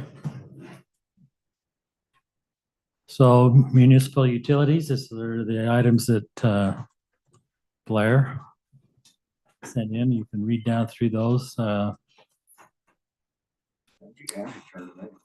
Angie, did you turn them in? I did, but I've just been letting you keep going I that way. didn't know, like, I wasn't, Blair's actually the chair and I just was acting like it. And I've been really good. I'm with it. taking a step back. Okay, Angie, why don't you go over? Okay, some of the things we discussed. Oh, sorry, Andy. Okay, we discussed for our goals, getting our public works building on track and within budget, and that's clearly a priority that's going to be ongoing throughout the whole year. Review our process for streetlights conversion from Rocky Mountain Power to city owned. We just want to ensure this continues and that this doesn't get, by the wayside with all of our other projects that we have. And we haven't done a review of that for a while. Yeah. We talked about this vehicle replacement for both small vehicles and large equipment. So establish a rotation evaluation. We don't need to address that right now. ARPA money needs to be spent. Streetlights is something we talked about. I don't know that that's really high on the priority, but I put this in here so we could discuss ARPA funds and what we could use it on.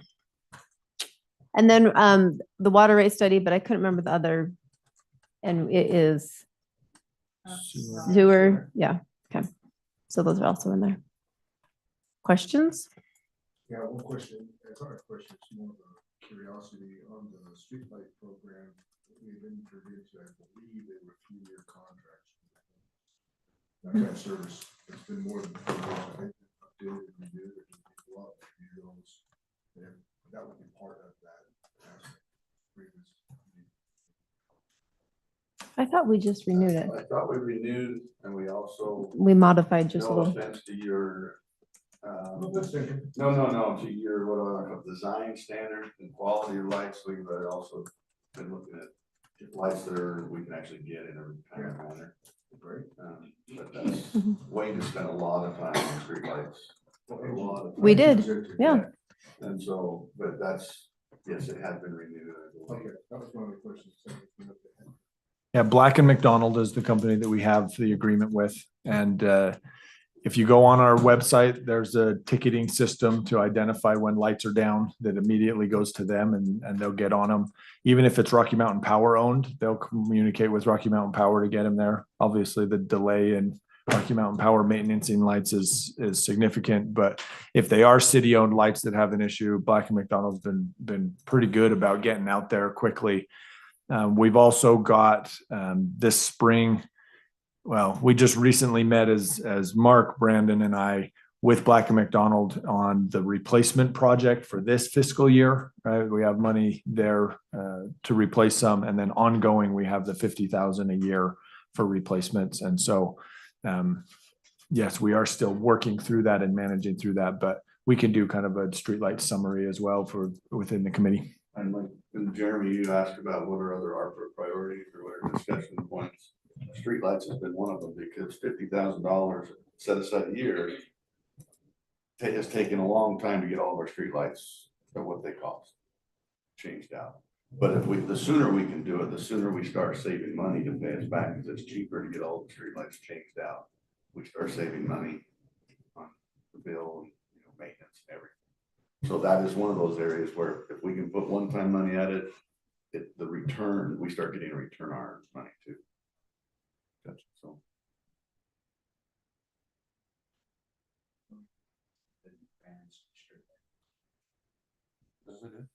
So how much money would that be for streetlights? Do we know? What do you mean? To do what? If we took ARPA money?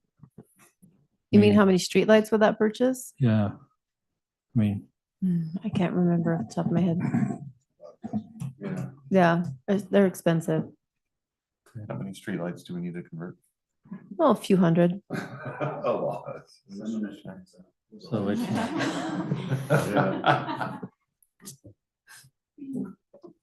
But Brandon does have a pretty good schedule. Yeah, we've got Yeah. that. We do have we've a got schedule, that but mapped we can out. get a recap on those. He does have an itemized. And if we don't put any ARPA budget towards them, how many are we doing a year? Good.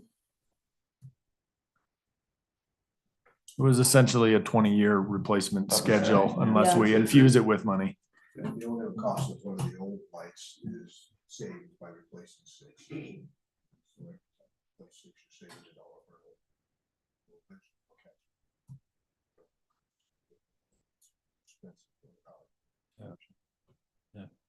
Plus the maintenance, because as Dave mentioned, Rocky Mountain is not quick to respond to maintenance. It can be months or over a year for them to do any maintenance on any of it. Yeah.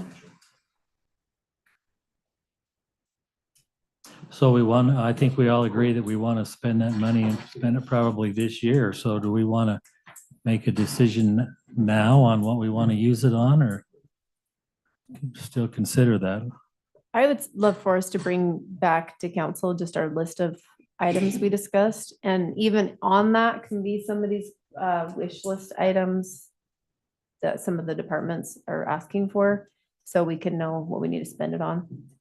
Okay. I think through the budget process here, as the committees that. look at it, I think they're all going to be asking for a piece of that $498,000.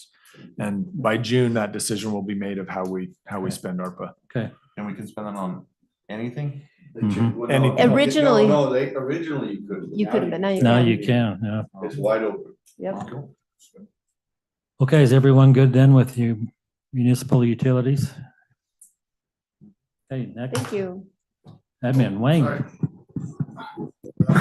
Some of these are gonna be a little repeat. The first one up there, define the role of the admin finance committee. There seems to be a lot of question currently and in the past. What goes before the committee? What goes directly to council? So we thought about, let's establish what is the committee responsibilities or role of the committee. And if we want to set that as policy, we can, or if we could just get some concurrence, but we want to just kind of wrap it around what's the committee's responsibilities were. The second one is kind of a common theme, develop a fleet management policy or a fleet management program. We don't know if this falls under municipals, which you already mentioned that, if it falls under safety, which has some aspect to it, or if it falls under admin and finance, which does a lot of your policy development. So it's really up to the council who wants to take the lead on that, but I think we're all identifying. We need more understanding or more definition as to what the fleet management policy is.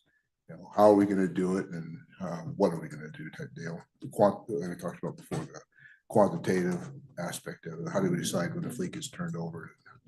The reserve, that goes into the third one, is pet peeve of mine, is develop a reserve policy program.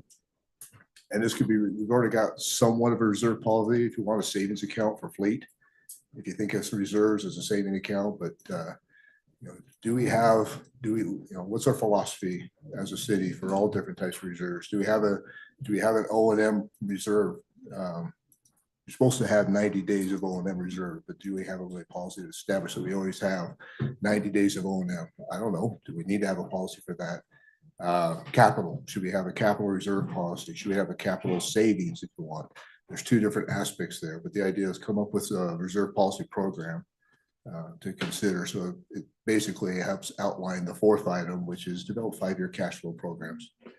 And right now, that would just be for the general fund, but you could do the same thing where each of your enterprise funds is come up with a 5-year. I prefer to see a 10-year, but a 5-year would be great. And all this does is really help telegraph the future expenditures that are coming our way, so we don't have to react and respond. And today, we've demonstrated some of those things where we don't know what's coming up out of plan for. So basically, if you just knew what your expenses were, your debt service. I mean, you guys just approved a bond for the Public Works facility.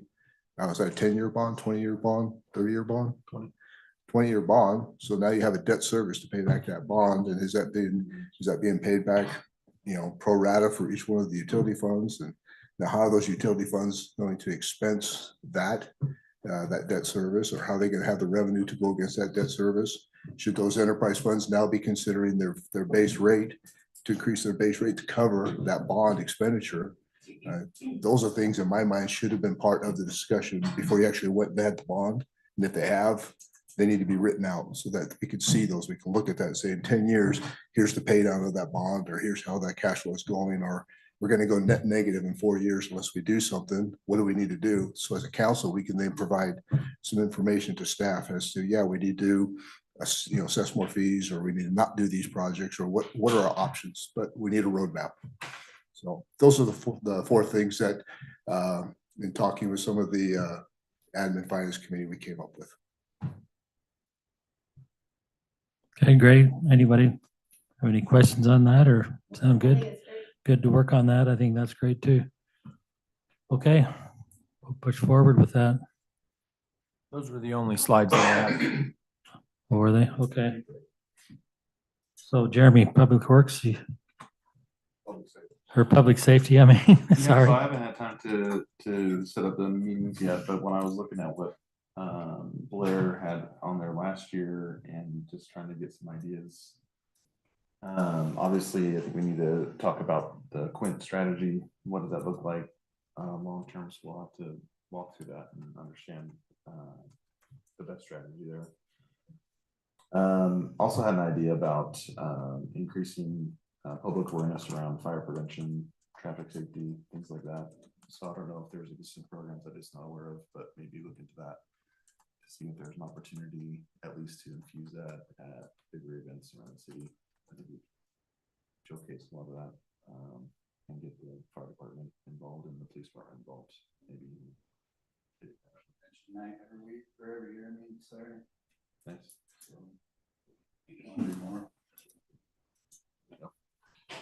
But those are the two big ones that were on my list. Was there something that you were working on? No, I mean, it's always the contract with the Davis County sheriffs. That's always an ongoing thing to keep it. And I think you got a pretty good schedule going forward with the price management. The one I thought about, I'm blanking the term, but for the citizen. Yeah, the CERT. And I mean, so that we've lost some public wanting to do that seems, it feels, I don't know. When Trevor got hired, he took over the CERT program. Yeah. So I've been involved with. And so it's kind of, if it's something that public safety wants to address, with the public doing the CERT program. So I saw an idea around that. That's always been something that is hot and cold in other places where I've lived. So I didn't know if we tried it here and it just kind of fizzled out, but sounds like it kind of did. But I think it's been tried and started several times. Where it kind of died, maybe that's too dramatic of a term, last time was there were some neighbors and some residents that expressed heavy interest in being involved. There were a couple of volunteer leadership positions that were established. There was a handful of meetings in terms of establishing the neighborhood areas and kind of neighborhood liaisons or leaders within the community. Block captain is a term that's been used before in certain programs. And that was kind of established, and then it fizzled, right? The momentum and the people weren't actually coming to the meetings, and there wasn't a lot that was happening there, but. So I know that's exactly my experience is that there's usually a very small minority that are super gung ho about it. And we have enough of those people that can keep it organized. But as soon as you lose those really gung ho people, then it fizzles. Well, you lose trust, because we had it up and running and all, I don't have any problems with some of the best, which Dave's trying to avoid. We had it up and running, and we're meeting, we had mapped out, we got block captains, and then it got handed over, and then it died. And then those same people might not want to be interested again, because they're like, well, hold on, we were putting all this time and effort into it. Yep. And we were abandoned. So, yeah, that's something to be aware of too. Weren't you conducting training too? Like it seemed like there was CERT training and. Mhm. Yes. Right, so it sounds like it's at least worth a discussion to bring back up and see if. Just so you're aware, so that's right, I mean, it's not something that just needs to get dumped on the fire department, but it's something that. Is there a lot of involvement from the church in that aspects? It feels like they are a big pusher, and at least in some areas. I'm not sure if it's here or not. This is where things got hairy, because for a long time it was the church driving it here in the city. But what FEMA doesn't give a crap about, like the paper, all the proper paperwork and all this program has to be driven by the city. Yeah. We want FEMA funds, we want FEMA resources, all that stuff has to be our baby that we take care of. And in the past, a lot of that just got passed on to the church, but then you're not getting the proper paperwork filled out. You're not getting the proper organization and structure in place. And so it has to be owned by us. They are a resource for us, but they should not be driving Leading. us. Yeah, makes sense. At all. Like we have to be going straight. All right. Oh, I can definitely put on the list so we can. I think we need to address it. I got one item, and the multi-hazard mitigation plan that the city went through and approved, I think it was back in 2 years ago. So you're 2 years into your 5-year plan. I don't know which committee. It seems to me public safety might be the one to head that out, but there's a 5-year mitigation plan. I didn't hear any conversation today as to if we're addressing any of those top 5 mitigation projects. I didn't hear any of that out. So I'm like, who's reviewing that? Who's pushing that forward, or is this gonna gather dust on the shelf and then not do us any good? So I'd like to see that considered by some committee. And if it's public safety, where are we at with that? What are we gonna do? I think that's the appropriate place. Wasn't Trevor looking into that originally? No, we established the multi-hazard mitigation plan as a group. It was the BRIC grant program that we received. We established the plan, and then it has 5 years of kind of prioritized projects. The first couple of projects were planning projects for us, not actually construction or infrastructure projects. And so we need to take the next step on those projects, which Wayne is bringing up. I thought you were saying, it was when I first came in, that Trevor was going to be working on that this year. Yeah, that was kind of under the emergency management hat that Trevor had, and I don't have bones about saying I think that probably fell off the list on the priorities as things happen. So with the shift in City Hall staff, Kim will be handling emergency management as a preparation and making sure that we're having the tabletop discussions and things. And so that's a coordination probably between Derek and Kim and myself to make sure that we stay on top of that, and we can work through the public safety committee. That seems appropriate. Yeah, that sounds good to me. I think we would just need whoever that plan or readout was originally, so we can pick up where we kind of left off and make sure we're on track or not. Okay. That's all I got. Angie, do you want to take events? Yes, and I apologize to Jeremy again. He responded to my email and I didn't see it until late. Oh. So we did come up with some, so don't apologize. Also, I didn't realize I was the chair of that one. I thought I was co-chair, so I got it straight though. I got it straight now. Okay, so for our events committee, that incorporates all of the city events. It was the former PR committee, and the youth city council kind of is under that purview. So we already discussed that. We were talking about building on our goals, building on the success of 2023 and increase attendance at our events. And adding on, lessons we've learned from that, making sure that we take good notes of, okay, this worked really, really well for Christmas. What do we change when it's still fresh on our mind? Continue to drive excitement of events by leaning into all communication channels. So I think we did a really good job about that one, but continuing to do that, keeping things relevant on the website. So if we have a new event, that's up at the top and people don't have to funnel down for it. And a little side note on that, when people are registering, are they using the sports sites for like the daddy-daughter? Okay, right. And then be judicious with our expenses to ensure we get the most value from each event. And then just adding value to all of our events, making sure that they're worth continuing. So does that sound good? Kind of like what we were speaking about anyways on Monday. So, okay, how does everybody else feel about that? Okay. One thing you realize from us that was super successful both on Halloween and fire prevention night is a fire ring. S'mores on fire prevention night. That was a huge hit. Oh yeah. And then during Halloween, we called it a warming station where you're out trick or treating, warm and that's way. But you have other activities you guys want to use that for? Fantastic. Yeah. Drive the truck around and hand out ice pops and stuff. We used to do water fights in the park with kids too. That's fun. People pretty good about it. Yeah. I mean, you guys have always been, like, just this past year, they were great with functions in the park and helping set up stuff, so we can utilize them more.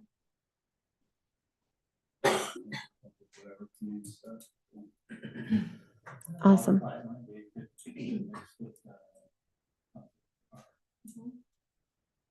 That'd be really fun.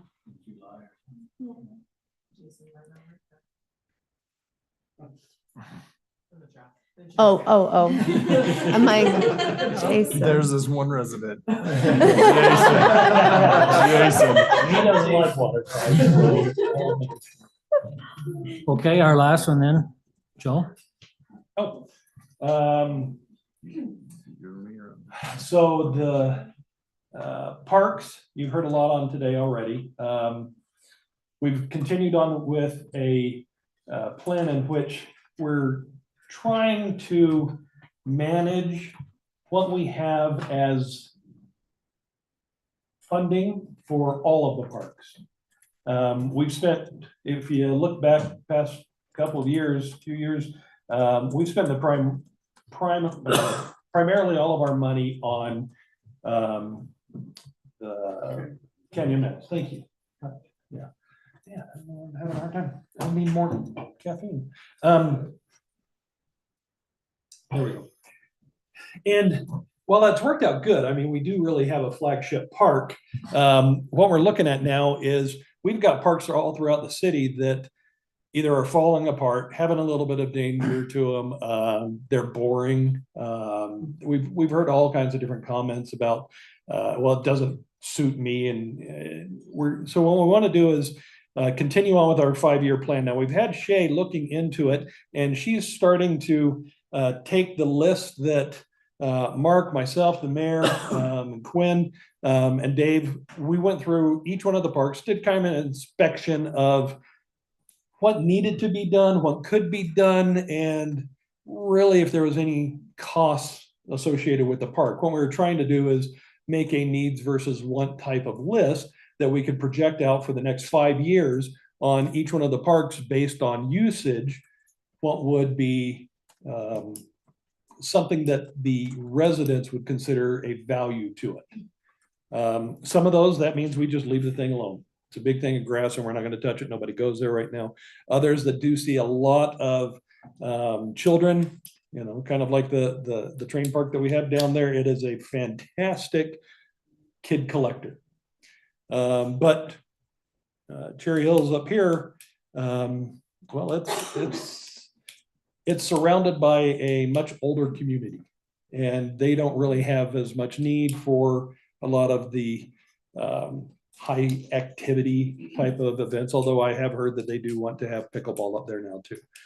So we're trying to put together that big list so that we can give an entire 5-year of here's where we want to spend the money, realizing that we only have a set amount every year. And quite honestly, it's one of the lowest priority when we start looking at the city funds. I mean, if it comes down to whether we get a new fire truck or whether we get a new slide, I think most of the citizens will agree we need to get that truck out there. So, but if we could use it as part of the slide, that would be a win-win for both. But we've worked all last year with the train club. I think that they have done an incredible job at improving and of getting out and actually putting some sweat to the promises that they've always made. Are they perfect? Not even close. But are they having a company come out and weed the tracks? Yes, they are. Are they meeting with us on a basis that we can talk over all of the issues? Yep, we had an end of year, we've got a beginning year. So we've got a really bright future, I think, with them and some of the plans that they're presenting to us. And at the beginning of spring, we'll have a whole new list of things that they're looking at. Parks, and like we've mentioned, we're also doing our best to separate the cost of actually maintaining them versus the cost of improving them, upgrading them, and using them. On that similar point, now when we go over to the recreation, as you guys have heard from Curtis today, we've spent the last couple of years really looking at the rec department as if it was a business. How much it's going to cost, how much we have to make, if you will, to make it a viable option to keep. The rec center itself has a big cost, and because of the contract that we have with the school department or the school district, it really limits us on the time that we can use for people that like to work out, people who like to use the gym, people who even want to run classes during the day. So it has been kind of a hard obstacle for us to have to work around, but Curtis has done a fantastic job. We're looking, as I mentioned earlier, at having a whole summer program. We've already got it now for, the active kids, the jocks, the ones that are already in some of the sports. What we're looking at now is also kind of like the summer activity programs of yesterday, where you have everything from you go in there and learn how to paint to ceramics to all those kind of things, seeing which ones are going to work and which ones won't. And then one of the ones that we've looked at is a Lego one, in which there's a company that comes in. It costs, I believe, $185 for 5 days. And the kids all have different projects that they make out of it. They have a robotics one that's very similar to that, where they'll come in and they will run robotics classes, and as many of the kids that want to come into it. So we're trying to add value to the rec center itself, looking at the limitations of time and how much it can be used for what everybody compares it to, which is a gym, a boss, a workout facility, of which we really just can't compete if that's the only thing we have to show for it. So we're really trying to look at how it can be a community center for everyone. And Curtis has been looking into it. I've been looking into some of the different activities that we could have. And I think we've got some good things that are going to come out this summer. And again, they will be a test run. If they work out and we make money on it and we get participation, great. We're going to just keep on rolling with it. If we don't, then just like some of the ones that we had over the summer, the adult games, if you will, we'll try them. Nobody wants to do it, we won't do it. So rec is really been coming quite successful, I think. And I think a lot of that, I really do want to give Curtis the credit for. Next is Code Committee. Wait, can I say? Please, I was yeah. about to say- So I think those are all great events. But No, I think they're all great. I would just ask, we went over our calendar for the year in our events committee. So we need to get ahead of all of those. So they're on the schedule so they can be promoted appropriately. Okay. Because we already have some, I'm sure we have something every month, All but basically. 2 months, yeah. And So if we can get those on there and we know how to advertise, then we can make those successful. I've collected and I've been passing around some of the different advertisements that other cities have been using to kind of get kids into their programs.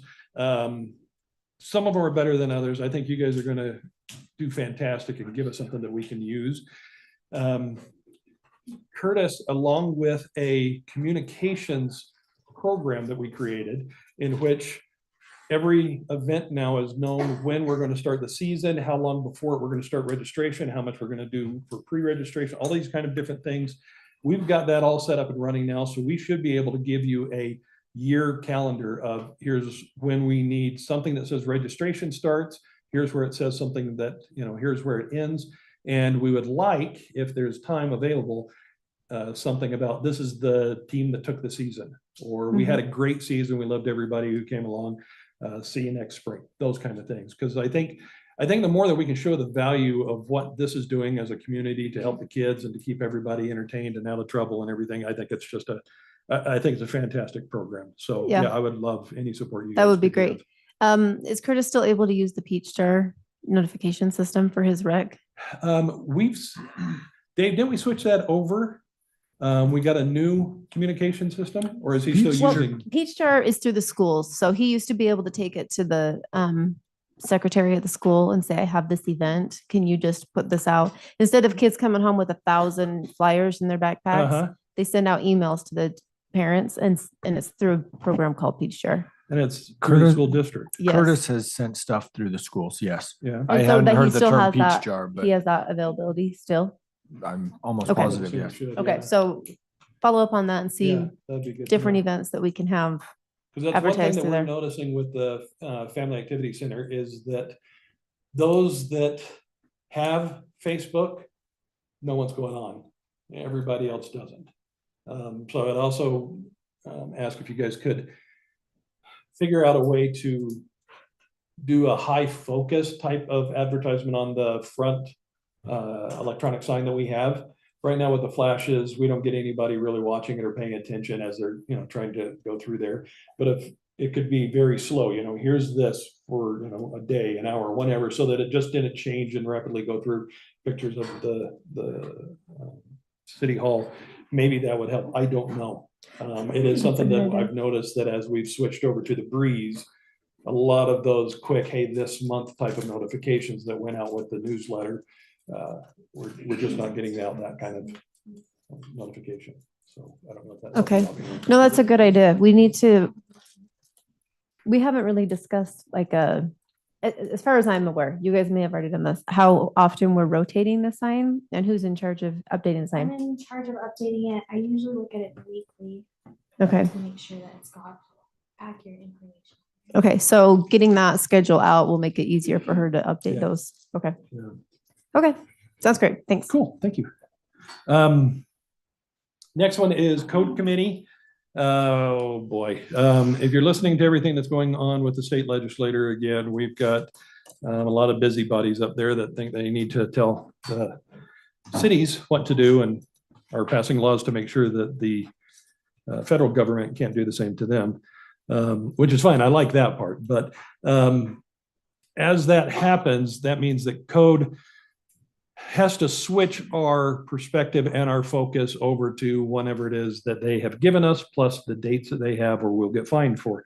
Last year, we had a very good list. We brought it up to city council. You guys took a look at it. We prioritized it and we started working through that. And as we did, different things would come down from the state that kind of required us to switch gears. We've got a lot of work done, especially on some of the big hitters. You saw that we got the conditional use permits done, and Trevor did a huge load of getting Chapter 11, Title 11 done. So we've got a lot of things that have hit the big areas. Now we're really going to have to go through it and make sure everything is cleaned up and the changes that we want and have been asking for are actually in it. It's surprising. Most of the things that I'm seeing are more of the smaller ones. We've had issues, does a patio count as the foundation and the distance from the sidewalk for a setback. You know, these are things that if it's not defined in code, it's not a law and we can't do anything about it. So we've got a lot of the little ones like that that we want to go on and tackle, some low hanging fruit, if you will. But then we also have some larger projects that we're looking at, which will hopefully get us up to date on pretty much everything that we've been talking about the last couple of years, which is more associated with building and whatnot. So do you guys have a list of specific items you want to review, or are you waiting till we hear from the We do. legislation? We've actually got a list of about 25 that are items that we've brought up, we've heard. I've got a huge list of them that I've added to it that were from city council meetings. As we'd go, I'd put a star next to it saying we need code for that. And all of those are in there. So our next step is we take from the big wish list, and as a committee, we're going to prioritize what we feel are, say, the top 10 or top 15. Then we want to bring those, like we did last time, to the city council and have y'all's help in determining what are the primary or first hits that we need to be focusing on. Once that happens, then we can turn around and start getting them. I'm still going to recommend a lot of the low-hanging fruit we get done, but a lot of it's going to depend on the new hire and how much we can utilize him or her. Okay. So. Yeah. Sounds good. Can't wait to see your list. And I thought, Dave, didn't we talk about bringing that in the list? Thought we were bringing that in February, March? Oh, to bring that to the city council? Yeah. We can bring that as soon as you want to bring it. Okay, let's bring it in the next available one. We do have one. We actually did some changes to code and made them very quickly, and that one is coming before the city council next week. The 27th, okay. So all the changes that were requested by council. Quick turnaround, that's what we're gonna be having. Awesome. Things have to start flowing through there a lot quicker, so. Anything else for Joel? Anyone? Dave, have you got anything else? No, I've taken plenty of your time. Thank you very much, everyone, for coming, spending your day here on this retreat. We appreciate it very much. Staff, elected officials, council, everyone, thanks so much for coming, giving us part of most of your day. I thought it would be about 3 o'clock when we got out of here, and that's about what it is. So if that will. I make a motion to adjourn. No, don't take that away from me. Okay, I won't do that again. You did. You got a motion to adjourn? How about a second? Second, all in favor, say aye. Aye. Let's go home.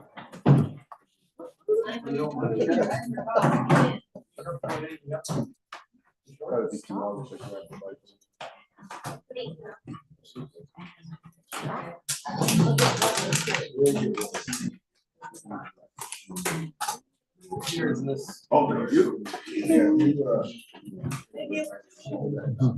I will. Yeah, there's a bottom line that I know. Well, I'm gonna do something. Yeah.